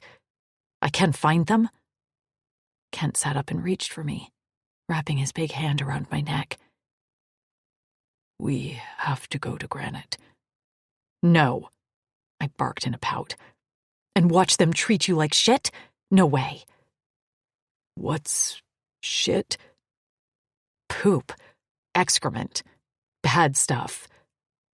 His lips twitched, and I wasn't sure what he found funny about this. They don't treat me like this shit. But you said Daz treats us well, like any other of his warriors. But we will always be Sons of Naught. Females are precious now more than ever, and despite his rejection of the old ways, he will disapprove of your choosing me. This is exactly what Quetzal wanted to avoid. Fuck him. Again, his lips twitched. He's my friend. I narrowed my eyes. You need better friends. Kent sighed and looked to be praying for patience. Quetzal has a lot to worry about. He's managing the Lone Howl Clavis, worrying about the Wutarp borders, strengthening his relationship with Daz, and, on top of that, dealing with me and my very real attachment to a human female I have no business being around. I drew the cape further around my body and sniffed, but didn't answer. If he wanted me to suddenly have sympathy for Quetzal, he had another thing coming. Tasha. Kent's voice deepened with conviction. Look at me. I met his gaze sullenly. His thumb rubbed a steady circle at the base of my throat. You are a warrior who wants to rescue her friends. We will go to Granite, and we will tell them everything they need to know to arrange for a search party to find them. And then we will fight for us. I don't know how Daz will react, and I can't say that I'm not concerned. But I'm done fighting what's between us. And now is the time. to fight for us. Chapter 12. Kent. I stepped into the clearing, Tasha at my side, to finish dressing the bilket I'd killed. But instead of the untouched carcass, Axton was there, leaning casually on his bike, thick arms crossed over his chest. "Oh shit," Tasha mumbled. "Kinda forgot about him." I straightened, prepared to fight. "Axe?" "I'm sorry about running away," Tasha spoke up to the big warrior. "I mean, I'm not sorry I did it, but I'm sorry you had to chase me." His gaze shifted to her briefly before he nodded. To me, he jerked his head. "Can I leave now?" I gripped Tasha's hand and pulled her to me. "Not with her." Axton's expression of mild annoyance didn't change. "I hadn't planned on taking her. I'm returning to camp." The tension in my muscles loosened. "What?" Axton sat on his bike and turned it on. "She ran to you, brother. She chose you. Who am I to argue with that?" Releasing Tasha, I stepped to the side of Axton's bike. "Ax." He sighed and leaned back while the bike rumbled between his legs. Suddenly, he reached out and clasped my neck before bringing our foreheads together. I went still, surprised, as Axton rarely initiated physical contact, even if this was our traditional greeting. "You're the best of us," he said in a deep voice, barely heard over the engine of his bike. He opened his mouth as if to say more, but then shook his head before releasing my neck. I took a step back as his bike rose into the air, and he tossed a pack of supplies on the ground. "I'll take care of Kutzal," he yelled. "Get her to Granite." With one hand crossed over his chest in a farewell, he took off back toward camp. I stared after him, stunned he hadn't fought me to take Tasha himself. He and Kutzal were close, and Axton was a warrior who always followed orders. Something about his defiance made it feel like the ground was shifting beneath my feet. I sensed a change on the horizon. I glanced back at Tasha, who had taken the pack Kutzal had tossed and slung it over her shoulder.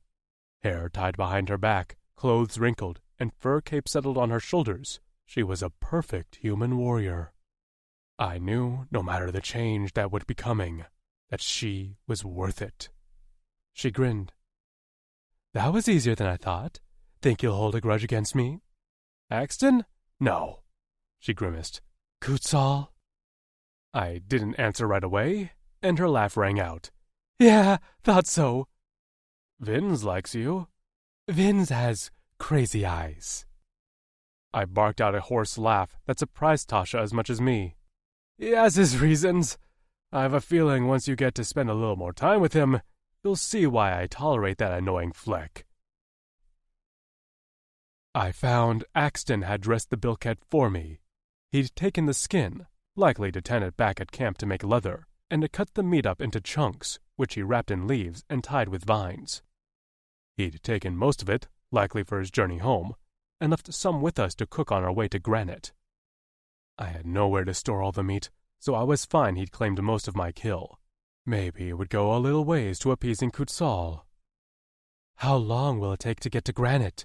Tasha asked as I strapped our packs to my bike. "A few rotations, maybe 3. I threw a leg over the seat and patted the space in front of me. "Come." A slight flush rose on her cheeks as she settled in front of me. She wiggled more than I remember her moving before, and the softness of her ass teased my hardening cock.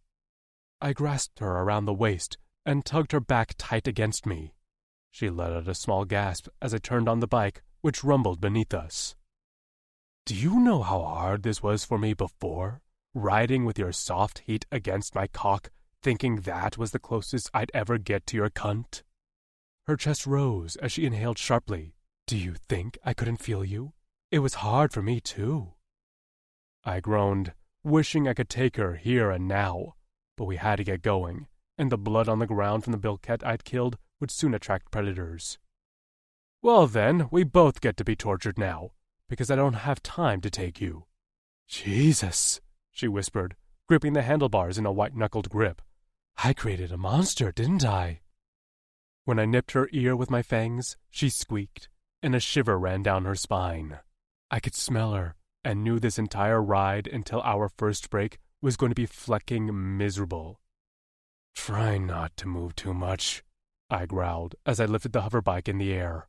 She let out a happy shout as we sped out of the clearing and went on our way to Granite. Tasha. The rest of the day was a battle of wills, and I couldn't really be sure who was winning, or if we were just being masochistic. Kent drove with one hand, sticking close to a stream of water that flowed downstream. Here the land was flat and the vegetation less dense, allowing for an almost leisurely drive rather than breakneck speed while dodging thick tree trunks. His other hand was a torture device. He roamed my front, sometimes slipping under my cape to playfully roll a nipple between his fingers. Other times, he dipped lower, sliding into my pants to toy with my drenched pussy. Even I could smell how aroused I was, and it got worse when he'd pull his fingers away and noisily slurp them into his mouth. His cock was like a steel rod between my ass cheeks, and I did my best to torture him right back, rolling my hips as we basically dry humped on the bike. The sun had just touched the horizon when he let out a growl that vibrated my bones and steered the bike to touch down onto the riverbank. Before I could even get my bearings, he had manhandled my pants off and bent me over the front of his bike, legs spread, while he sat behind me. Cool air hit my wet flesh, and I moaned as a thick finger prodded at my entrance. Folding my arms under my head, I lay, stomach down, ass up, exposed to an alien male who had very quickly become my entire world. "Your cunt soaked through your pants, and through mine." He squeezed my ass hard, and I gasped. "Do you know how much your scent drove me crazy?" I'd been primed all day, and if he didn't fuck me soon, I was going to scream. "You think I wasn't suffering? Oh, fuck." He lifted up my pelvis, and with my legs spread on his thighs, speared me with his thick cock. The delicious, thick ring pierced through the tip, slid over my inner walls with pleasure-inducing precision. The air rushed from my lungs, and I swore for a moment I could feel him in my stomach, his long shaft seemingly endless as he filled me. I scrambled for purchase on the bike seat as my toes curled and my sensitive nipples pressed against my chest band. "That's it," he rasped. "Take all of me." "Fuck," I moaned as he grasped my hips and fucked me on his bike. My entire body was wound tight, and I felt the beginnings of an orgasm flare in the base of my spine, just as he went still. "What?" Suddenly, my world was flipped, placed on my back on the bike seat. Kent rose over me, plunging inside me again, just as that node above his cock, I'd assumed was innocuous, latched onto my clit and started its mind-melting suction. Whatever biological reason it had, praise this planet's gods, because it was amazing. Above me was the orange sky, Kent's violet eyes, and his dark hair in a cloud around us. It seemed to be floating, reaching for me. And then, as the orgasm hit me, I threw back my head and closed my eyes on a wordless shout. Kent kept thrusting, fucking, growling, and straining until he pitched forward with a hoarse cry. His cock pulsed inside of me, filling me for the second time that day, and I could feel the overflow leaking out, spilling onto the bike seat. Chest heaving, I blindly reached for him, feeling like a million scattered pieces of human flesh. Panting, he drew me up and into his lap, where we stayed connected as we sought to catch our breaths. When he held me like this, surrounding me with his strength and tenderness, I almost felt like a whole, untouched person. In Kent's eyes, I wasn't a victim, an experiment, or refugee on the run. To him, I was Tasha, his warrior. I should have fed you first, he said softly. I huffed a tired laugh. No, this was perfect. Now we can take our time eating, rather than rushing through it to get to dessert. Dessert? I pulled back slightly and shifted, feeling uncomfortable full. What we just did. Dessert, he murmured. I like that word. I sat back slightly in his lap until his cock slipped free of my body. Looking down, I grimaced. We made a mess. I like it, he whispered, swiping a finger through our combined juices until they were smeared all over the seat and my inner thighs. He cupped my pussy, his hand gentle, and pressed a soft, hesitant kiss to my lips. Thank you for running to me. I won't let you down again. I cupped his face. Hey, you didn't let me down. Now that you explained, I understand. I patted his face. But don't do it again. His lips twitched, and his large facial scar tugged at the skin.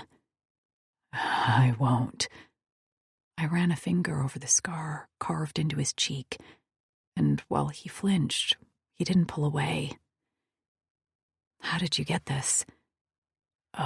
Coke in the uprising. I remembered the Kolks. They were like armored bears who the Uldani used as their protection. We usually took the front lines of all battles. The Drixonians who were properly trained and knew formations, as well as other skills like piloting, were protected. I hated that for him.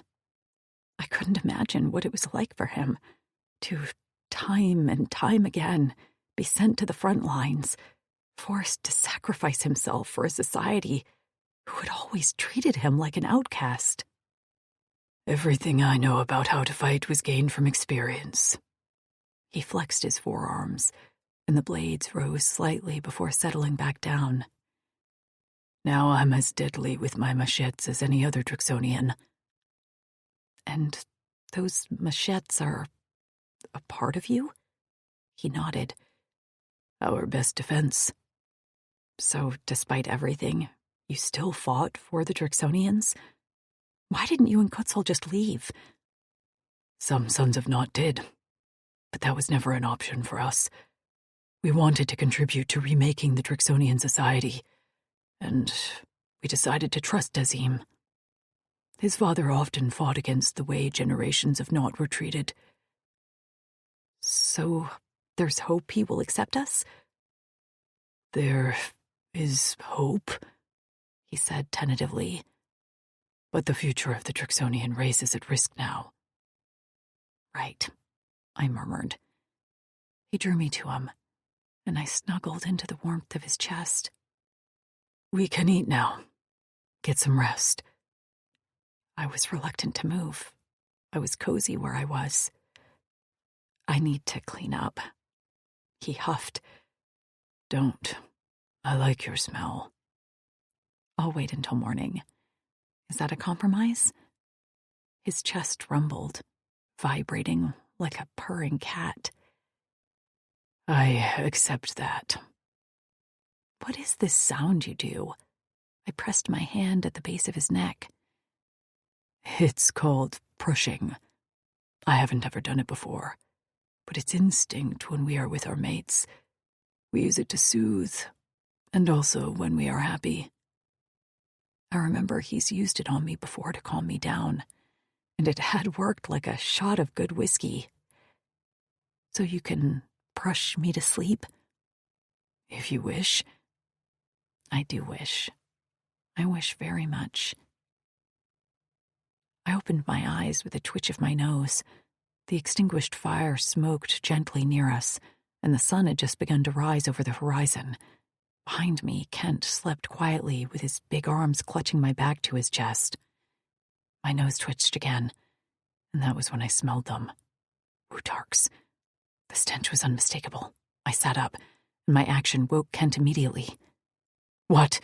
he barked, eyes wide and alert already. "Wutarks," I breathed. "Maybe a mile away, moving fast." He looked at me carefully, and I knew there would be questions later, like how I knew what I did, but now wasn't the time. Without questioning or patronizing me, he sprung to his feet, tossed the burned logs from our fire into the stream, and rubbed out any evidence we'd made camp there. We didn't have much in supplies, and we were packed and riding off astride his bike before we saw any Wutarks. But I knew they were coming. "What do they use for transportation?" I yelled over the sound of the hoverbike. "They don't need anything," he shouted back. "They are capable of short bursts of speed that covers a lot of ground. They don't have the stamina to sustain it, but they are very powerful in battle." "Shit," I whispered. I remembered the blurry figures I'd seen when I'd been captured. They'd moved so fast I could barely see them. "You don't want them to see us, right?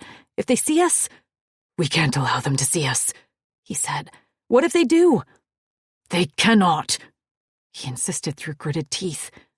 Panic bubbled and hissed in my stomach, and my legs trembled so badly I had to grip them, digging my nails into the fabric. There had to be something we could do. They were gaining ground. "Fleck!" Kent spat and banked a hard left as a rock formation rose up in front of us.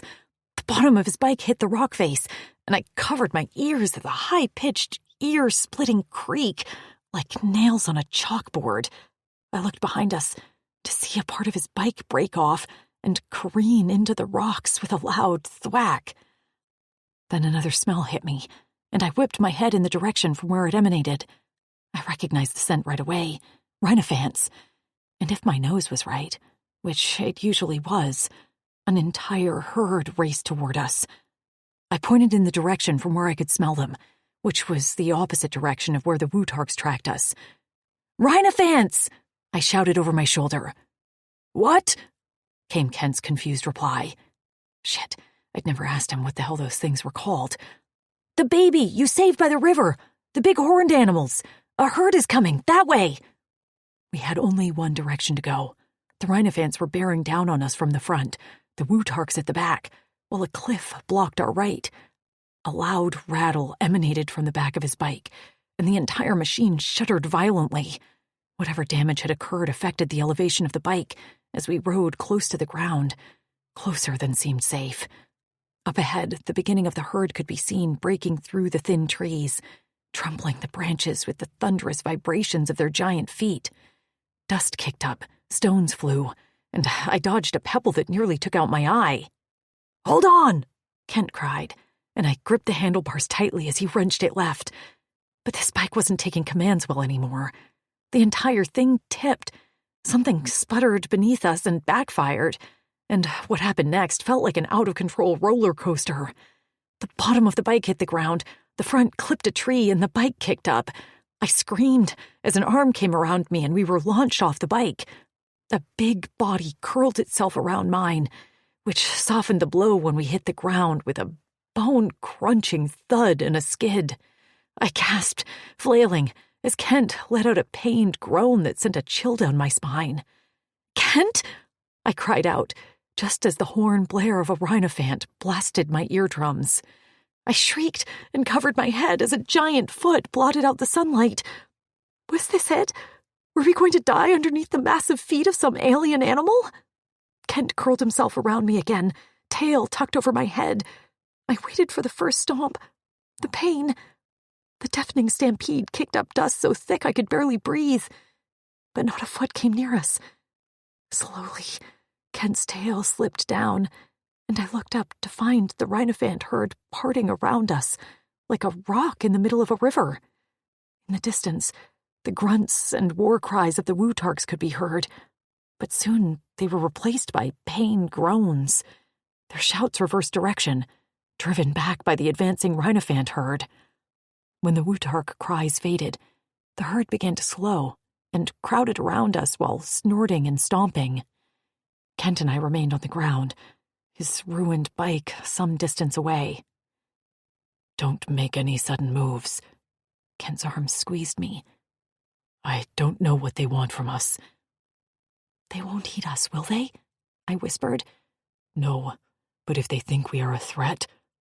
Suddenly a small path parted among the noisy rhinophants, and then they fell silent as one set of 4 feet made its way toward us. Emerging was an older rhinophant, and maybe I was seeing things, but I could have sworn that was the same one who'd been among the herd we'd seen before, with a chip on her second horn. And then trotting right on her heels was a small rhinophant, a baby. The baby. "Oh my God," I whispered. "What are the odds? Do they recognize us?" Kent didn't answer, but his breathing was harsh in my ear, and I worried about how badly he was injured in the crash. The lead rhinophant tossed her head and let out a few short blasts before coming closer. Pawing the ground, it waited. For what? I wasn't sure. Then one of Kent's arms unfurled from around me, and he extended his hand palm out. The rhinophant lowered her head until she nudged him gently with her horns. Seemingly content, she then sounded a horn again and walked back the way she came. The herd followed leisurely until the last rhinophant passed us, leaving us laying on the ground amid trampled vegetation. "Holy shit," I murmured. "Sure glad you saved that baby." Kent released a long groan, and then his arms fell away from me as he collapsed flat on his back. "If that had been any other herd..." I sat up and twisted at the waist. "What would have happened?" He snorted. "We'd be scavenger food. Riskus take their territory literally. I don't travel this way much, so I wasn't quite sure where the boundaries were." He blew out a breath. "Thank Vatas." "Are you hurt?" I didn't see blood, which was a good thing. "I'm not hurt." He sat up with a groan and rubbed his neck. "You don't look fine." "I didn't say I was fine. I said I'm not hurt." He gazed at his bike, which had twisted itself around a tree. "Guess we're on foot the rest of the way." Since the 2 alternative situations we could be in are, I ticked them off on my fingers. Killed by the Wutarks or trampled by a herd of rhinophants? I would say we are doing okay. "Riskus." "Huh?" His lips twitched. "They are Riskus." "Oh, right. Well, I like rhinophants better." "What does that word mean?" "On Earth, we have this animal called a rhinoceros, rhino for short, and they have thick gray hides and big horns on their heads. Your Riskus remind me of them, but they are as big as another animal we have, which is an elephant." "Ah, well then, we can call them rhinophants." He rose to his feet and dusted off his clothes. "Come on, the Wutarks won't be deterred for long. They will just take a different route in their search." "But this is Drixonian territory now, right? Why can't we just attack them for trespassing?" He unstrapped our packs from his ruined bike. "No, this is common ground. The lone Hal Clavis maintains a presence here as an outpost for the Drixonian center. Wutark territory lies further north, and the Drixonian border is a little ways south. So this is sort of every man for himself, then." He cocked his head and then nodded. "You can say that." "So we're allowed to be here. It doesn't matter if they see me." "They'll know I took you, and they can take you back by force. I'm a Drixonian, But I'm no match for a squad of Wutarks. Reaching the Drixonian border is paramount to our safety. At all costs, we want to avoid a conflict with them. They are not an enemy we want to fight." He sighed as he looked at his bike, and for a moment I wondered if he might cry. Could Drixonians cry? Finally, he turned away, both our packs slung to his back. "This is important. If they get close again, I will hide you and face them on my own to lead them in another direction." I pointed toward granite. "Do you see that spike on the horizon? That's a building in granite. Head there and ask for Daz." "I'm sorry, what?" I was still stuck on his first instructions. "You want me to get away without you?" His chest swelled as he inhaled deeply. "Yes. Kent, this is important." He grabbed me and pulled me to my feet while holding my gaze. "The way to rescue your friends is through Daz. To get to Daz, you have to get to Granite." I swallowed as my stomach rippled with queasiness. "But what will happen to you?" He swallowed. "I will do what I need to do." "You're not answering my question. What will the Wutarks do to you?" He still didn't answer, and I began to shake my head. His hands gripped me tighter, and he jostled me until my teeth clacked together. "This can't all be for nothing," he insisted. "Please, Tasha." Tears filled my eyes, and I batted my lashes to hold them back as I sniffed. "Why do you have to be so good and honest and practical?" He cupped my neck, and his thumb brushed the underside of my jaw. "Because you make me want to be." Chapter 13. Kent. I wish we had time to stop and eat, but it was imperative we cover as much ground as we could, since we didn't have my bike anymore. I tried not to think about my crushed bike laying broken and alone. I'd had it for 50 cycles. Tasha munched on the Antella jerky I'd handed her. The temperature closer to Granite was warmer, and she'd opened her cape so it hung off one shoulder. The ends dragged on the ground, and I took it from her to stuff inside one of our packs. She smiled at me and whispered a small thanks. I knew she was tired, and while I'd offered to carry her on my back several times through the rotation, she'd turned me down. While her strides weren't as long as mine, she kept pace well. "Shit!" she barked out. She cupped her hand under her nose, and red blood dripped from between her fingers. I stopped immediately, shoving her down onto a moss-covered patch of ground with tree cover before digging into our pack for a cloth strip. "I'm fine," she complained nasally. "It'll stop soon." I shoved an absorbent cloth at her, and she held it below her nose, head tipped back to gaze at the sky. Sitting beside her, I silently fumed, worried about her, and knowing I needed to finally ask her about something that had been bothering me. I knew enough about humans to know there was something about her that was wholly different. "How did you know the Wutarks and Rhinophants were coming?" She blinked at the sky, and I saw a flush rise up her neck. I lifted a bit from my crouch so her vision was full of me and not the sky. "Tasha?" I inquired. Her gaze shifted away, and then she slowly tipped her head down. "I knew you would ask sometime," she sighed, as I once again went into a crouch in front of her. "And after all you told me about yourself, I owe you the truth. I'm just a little terrified it will change how you see me." "Nothing will change that." I gripped the back of her neck and squeezed until she looked at me. "Do you understand?" She swallowed and whispered with a trembling lip.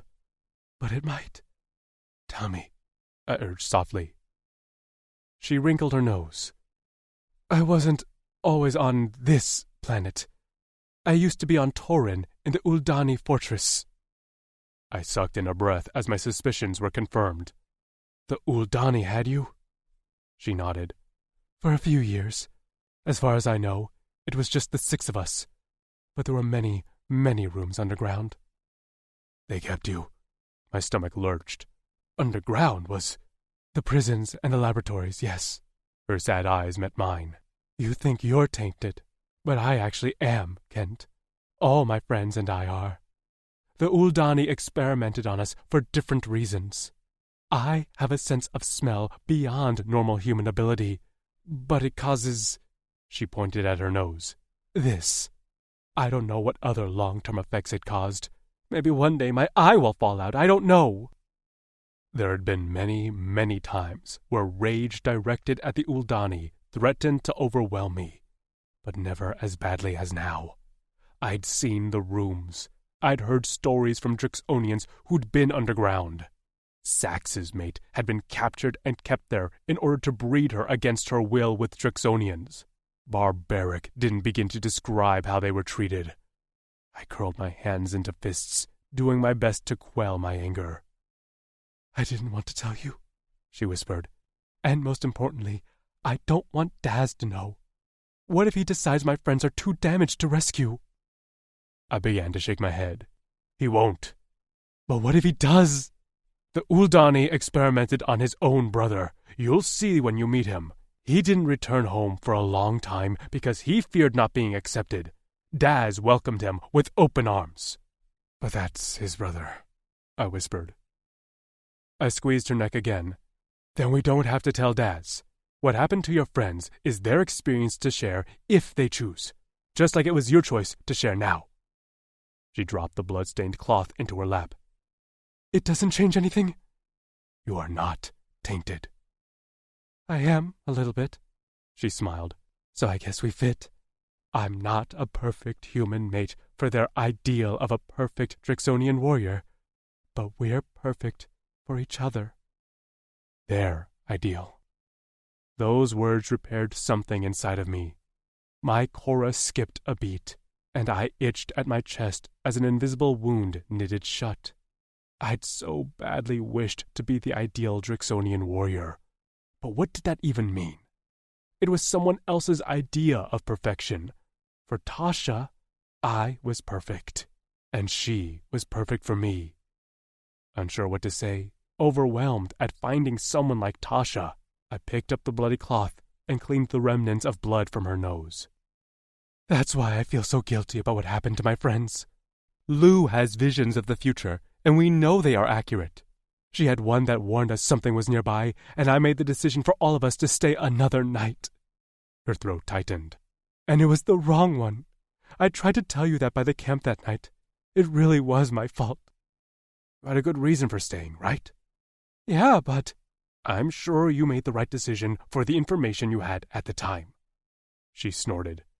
"That's what Trix said. You two would get along." "I hope to meet Trix someday." She sniffed. "I hope you get to meet her too."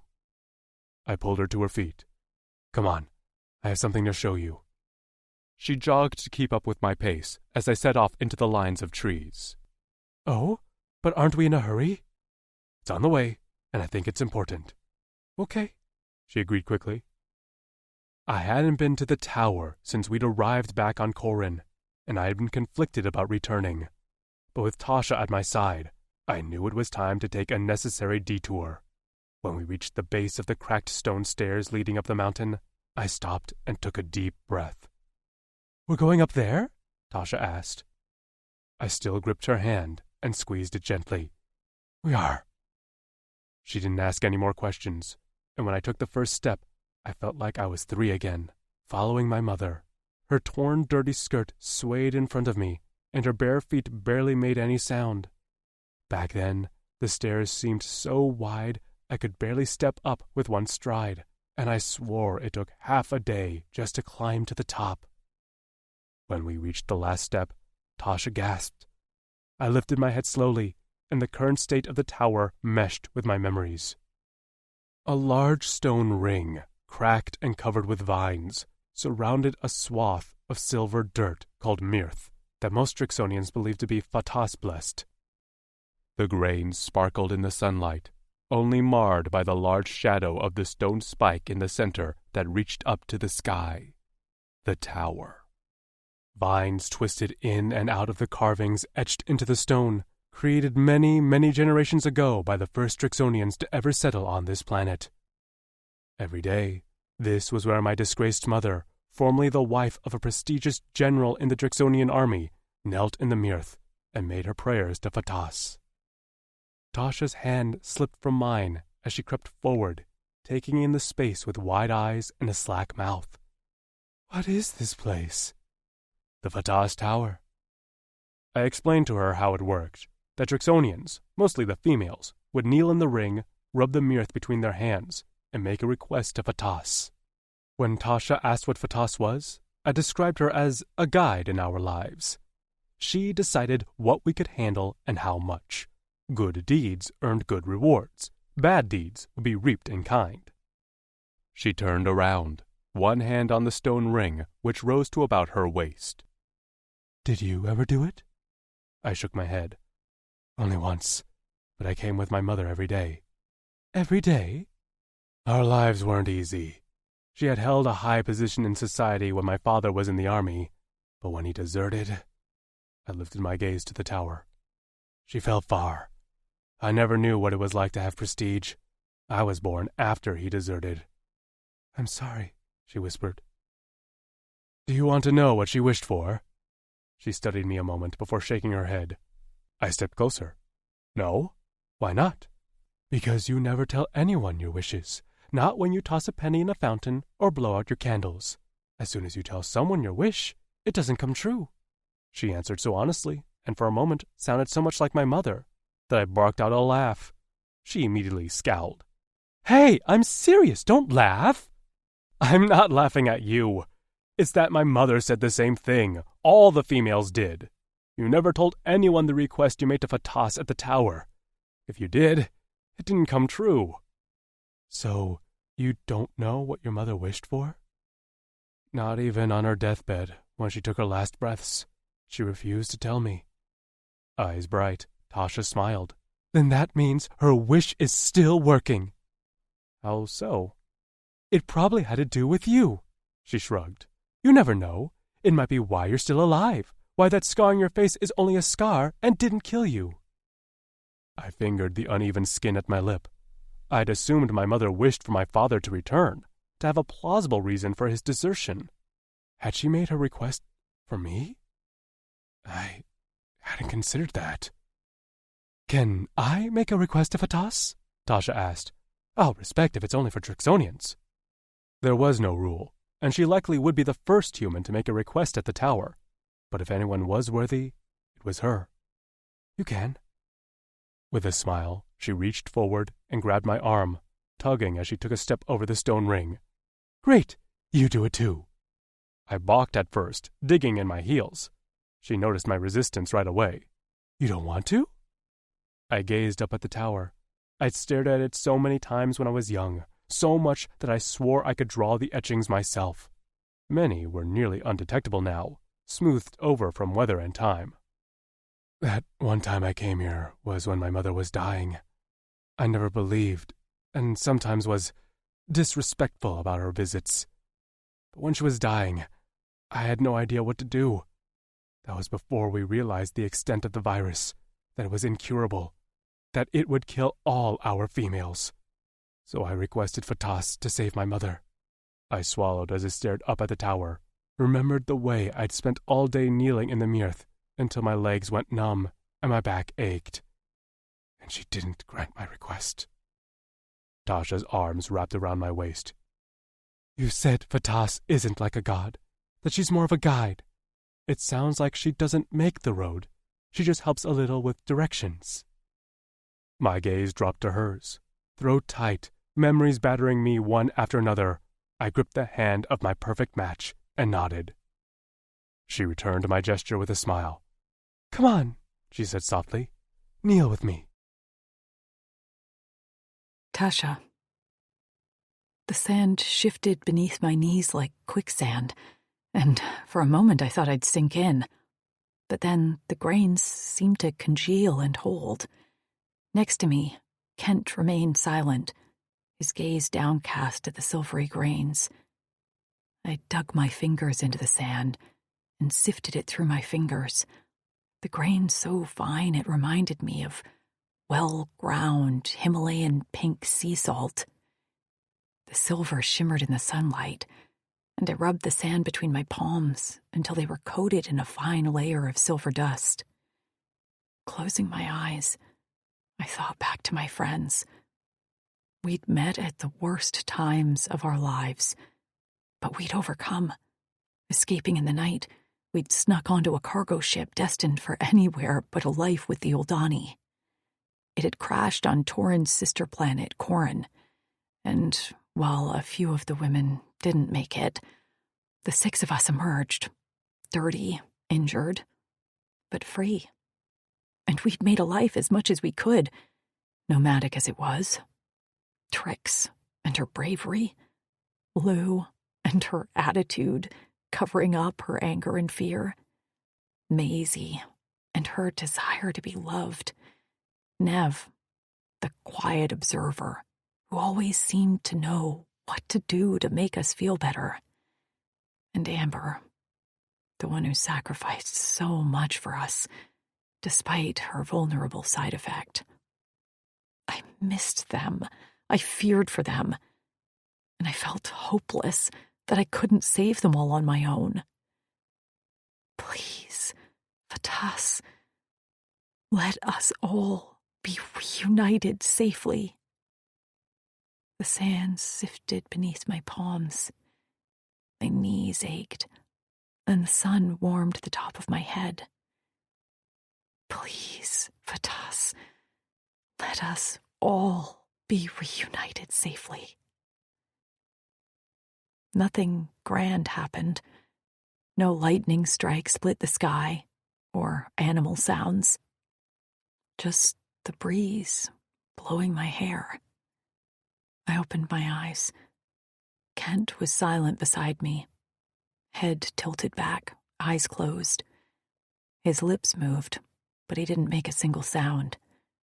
When he opened his eyes, he inhaled deeply and exhaled slowly. Finally, he turned to me, and the beginning of a smile curved his lips.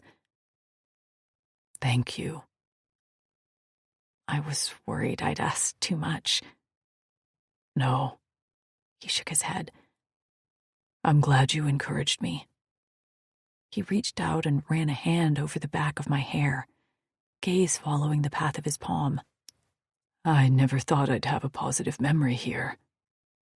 His hand settled on the back of my neck, and just from that touch, heated goosebumps rose on my arms. His nostrils flared, and he tugged me closer. So I had no choice but to lift up my knees and straddle him as he brought our faces inches apart. His hard length nudged my core. Kent, I whispered as his hands dropped to my ass. I think this isn't the place. This is the place, he grunted as he tugged me against him. I don't believe in much, but I believe Fatas brought us together. Let's show her how perfect we are together. There's probably some sort of rule against this. He cut me off with a punishing kiss, and that was the end of my protest. Fuck it. If he wanted to bone in the sands of his tower, then who was I to argue? I still hadn't bathed from our last fuck on his bike, but I had to admit that our scents mingled together, stronger when Kent shoved off my pants. It was heady and sexy as hell. Leaning back against the stone wall, he spun me until my back rested against his chest. Naked, all my clothes in a heap in the silver sands, I sank down on his cock in the shadow of the Fatas Tower. He groaned in my ear as I took him inside my slick channel. One of his hands plucked my bare breasts, and the other slid down to swirl my clit. I cried out, aching knees forgotten, as he bounced me on his shaft. The once silent hilltop, now filled with the obscene sounds of our lovemaking. His grunts, my cries, and the wet slap of my ass hitting his stomach. With a hand on the back of my neck, he pitched me forward. Bracing myself on his bent knees, I rode him hard as my body began to shudder with the beginning of an orgasm. what felt like the hundreds in only a few days. He crushed me back to his chest. The breeze picked up, whipping my hair and his around us like a storm. With his hand at my throat, the air pebbling my sensitive nipples, I came on his cock. He roared his release to the Fatah's tower, and his cock pulsed inside of me. I couldn't believe he still had the stamina left to fill me. But once again, I could feel his seed dripping out to spill onto the sand below. Panting, chest heaving, I collapsed back onto him. His hand at my throat relaxed, and his fingers rubbed there in a soothing pat that made me want to fall asleep. You sure Fatah's isn't going to be mad at us? I brushed my wild hair out of my face. His chest rumbled with what felt like a laugh. I'm sure. He pressed a kiss to my temple and then lifted me in the air, carrying me bridal style as he stepped out of the ring. As much as I don't want you to clean up, I think you want to, yes? I was willing to concede before, but this was a lot. I didn't want to put my pants back on like this. Please. He grunted in acquiescence, and then placed me down on a concrete seat near what looked like a large copper faucet. Raising the lever attached, he pumped it a few times, and a stream of water rushed out into a basin below. I cupped it, taking a moment to drink a few sips. Before I could proceed to bathe, Kent stood in front of me. Let me, was all he said. And so I let him. He cupped the water and poured it over my shoulders, my breasts, and then rubbed it all over the rest of my body. He paid special attention to my ass and my pussy, rubbing the water in and watching as the juices of our lovemaking washed away down a small drain. He knelt as he carefully lifted each of my bare feet to clean them off as well. I clutched his shoulder to keep my balance, overwhelmed at the gentle care with which this large, scarred warrior handled me. Before he rose, he pressed one kiss to the pubic hair above my clit, and I sucked in a breath as he once again rose to stand next to me.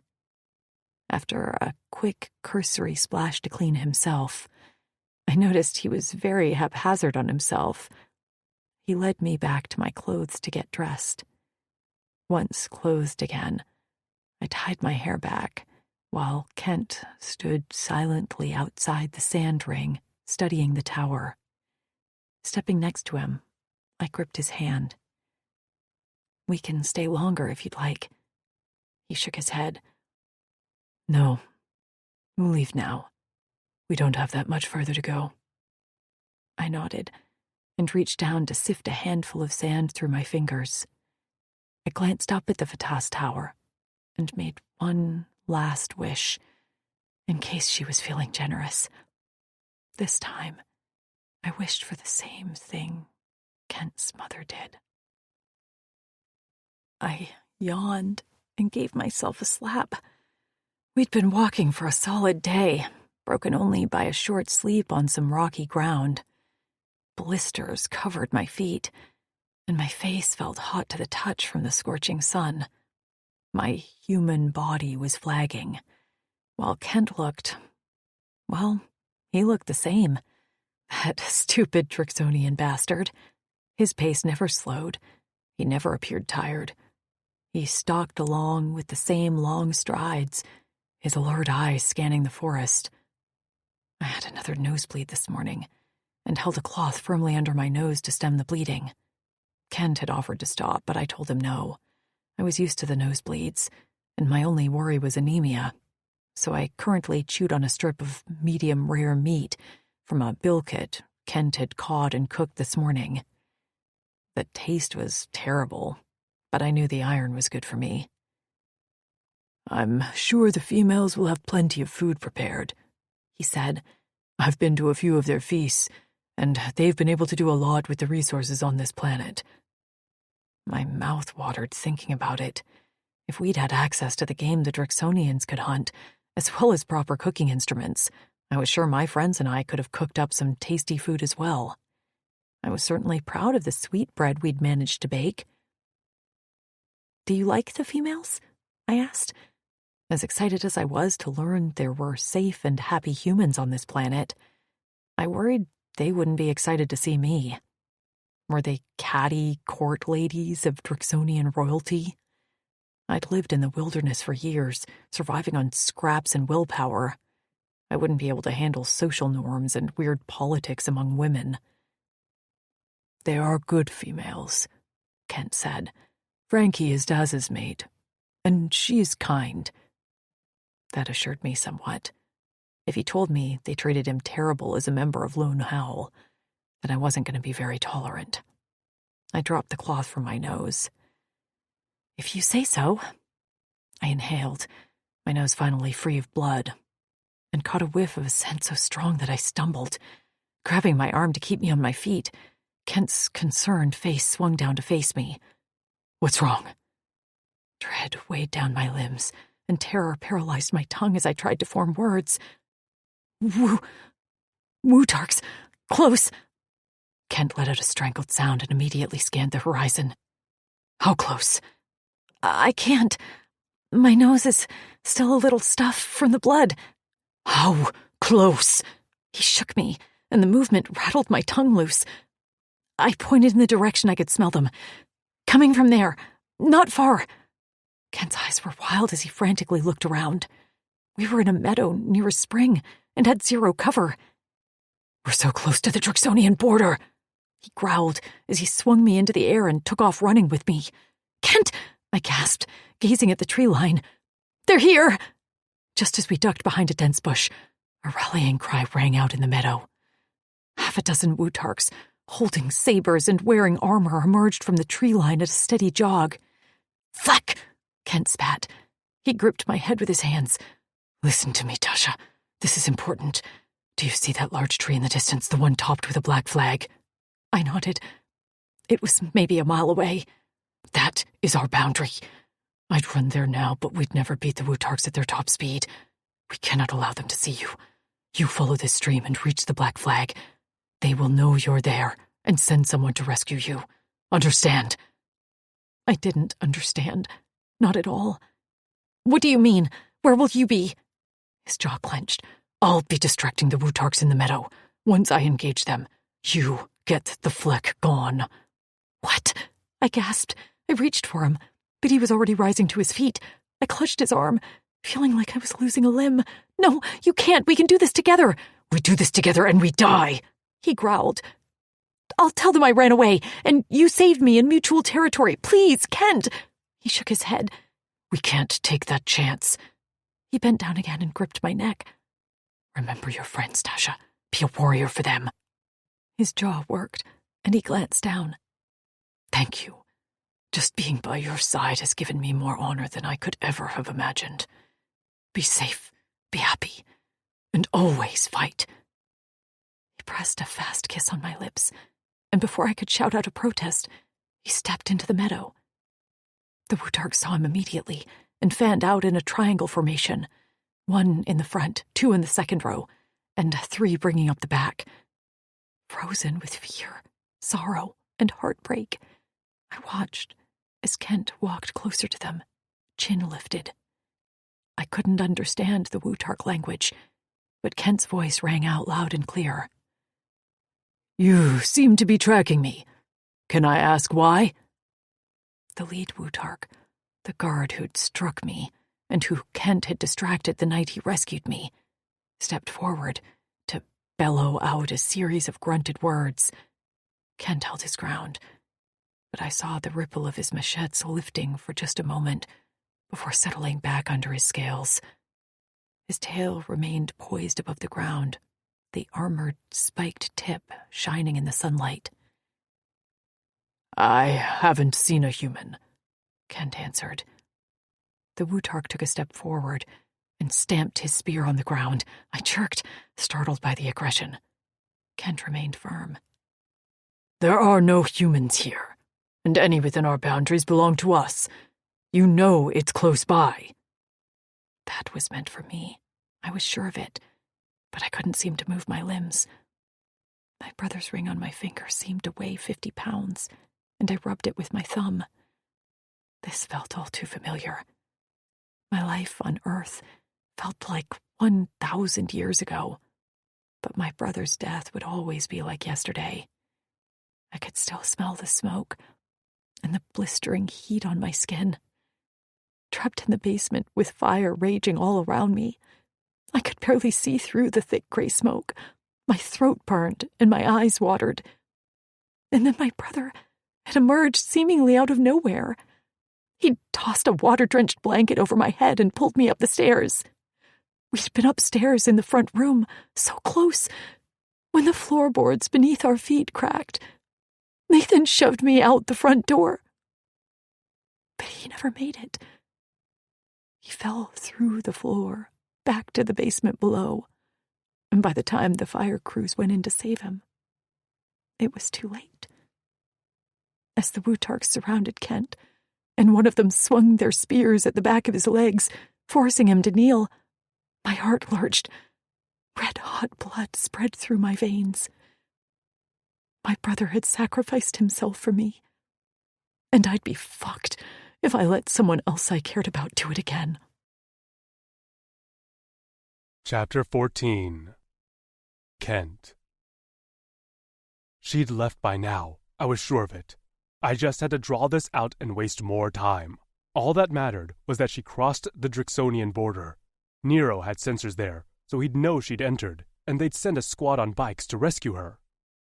These Wutarks were strong as Fleck. That blow to the back of my knees with their spear hurt more than I expected, but I kept my jaw firm. If I made any sort of pained noise, I worried Tasha would hear. I didn't want that to be the last thing she heard from me. Human, where? The Wutark demanded. I recognized him as the one who'd struck Tasha that night, and I vowed to do some damage to him before they killed me. Who? I growled back. He snorted, his snout dripping with mucus, before crouching in front of me, threads dancing in his black eyes. Smell her, mixed with you. We will find, and it will be proof of war, Drex, he hissed. He lifted his spear, and I closed my eyes just as the sharp point slammed into my shoulder. Hot pain shot through my arm, and I forced myself to remain still and silent despite the spear sticking out of my flecking shoulder. When I opened my eyes, my vision swam with pain. My stomach churned. You won't find her. Suddenly, a voice pierced the air, and the sound of it hurt worse than the spear in my shoulder. Kent! The Wutarks immediately homed in on the location of Tasha's voice. Run! I hollered, and groaned as the spear jostled painfully in my shoulder. Kent! She cried again, and I cursed everything, that she saw me like this, that she hadn't run when I told her to, and that I'd completely lost control of the situation. Get! The guard crouched in front of me ordered to his 5 warriors, and they took off in their dizzying Wutark speed. They'd reach her in mere moments. I lashed out with my tail, hitting the Wutark in the side of the head with the spiked tip just as I pulled the spear from my shoulder. He roared, clutching his bleeding head, while I staggered to my feet. With blood dripping down my chest, I turned on a heel and ran to Tasha.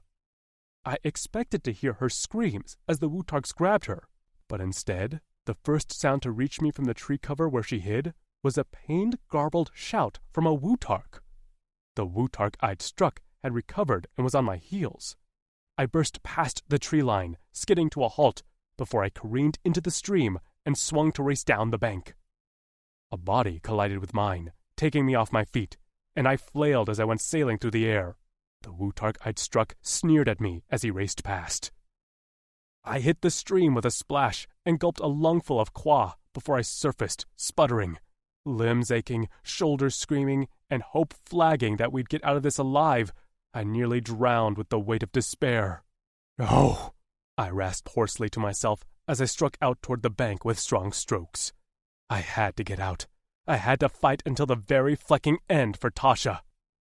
I climbed up the bank, digging my claws into mud and roots, and stumbled to my feet, terrified at what I would see. Bodies littered the ground. Wutark bodies, all bleeding from whip-like wounds. "What?" I whispered as I lurched forward. "Stop!" Tasha's voice cried out, and I went still.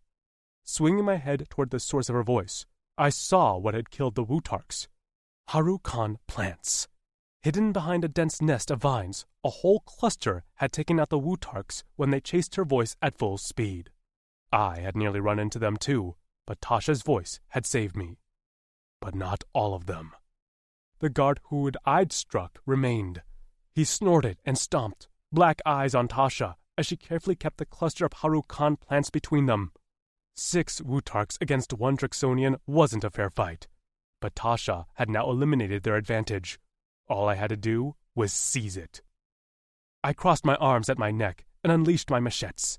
The familiar ripple of the spikes on my arms, head, and back lifted my courage. I wasn't the most skilled fighter among the Drixonians, but I had the most to fight for right now. The Wutark hefted another spear and aimed it at her. She dodged it, but the action took her off balance, and she hit the ground hard on her hip. The Wutark shouted victoriously and rounded the cluster of plants in 2 strides. But I was on the other side, and I made it in 2 strides too. Tasha rolled out of the way as the Wutark and I collided in midair. We hit the ground on a grunt, and I immediately slashed out with my machetes, aiming for his face. He swung his head, and the blades merely scraped his nose. Still, blood beaded, and he roared in anger. He rolled backward and came to his hooved feet in one fluid movement while drawing a large blade from his belt. I too came to my feet and didn't wait for him to initiate the next attack. Surging forward, I lashed out with my tail, catching him behind the knee with the spiked tip while also shoving my head spikes into the unprotected area under his chin. His bellow echoed off the trees, and the smell of his blood filled the air. He lashed out with his blade, carving a chunk out of my chest.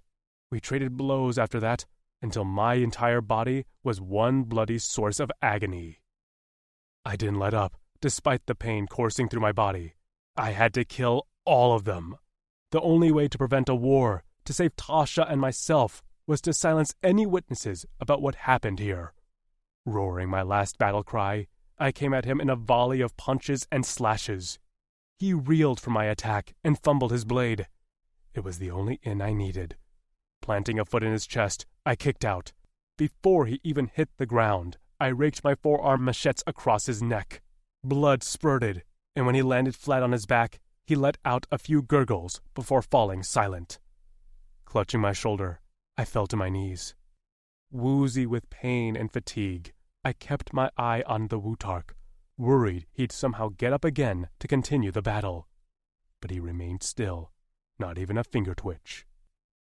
Tasha's smell surrounded me as arms wrapping around my neck. "Kent," she whispered.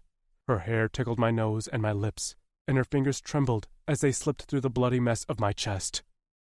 A sob wrenched from her throat. Shit.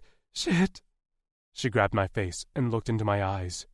Her lips moved, but the sound took a long time to catch up. "What can I do?" "Border," I gasped. "Have to get border." "Right," she nodded, and suddenly I saw 2 of her. My whole body was on fire. My arms ached from the fight. My wrists, too. Had I snapped some bones on the Wutark's armor? I lifted my hands and rotated my wrists, and when my eyes finally focused, my breath caught in my lungs. Tasha. I'd taken a risk, and now I wasn't so sure it had paid off. Kent's cheeks had paled. He swayed on his knees, and his glassy eyes couldn't focus on me. The blood was everywhere, all over Kent, his clothes, the ground, and now on me. My stomach clenched at the gagging scent, and I couldn't even touch Kent properly without my hands slipping off his scales from the slick blood. Now he stared at his wrists, and I grabbed them. "Look at me!" He trembled, and when he lifted his head, his breath stuttered out from between his swollen lips. "Ugh, Locks. A pain pricked at my wrists, but I ignored it. I might have sprained one when I fell dodging the spear. What? He jerked his hands from mine, and then grabbed my hand to hold my arm in between our faces. Locks! The word made no sense, but I hissed as the burning in my wrist grew stronger. I tried to tug my hand from his grip, but he held on. Movement caught my eye, and my gaze swung to our wrists. There, etching into the skin of our wrists like an invisible tattoo, were two black, parallel lines a few inches apart. I held up my other hand, the pain nearly forgotten, as I stared at the same marks on both of my wrists. Kent! I gasped as the two parallel lines met, and then between them, like a thick wrist cuff, a pattern began to emerge in thin black lines, harsh slashes that reminded me of the marks on the Fatah's tower. When the pattern completed all the way around our wrists, the lines flashed a bright, blinding white before dulling to a slick gold. The pain evaporated, just as a headache began to form. I clutched my head, feeling like my skull was swelling. In my mind, silver sands swirled, coating everything in a fine dust, softening the edges of all my harsh lines until it all settled. The pain ended. I let my hands fall into my lap as I lifted my head. Kent stared at his wrists, rotating them back and forth, his jaw slack. The massive blade wound in his chest no longer bled. In fact, it was mostly healed, and the spear hole in his shoulder looked like an old, puckered bullet wound. I reached out, brushing my fingers over the blood remaining on his chest, but sure enough, the cut was closed. Healing. How was that possible? He placed his hand over mine, and my gaze fell to our matching wrist marks. My heart pounded in my chest as our eyes met. What happened? He inhaled deeply, violet eyes now soft and focused, pain-free. Locks, he whispered again. But that word still meant nothing to me. I don't understand. His head went up and he scanned the horizon. I immediately scented the air, but I couldn't smell much over the bodies of the dead Wutarks. He pulled me to my feet. I'll explain once we are in our borders. I don't know if there are more Wutarks. He took off running, as if he hadn't been stabbed and slashed. I kept pace with him pretty well, surprised by my stamina. I felt like I had renewed strength, like I'd just eaten protein and had a shot of adrenaline. I rotated my wrist in front of me.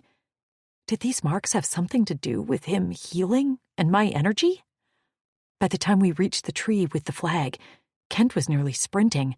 I barely kept up, but the promise of safety made me pump my arms and legs faster than I ever had. We hit the tree line of the border, and Kent sped another 100 yards before stopping with a slide onto his knees. I collapsed onto my back beside him as I fought to catch my breath. You did it, he panted. That was your plan, right? To use the Huracan plants to kill the Wutarks? I nodded. Wasn't sure if it would work, but I couldn't leave you out there all alone. I reached for him. I swore to myself after my brother's death that no one else I cared about gets to sacrifice themselves for me. You sacrificed for me, he said. I shook my head. No, we were a team. Tasha, he began, just as a buzzing sound filled the air. I jerked to a sitting position, alert and on guard, until I recognized the sound. Drixonian bikes? He nodded with a small smile. Yes. Look, about our locks. Is that what these are called? I ran my fingers over the marks. The skin was smooth, just like a tattoo. Yes, and... His words were drowned out by the loud roar of half a dozen Drixonian bikes cutting through the trees, racing toward us with laser guns drawn. Holy shit, I murmured, as Kent pulled me to my feet next to him. We stood still as they swarmed us. Two raced off toward the border edge, and the rest came to a halt, the bikes settling on the ground. The sands in my mind rose to form a wall, and calm determination swept over me. I glanced at Kent. confused what this entity was in my head that made me feel things. The Drixonian leading the group wore his hair in one long braid, and nipple rings hung from his huge pectorals. He hopped off the bike and sauntered toward us, while a mohawked Drixonian, wearing lots of rings on his hands, followed him. "Lukent," said the braided Drixonian. "Sax," Kent greeted, crossing his wrists in front of his neck. Sax went still, his gaze narrowing on Kent's wrists, and then he sucked in a breath. "What the fleck?" Kent went pale and immediately dropped his wrists at his side.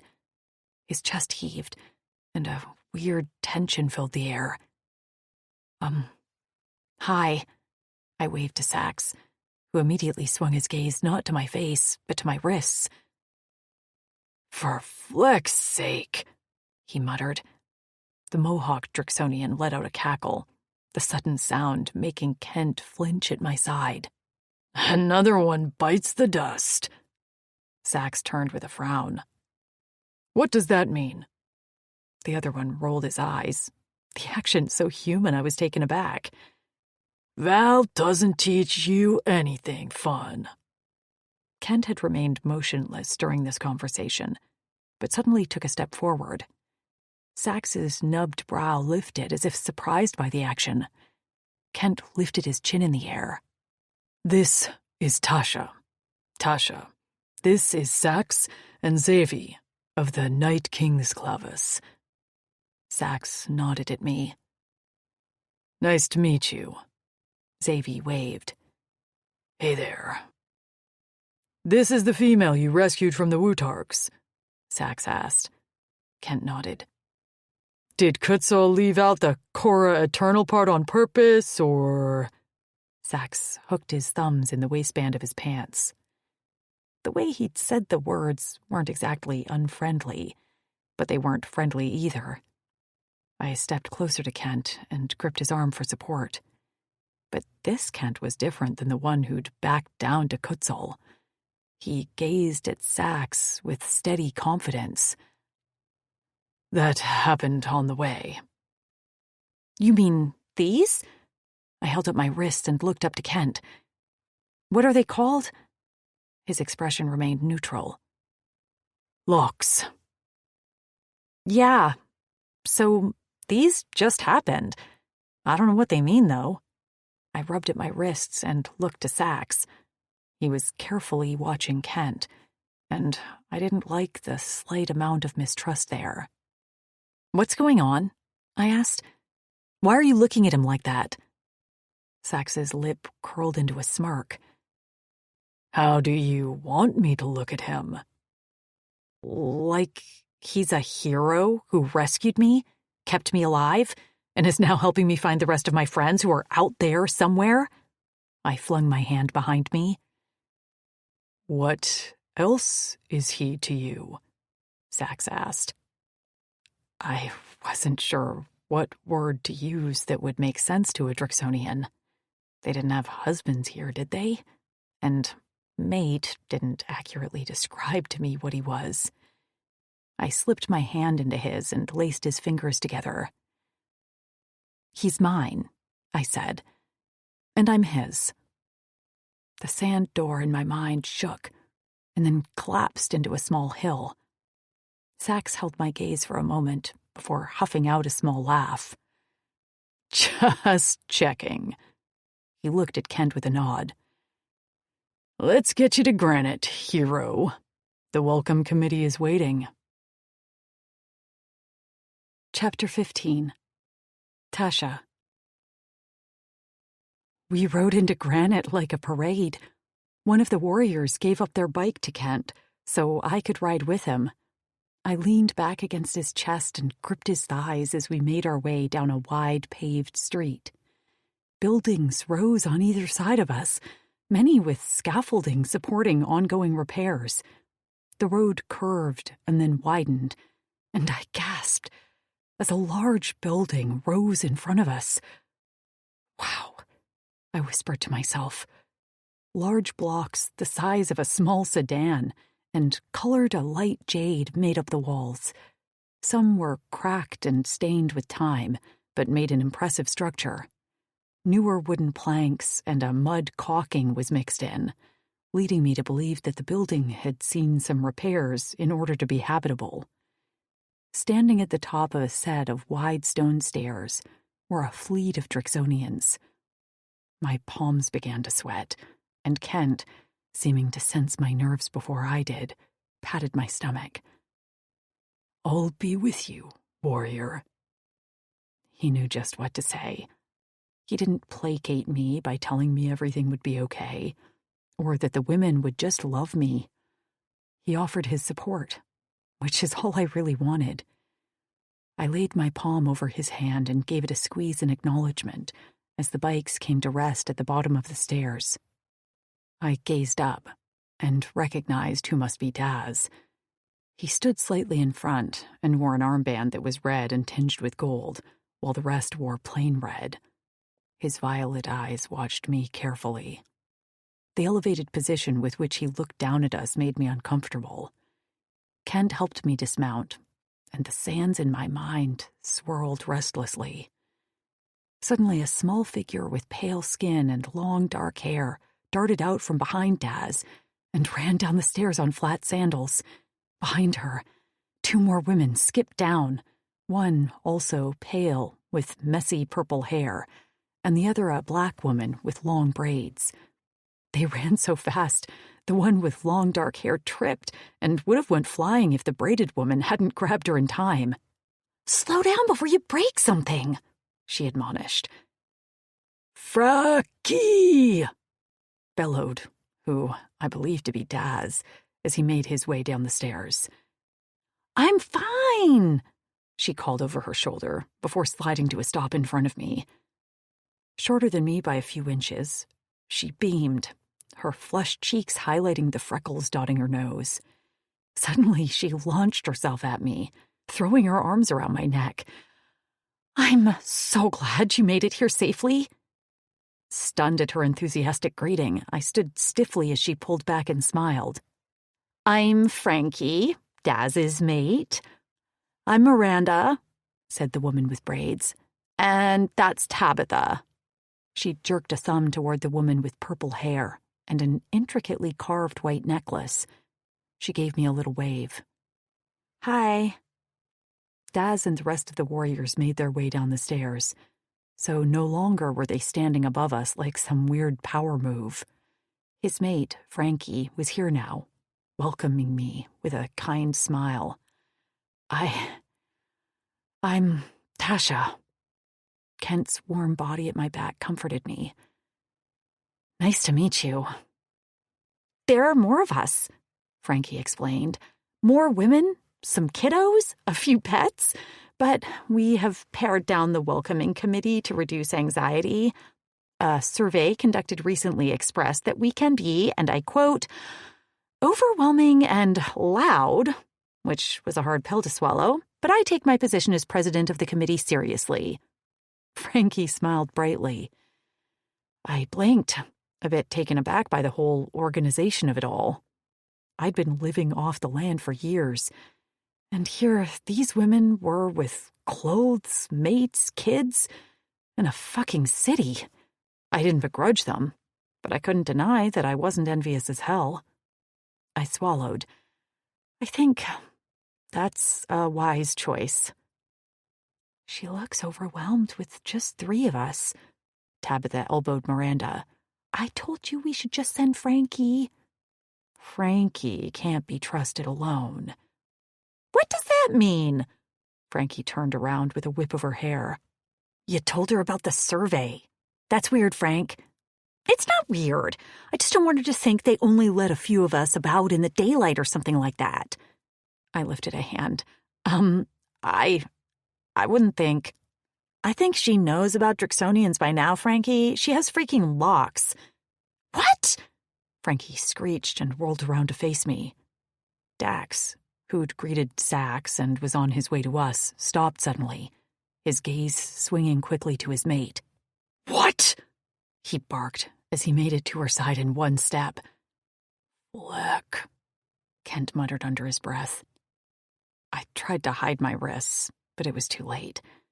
What was the big deal with these lock things anyway? So I held them up instead and rotated them. Hi. Frankie grabbed my wrist and inspected the design. Look at hers. So pretty. She shoved her locks in my face, and I couldn't believe I hadn't noticed them until now. We all have them, see? But theirs were different patterns. In fact, Frankie's matched Daz's. Mine matched Kent's. Wait, I pointed to Miranda. Does your pattern match your mate's? She nodded. Yep, it's like a fingerprint. A mate fingerprint. I slowly turned to Kent. These are mate marks? The sands in my mind shuddered as Kent took my hand. I didn't have time to explain yet.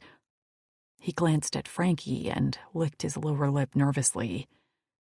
I don't fully understand them myself. I never thought I'd be blessed by Fatas with locks. So I looked to Frankie. What does it mean? She smiled at me, reaching for my arm. It's kind of like your soulmates. Do you feel something in your mind that hadn't been before? Yes. I felt my eyes bug out, like shifting silver sands that are sentient. That's him. She pointed at Kent. You can feel his emotions. We call it an aura. Does that mean he can... I can, he said softly. In my mind, you are a river. Huh. Well, that's kind of badass. Frankie patted my arm. Are you okay with this? With what? Being his mate? It's triggered when he kills someone who drew your blood, so sometimes it might be unwanted, although Fatas hasn't chosen wrong for us yet. I quickly stepped to Kent's side. I had to make this loud and clear. I do choose him. We already... Kent made a strangled noise in his throat, and I tried again. We had already committed to each other. They tried to send another warrior with me on the way here, and I, ran away to find Kent. Tabitha let out a bark of laughter. Perfect. She'll fit right in with us. Let's get them food and let them rest, Daz announced. He held Kent's eyes. You did good, warrior. Do you need any injuries attended to? Yeah, I began. I'm fine, Kent said, patting my arm. Food would be good. But the spear... I'm fine, Tash. He smoothed my hair and gripped the back of my neck. And you need to eat too. Frankie clapped. Yes, food! That is the next part of our welcoming committee planning. Sorry, we got derailed there. She turned to Miranda and lowered her voice to a whisper, which was not soft at all. Run quick and tell the girls we have some locks to celebrate now, too. We weren't prepared for this. Miranda stared at her like she was nuts. Frankie, it's fine. Frankie's loud clap cut her off. At least have them make cookies or some shit. Miranda rolled her eyes and grabbed Tabitha. They jogged up the stairs, whispering together, while Frankie turned to me as if I hadn't heard everything. I can lead you to the feast. She looped her arm in mine and tugged me up the stairs. I didn't resist, finding myself charmed with Frankie. I wasn't sure what I'd expected.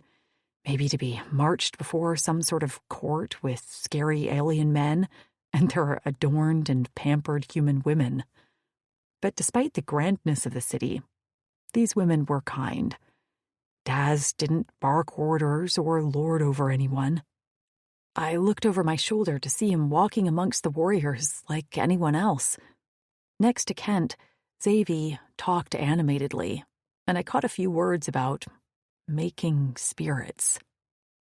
In the back of my mind, I wondered how everyone would feel if they knew what I'd been through, what the Uldani had done to me, and that my friends and I were far from the perfect mates they had now. But with Frankie talking happily in my ear about all the repairs they'd done to the building, I found myself willing to leave the ugly truth for another day. Kent. "They're noodles," Tasha said quietly as we sat in the loud, crowded dining hall. "They taste like wet, chewy bread," I answered, poking at them with my knife as they swam in a thick broth. She snorted. "I take it you don't like them then." I shoved a few in my mouth, slurping up the ones that tried to escape. "I didn't say I didn't like them." She smiled at me and went back to eating her own plate. We sat at a table with some elder members of the Night Kings, Shep and his mate Hap, as well as Tark and his mate Anna. They were less chaotic than some of the other tables, which crawled with children and pets. Gar walked by with a twin daughter on each shoulder, tugging at his horns, and overhead a hill fen flapped her wings before settling on the shoulder of a woman with long dark hair and a baby on her hip. Anna and Tark's daughter, Basil, the oldest of the human and Drixonian children, sat down with a tired exhale next to her mother. "These kids are exhausting." "I won't tell if you sneak out to take a nap," Anna said, patting her daughter on the shoulder. I tried not to stare, but seeing a female with Drixonian blood would never cease to amaze me. From the top of Basil's head sprouted short horns, and her long dark hair lay loose and wavy on her shoulders. She grabbed a roll with her light blue hand and made eye contact with me. "Hi, Lucent." I swallowed. "Hello, Basil." "I'm Tasha," my mate spoke up. She appeared less nervous, probably because Anna and Leia exuded a welcoming calm. Basil smiled, her small fangs peeking out from beneath her top lip. "I'm happy you made it here safe." "All thanks to Kent." She patted my arm. Basil's eyes dropped to her locks. She blinked, long dark eyelashes brushing her cheeks as a flush appeared on her pale blue skin.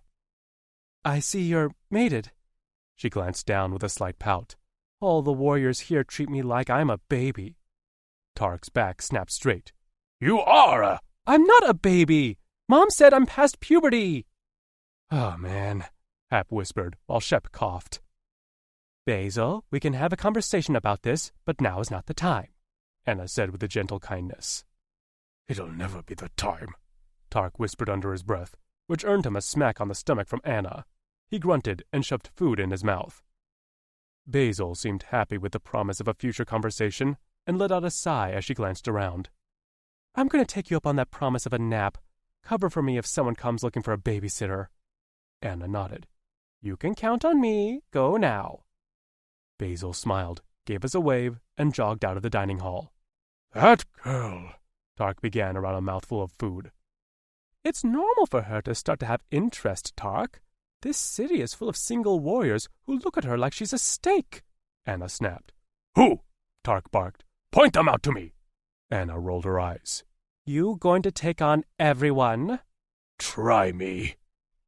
She let out a laugh and shook her head. "Enough out of you. So, Tasha, how did you come to be in this galaxy?" Tasha seemed taken aback by the direct question. The river in my mind bubbled and splashed up the banks. Well, it's kind of a long story." Anna seemed to pick up on Tasha's hesitation. "Want to hear mine?" Tasha nodded quickly. "Yes, please."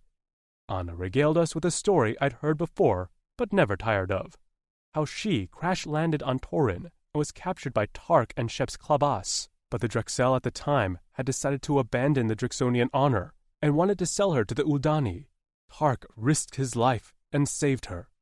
They lived alone for many rotations, birthing Basil, until Daz searched for him when he needed a translator implant for Frankie.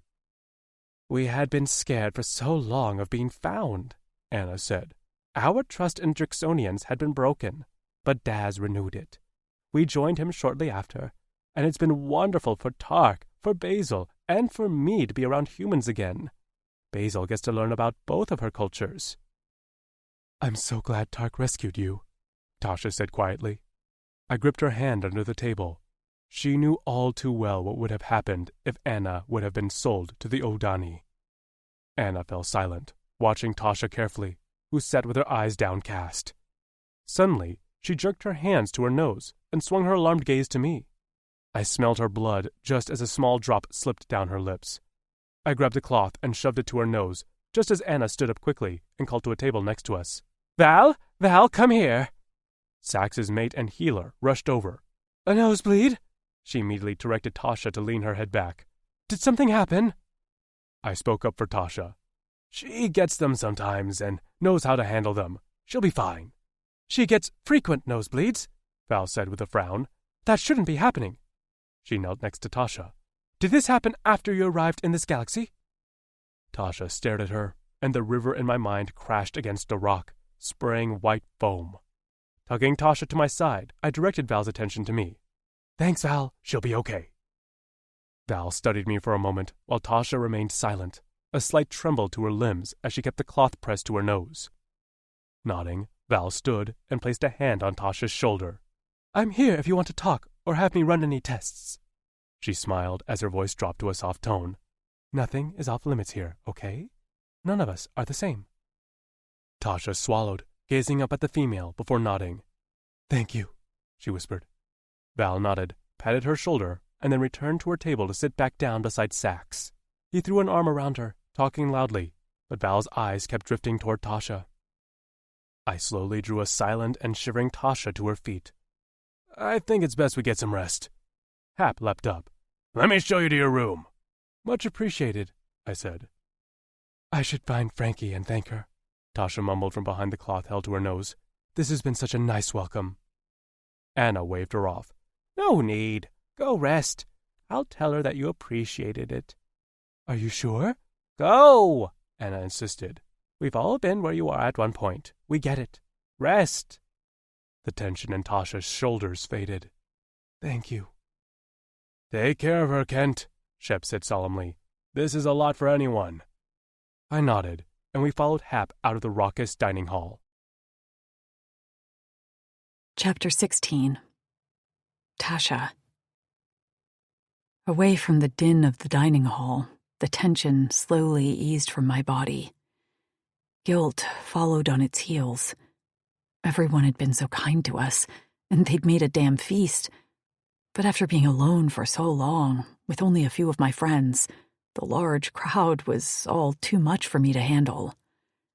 Hap glanced over his shoulder at me and smiled, and I returned a genuine one. Hap and his mate, Shep, were like the sweet uncles of the Clavis. I had been surprised to see a same-sex couple, but also absolutely elated to see how they were accepted and treated just like every other mate pair.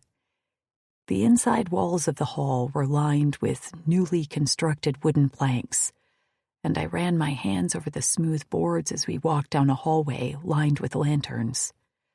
Hap opened a door near a set of stairs and gestured for us to walk in ahead of him. There's a bed with freshly cleaned furs, some extra clothes for both of you, and Frankie insisted that there were snacks and drinks for you as well. Tabitha said Frankie's love language is food. I smiled. I'll never turn down snacks. Another 5 pounds of guilt weighed down my shoulders. They'd done so much for us, more than I ever thought they would. But I couldn't seem to find comfort in it. It was like I forgot how to relax and enjoy anything. The meal today was so good. So please pass along how appreciative I am. I don't want them to think, it's okay. You arriving here safe and cared for by Kent is all any of them ever wanted. I promise. He chewed the inside of his cheek. I'm going to guess this is a bit of an adjustment. I swallowed with a nod. I thought so. Take your time. We'll see you again when you're ready.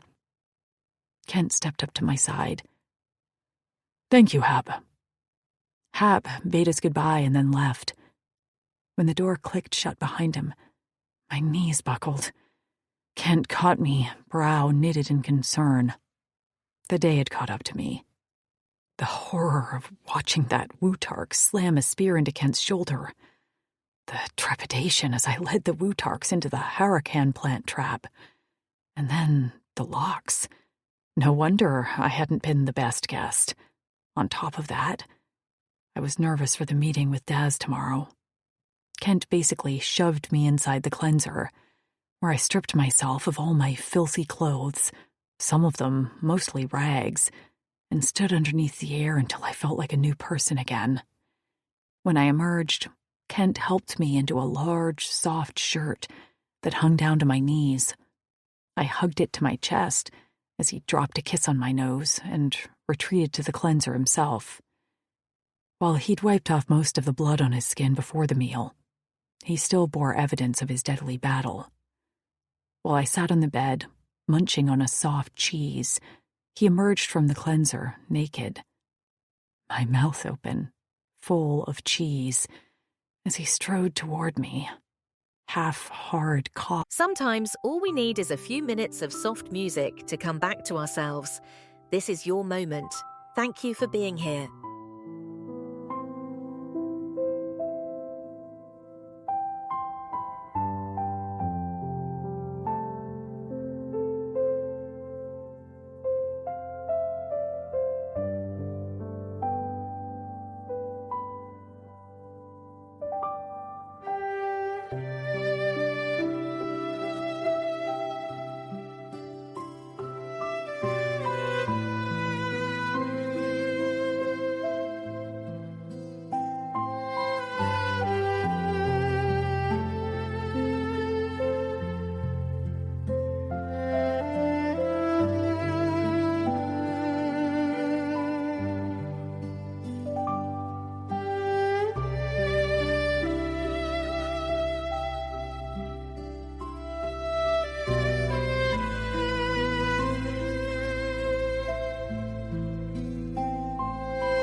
Swinging between thick thighs.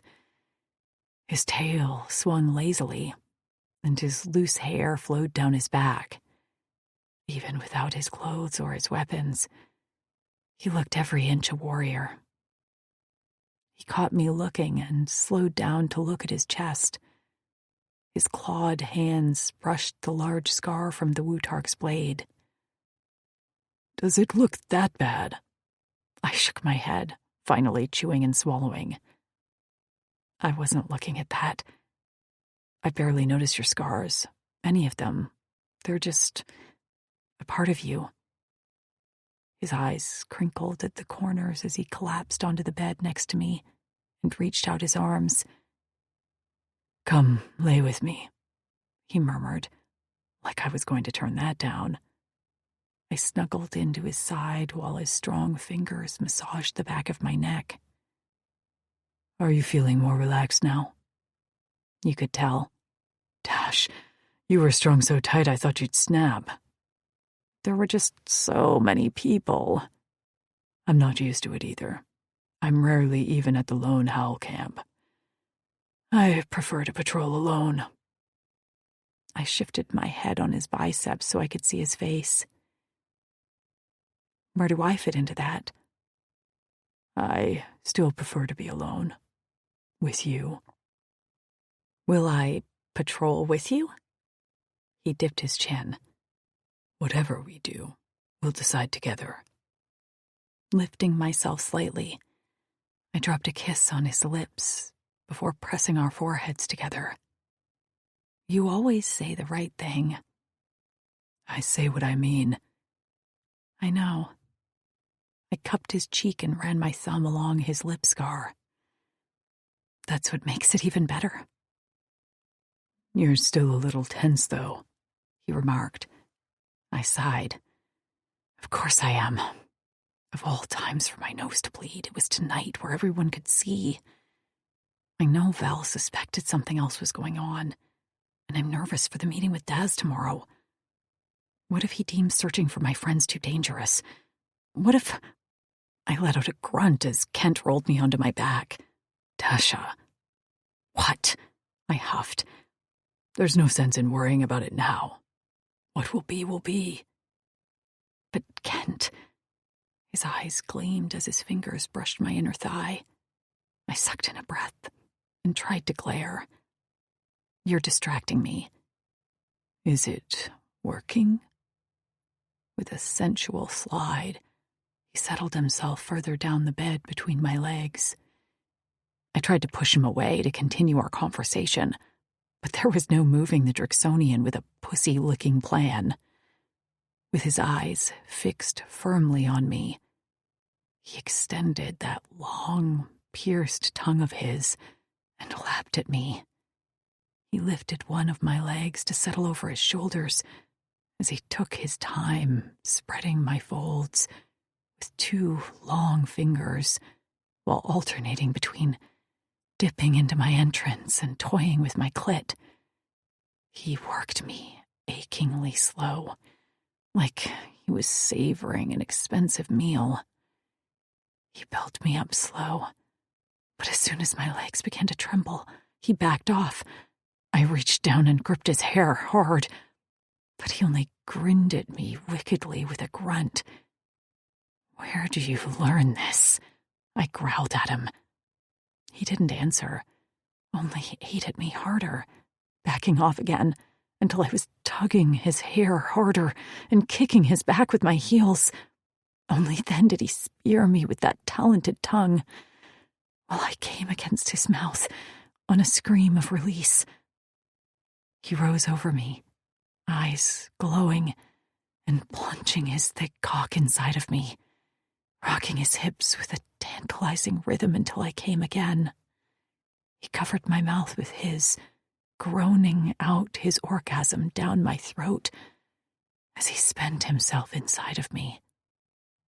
Limbs like jelly, I lay nearly motionless as Kent cleaned me up. Then he laid down next to me and pulled me against his chest. Better now, he murmured as his hand stroked my hair. I mumbled. He let out a husky laugh. I take that as a yes. That was a dirty strategy, I said on a yawn. And I won't complain if you do it again. Sleep, Cora Eternal. We'll worry about tomorrow. Tomorrow. What does that mean? Cora Eternal? He held up his wrist. When our females were still alive, these locks were not common. We chose our mates, and only some were blessed as Cora Eternals by Fatas and given locks. Really? Every mated pair here had them. We don't know why Fatas has chosen to bless us with fated mates. Maybe after all we've been through, this is our reward. He laced my fingers with his and settled them on his chest. I never thought I'd have a mate, let alone a Cora Eternal, and a warrior like you, he said softly, just rumbling with his low tone. We always kept our place in society, but our one rebellion is our piercings. I propped my head onto my elbow. How so? The piercings are for adornment, but cock piercings are specifically made for female pleasure. And seeing as we would never have mates, he shrugged. We were never pierced in the official ceremony most warriors receive. I couldn't even fathom. There's a dick piercing ceremony? So, we all did it ourselves. Yourselves? I squeaked. An older son of Nott pierced us. He shrugged. I always wondered if it mattered. I patted his chest. It matters, Kent. I promise you, it matters. A shiver ran down my back as I recalled the sensation of his piercing inside of me. He smiled. I'm glad to know. Just like you never thought you'd have a mate, I never thought I'd live this long on this planet. My friends and I had merely been surviving for so long. Sometimes I feel so guilty for every time you make me happy, for every smile, every bit of pleasure knowing my friends are out there, likely not safe. That's one way to look at it. Another way is that by staying alive, you're their hope for rescue. I blinked at him as his words shifted a weight in my mind. I hadn't thought of it that way. If they knew what you were doing now, and all you went through to ensure that we would be on board to find them, they'd be cheering for you, I'm sure of it. Kent stroked my back. So we will rescue them, every last one, and we will show them how to smile again.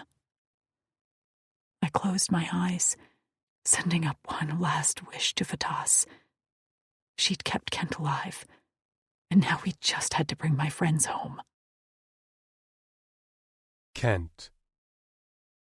Rain poured in Tasha's aura. The river flooded the riverbanks, crashing into trees. Her emotions were such a mess I had trouble concentrating on Daz's words.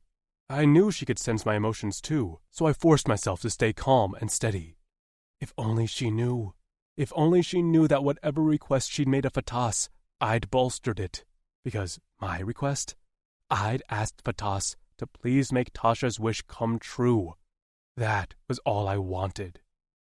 We sat at a large table, surrounded by Drixonian artifacts I'd long thought lost. History books, a sculpture of the Fatas Tower, and art depicting legendary warriors of past generations. When I was a chit, I'd never expected to step foot into a great room like this, and now here I was, sitting before the head Drexel. On either side of him were Sax and Gar. I'd always tried to remain quiet around Daz. I thought it was best not to draw attention to myself, but here the focus was on me. Daz's intense eyes bore into mine. Do we have any idea where the females are? No, but we know the location they were taken. We can start there and begin tracking. Daz sighed and rubbed his forehead. You sure they were taken by Wutox? He asked Tasha. Her legs shook. Yes, but they weren't taken where I was. And you can give warriors directions on where to start tracking. Her mouth opened and closed soundlessly for a moment before she said, I plan to help track. Daz blinked. I'm sorry? I want to help. Look, I can smell. She coughed and glanced at me out of the corner of her eye. I know them the best. I should be involved. It's dangerous. You can stay here with the rest of the females. Respectfully, I don't want to. Daz bit down on his lower lip. I see. It's not that I don't like them, Tasha said quickly. Your mate is lovely and very kind. But my friends... She lost steam and chewed the inside of her cheek.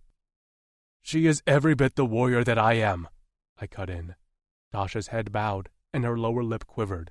It's important to her to be involved in finding the females, and she deserves it. I will be by her side, protecting her every step of the way. Leaning back in his chair, he folded his arms across his stomach. You realize what's at stake here? The lives of 5 females, yes, I answered. His eyes darkened, but I wasn't finished. As well as the population of Granite and the surrounding Drixonian villages. The risk is not lost on me. We cannot afford a full-out war with the Wutarks. These are not the Uldani or the Kulks. I cannot ask the Kaluma to provide any warriors either, knowing the casualties we will suffer. Next to me, Tasha's breathing quickened, and I squeezed her hand. This is my request, I began. Please spare a few warriors to return to the Lone Howl camp to help us patrol. I, along with a few from our clavas, will search for the females. If we get caught, we will claim Lona's status and take the entire fall. Daz's eyes narrowed. You want me to allow you to sacrifice yourselves? I lifted my chin and held his gaze. We're Lone Howls. It's what we've always done, and what's always been expected of us. His fist slammed onto the table, and he looked about ready to explode. But Sax laid a hand on his arm and dug his claws into his brother's scales. Settle.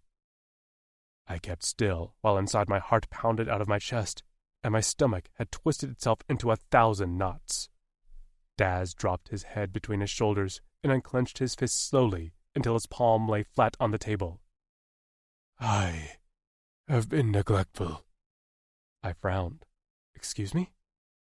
He lifted his head and leaned back with a rough exhale. Old beliefs are hard to overcome sometimes. Nothing I say can make up for how you were treated as a chit and all you've gone through because of an outdated rule. Tasha sucked in a breath as Daz continued. I let Kutsal isolate you all because I thought it was what he wanted. I've been so busy with my family and rebuilding Granite that I didn't take the time to speak with him as I should. So here's my promise. I'll do better. I'll make sure all the warriors do better. The time of knots and punishing their offspring can no longer be a part of Drixonian rule. I thought this long ago, but now Vatas has confirmed it with the locks you bear and the respect with which you speak of your warrior mate. At a loss for words, I could only stare at him. We'd spent our whole lives on the fringes of Drixonian society, tainted and ignored. I chewed the inside of my cheek.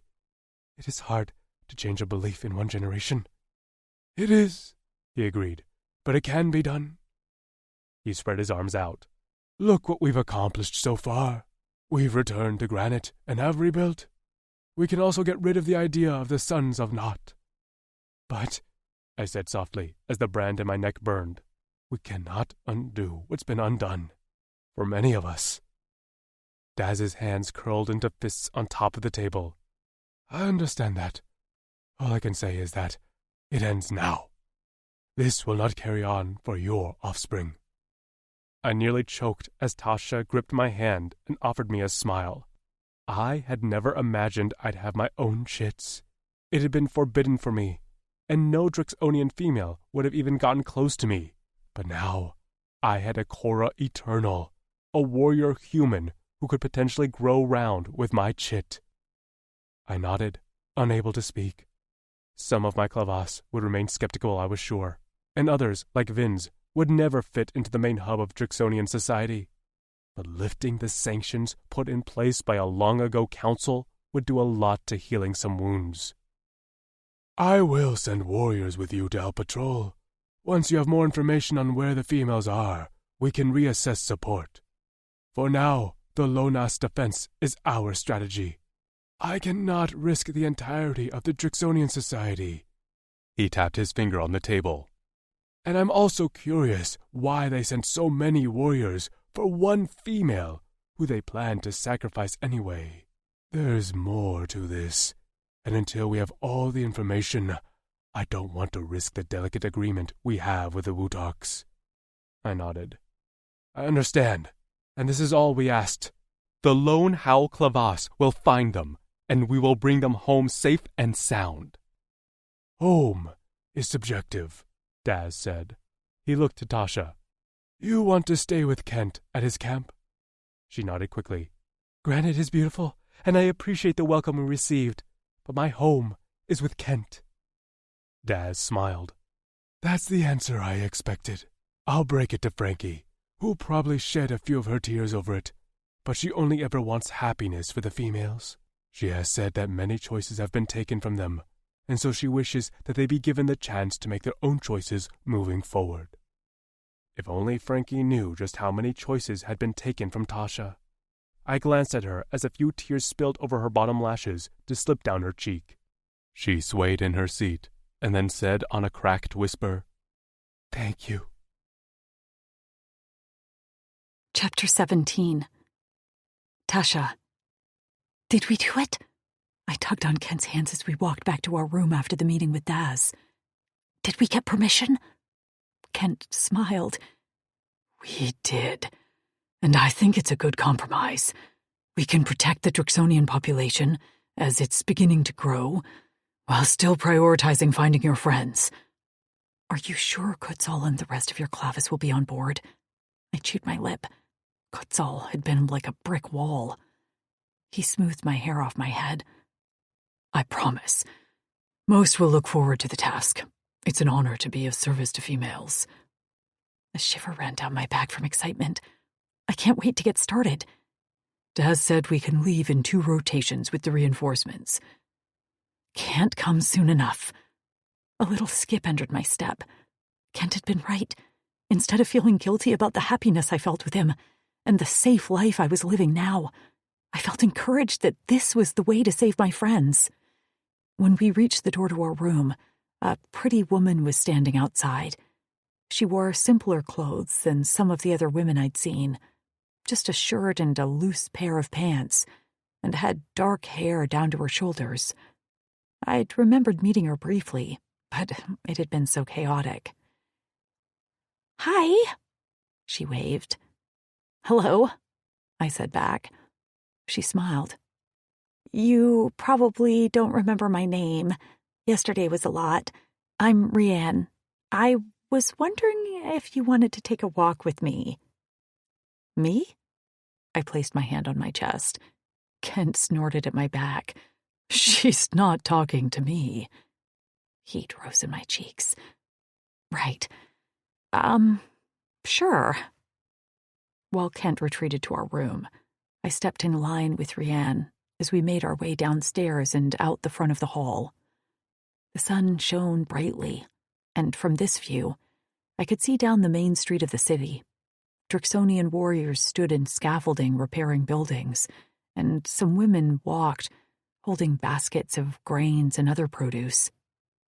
"Wow," I murmured. "It's like a real city." "It's taken a long time to get here," Rianne said. "Has anyone really given you a tour? I thought I'd show you where we grow crops and keep livestock." "Oh, I'd love that.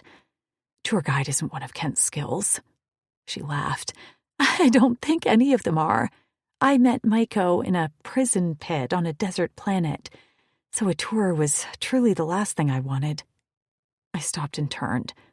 "I'm sorry, what? I thought Kent said you were all rescued right when you stepped off a Raggle ship." "Some were, like Frankie, but several of us were from other Raggle ships. I was sold to some alien creep, and I killed him, so they sent me to the pit, which was basically full of bloodthirsty aliens intent on ripping me into pieces. If it wasn't for Maiko, I would have died there." Fuck. I rubbed the back of my neck with a wince. I have to admit, I've been making little tallies in my head on who had it worse. But that's not really fair, is it? We're all here in this galaxy, and we were all terrified out of our minds that we would die at some point, right? Rianne wrapped slender fingers around my wrist and tugged at me to keep walking. We took a path between two buildings, and in the distance, I could make out large swaths of land with tall crops. To my left was a pasture with roving figures. Some have had it worse, Rianne said. Jenny, Phoenix's mate, caught a virus that had her mute for months. Her captors kept her in cage until she could barely walk. My stomach bottomed out. Jesus Christ. Val was held in the Ildani underground labs. They intended to force her to breed with Zax so they could keep the offspring to train into a perfect soldier. I blinked back tears as I remembered the way Val had looked at me yesterday. Like she knew. Rianne, I whispered. She patted my hand as we reached a fence and hitched a foot on the bottom rung. This is Herricker. We grind the seeds into flour, and it works really well with a leavening agent. I was having a hard time focusing on the crops as my mind spun with how very wrong I judged the women and warriors here. So I just nodded. The rolls we had last night were very good. She pointed out the livestock. The pig-like animals they killed for their meat, and the hooved animals that were a cross between a cow and a goat that were milked to make cheese and butter. In the distance, a warrior waved, and Rianne waved back. "Who's that?" I asked, a little alarmed because his machetes were out, and Kent had always said that was a sign of aggression. I hadn't remembered seeing him the other day. "My mate, Maiko."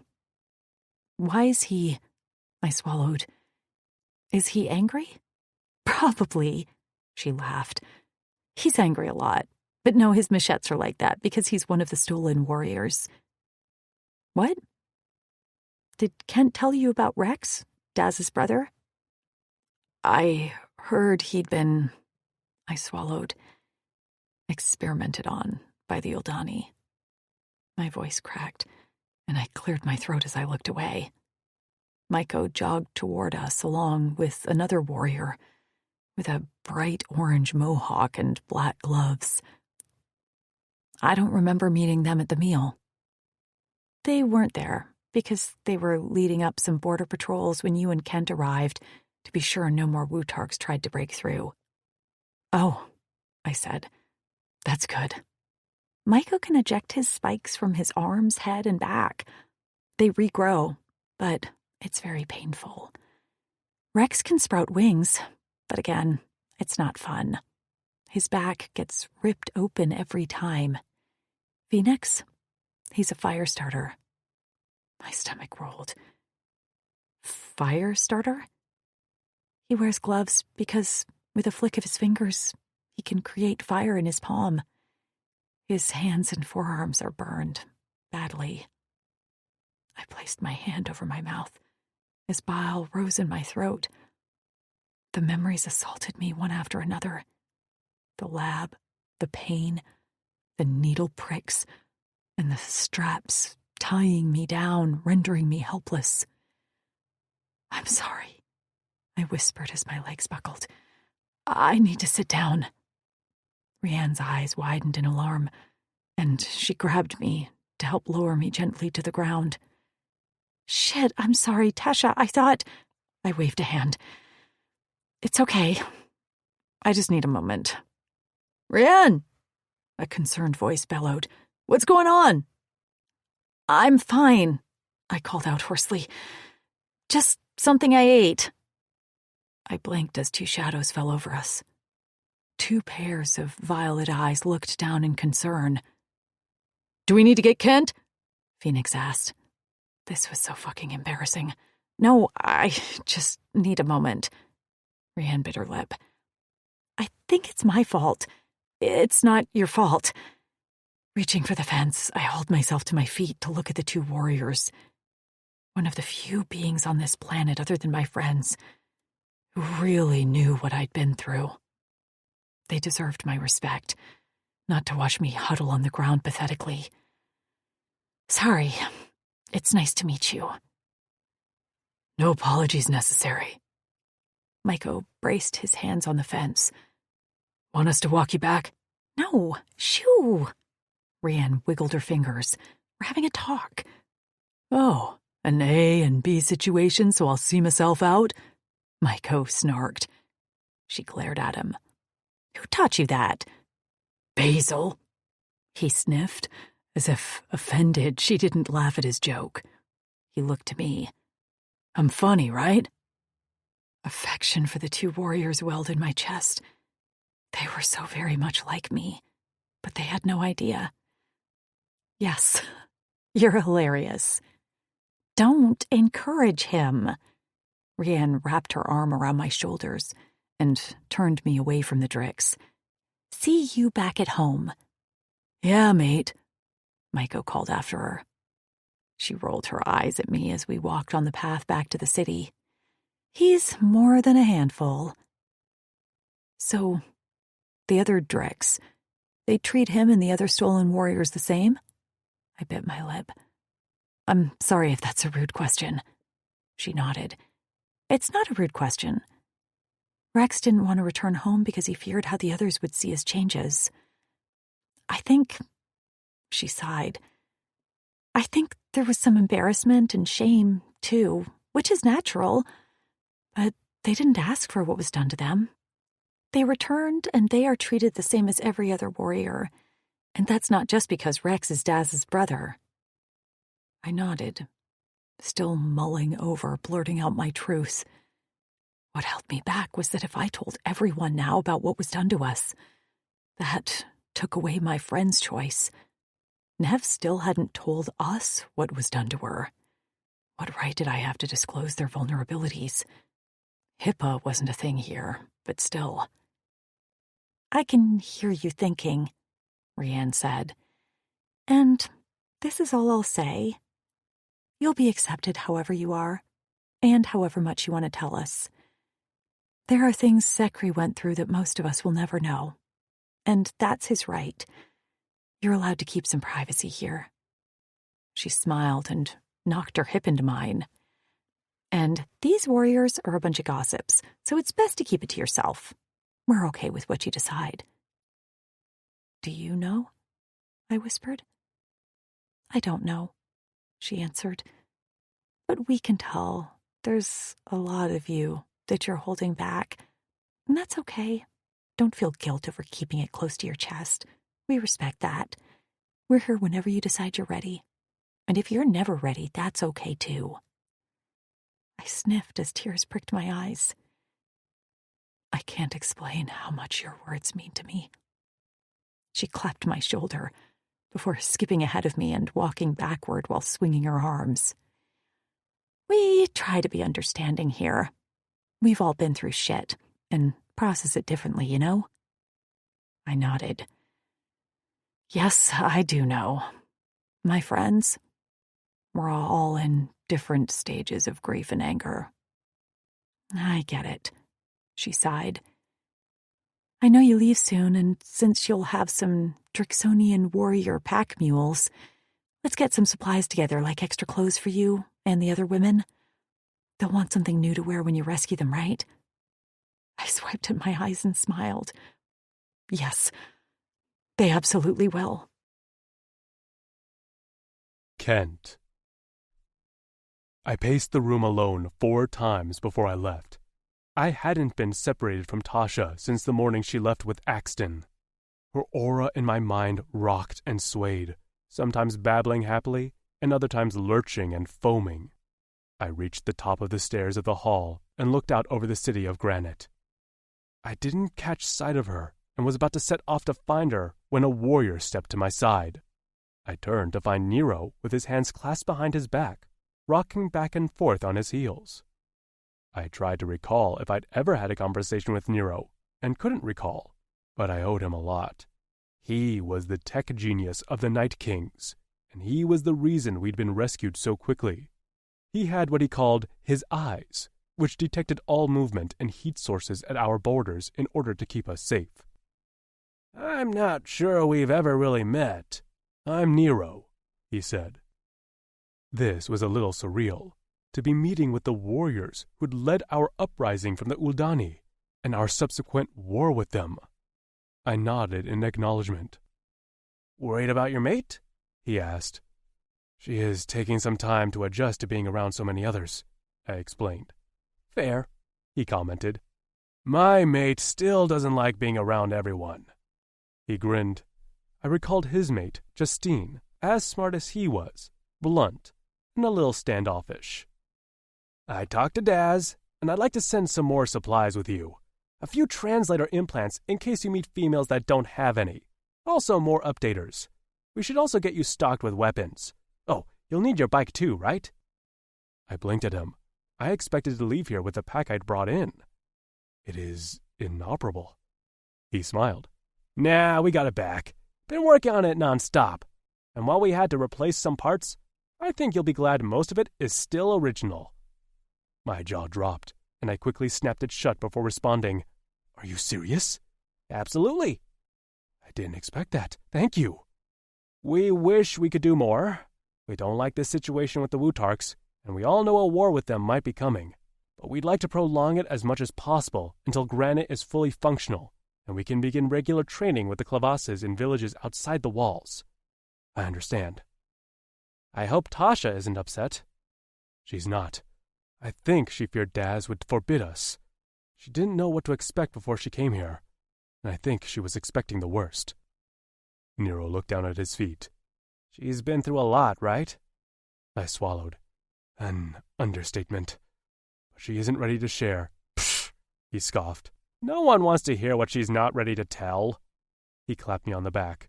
"Looking forward to getting to know you and your Clavas better, Kent. For now, I think your mate is excited to see you."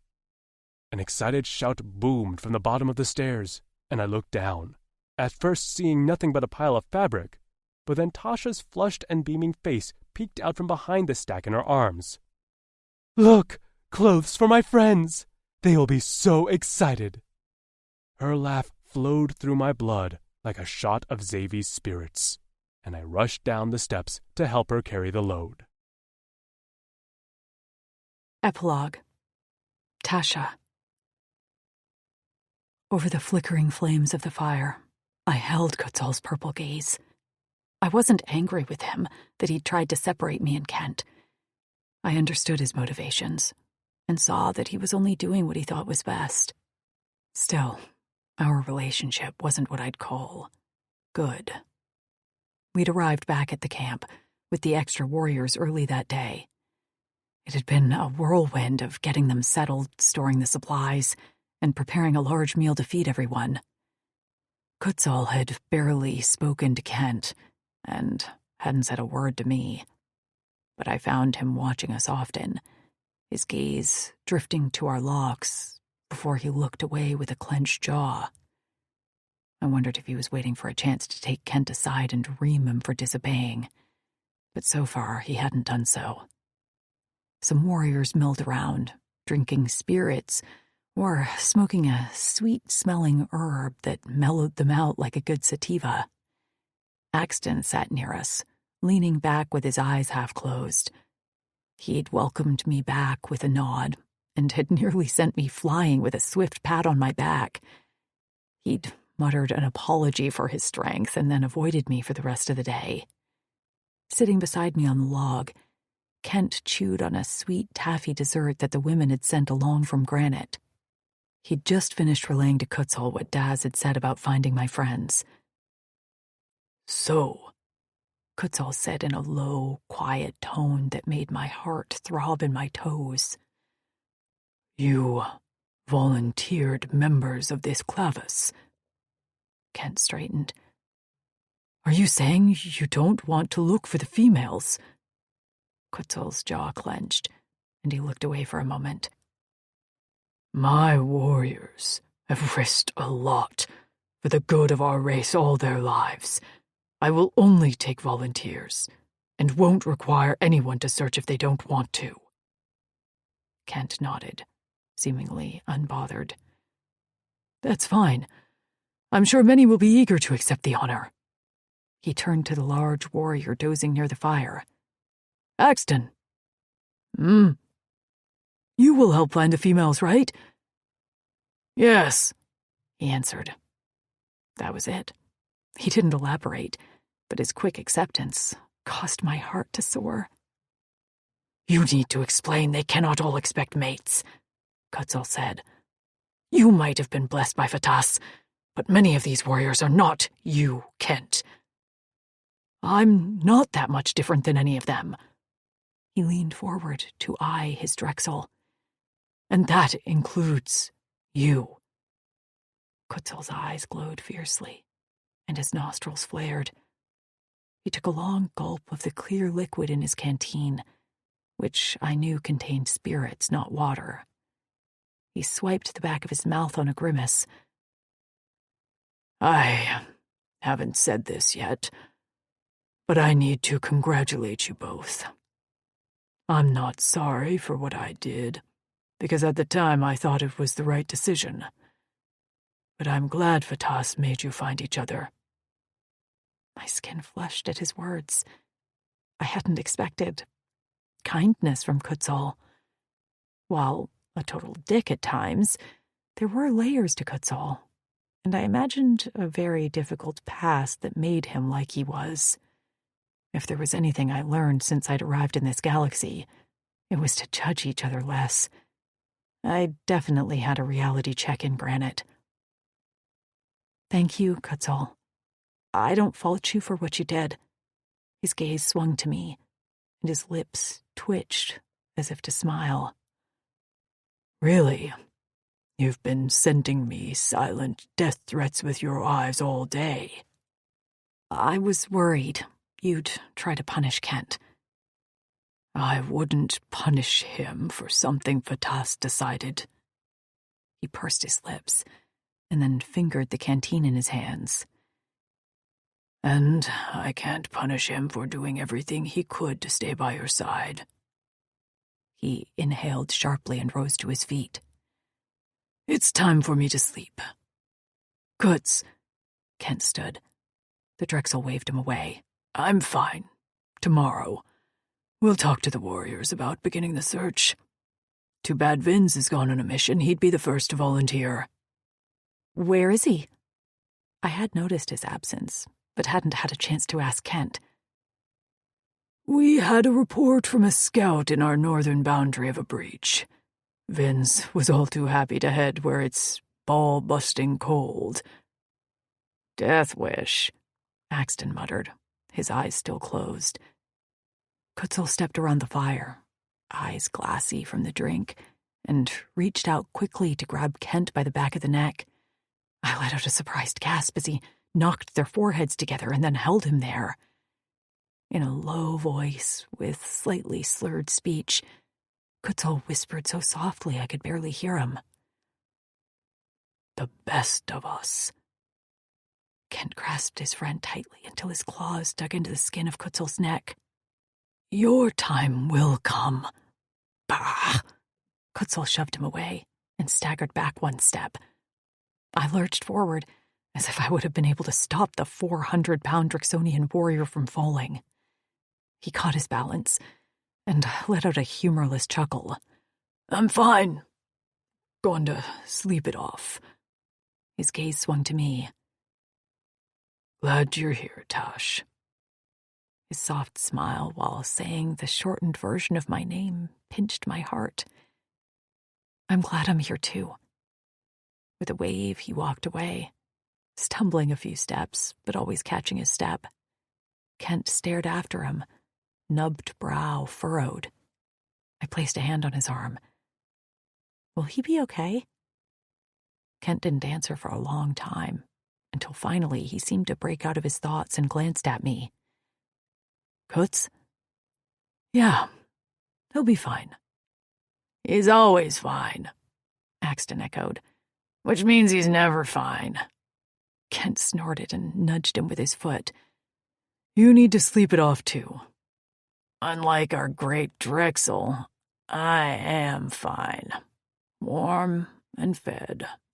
Eager to go on a female hunt and get to use my swords. Not on the females, though. I made an X with my hands. Axton cracked open one eye and lifted a corner of his mouth. No swords on the females. Got it. Kent tugged me away from the fire toward the hut. A hut that was now ours. Kutzal no longer made us sleep apart like we were naughty teenagers. So Vince will be upset?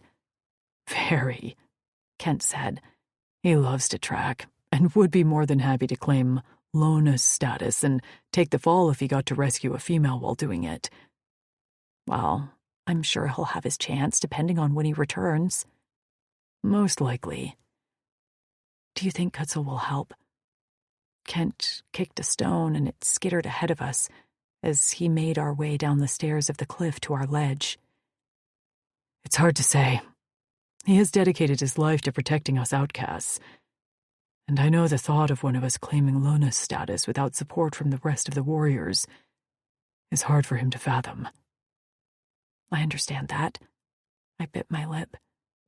I know he's gruff, but he'll do what he can to bring the females home. I know it. I believe you.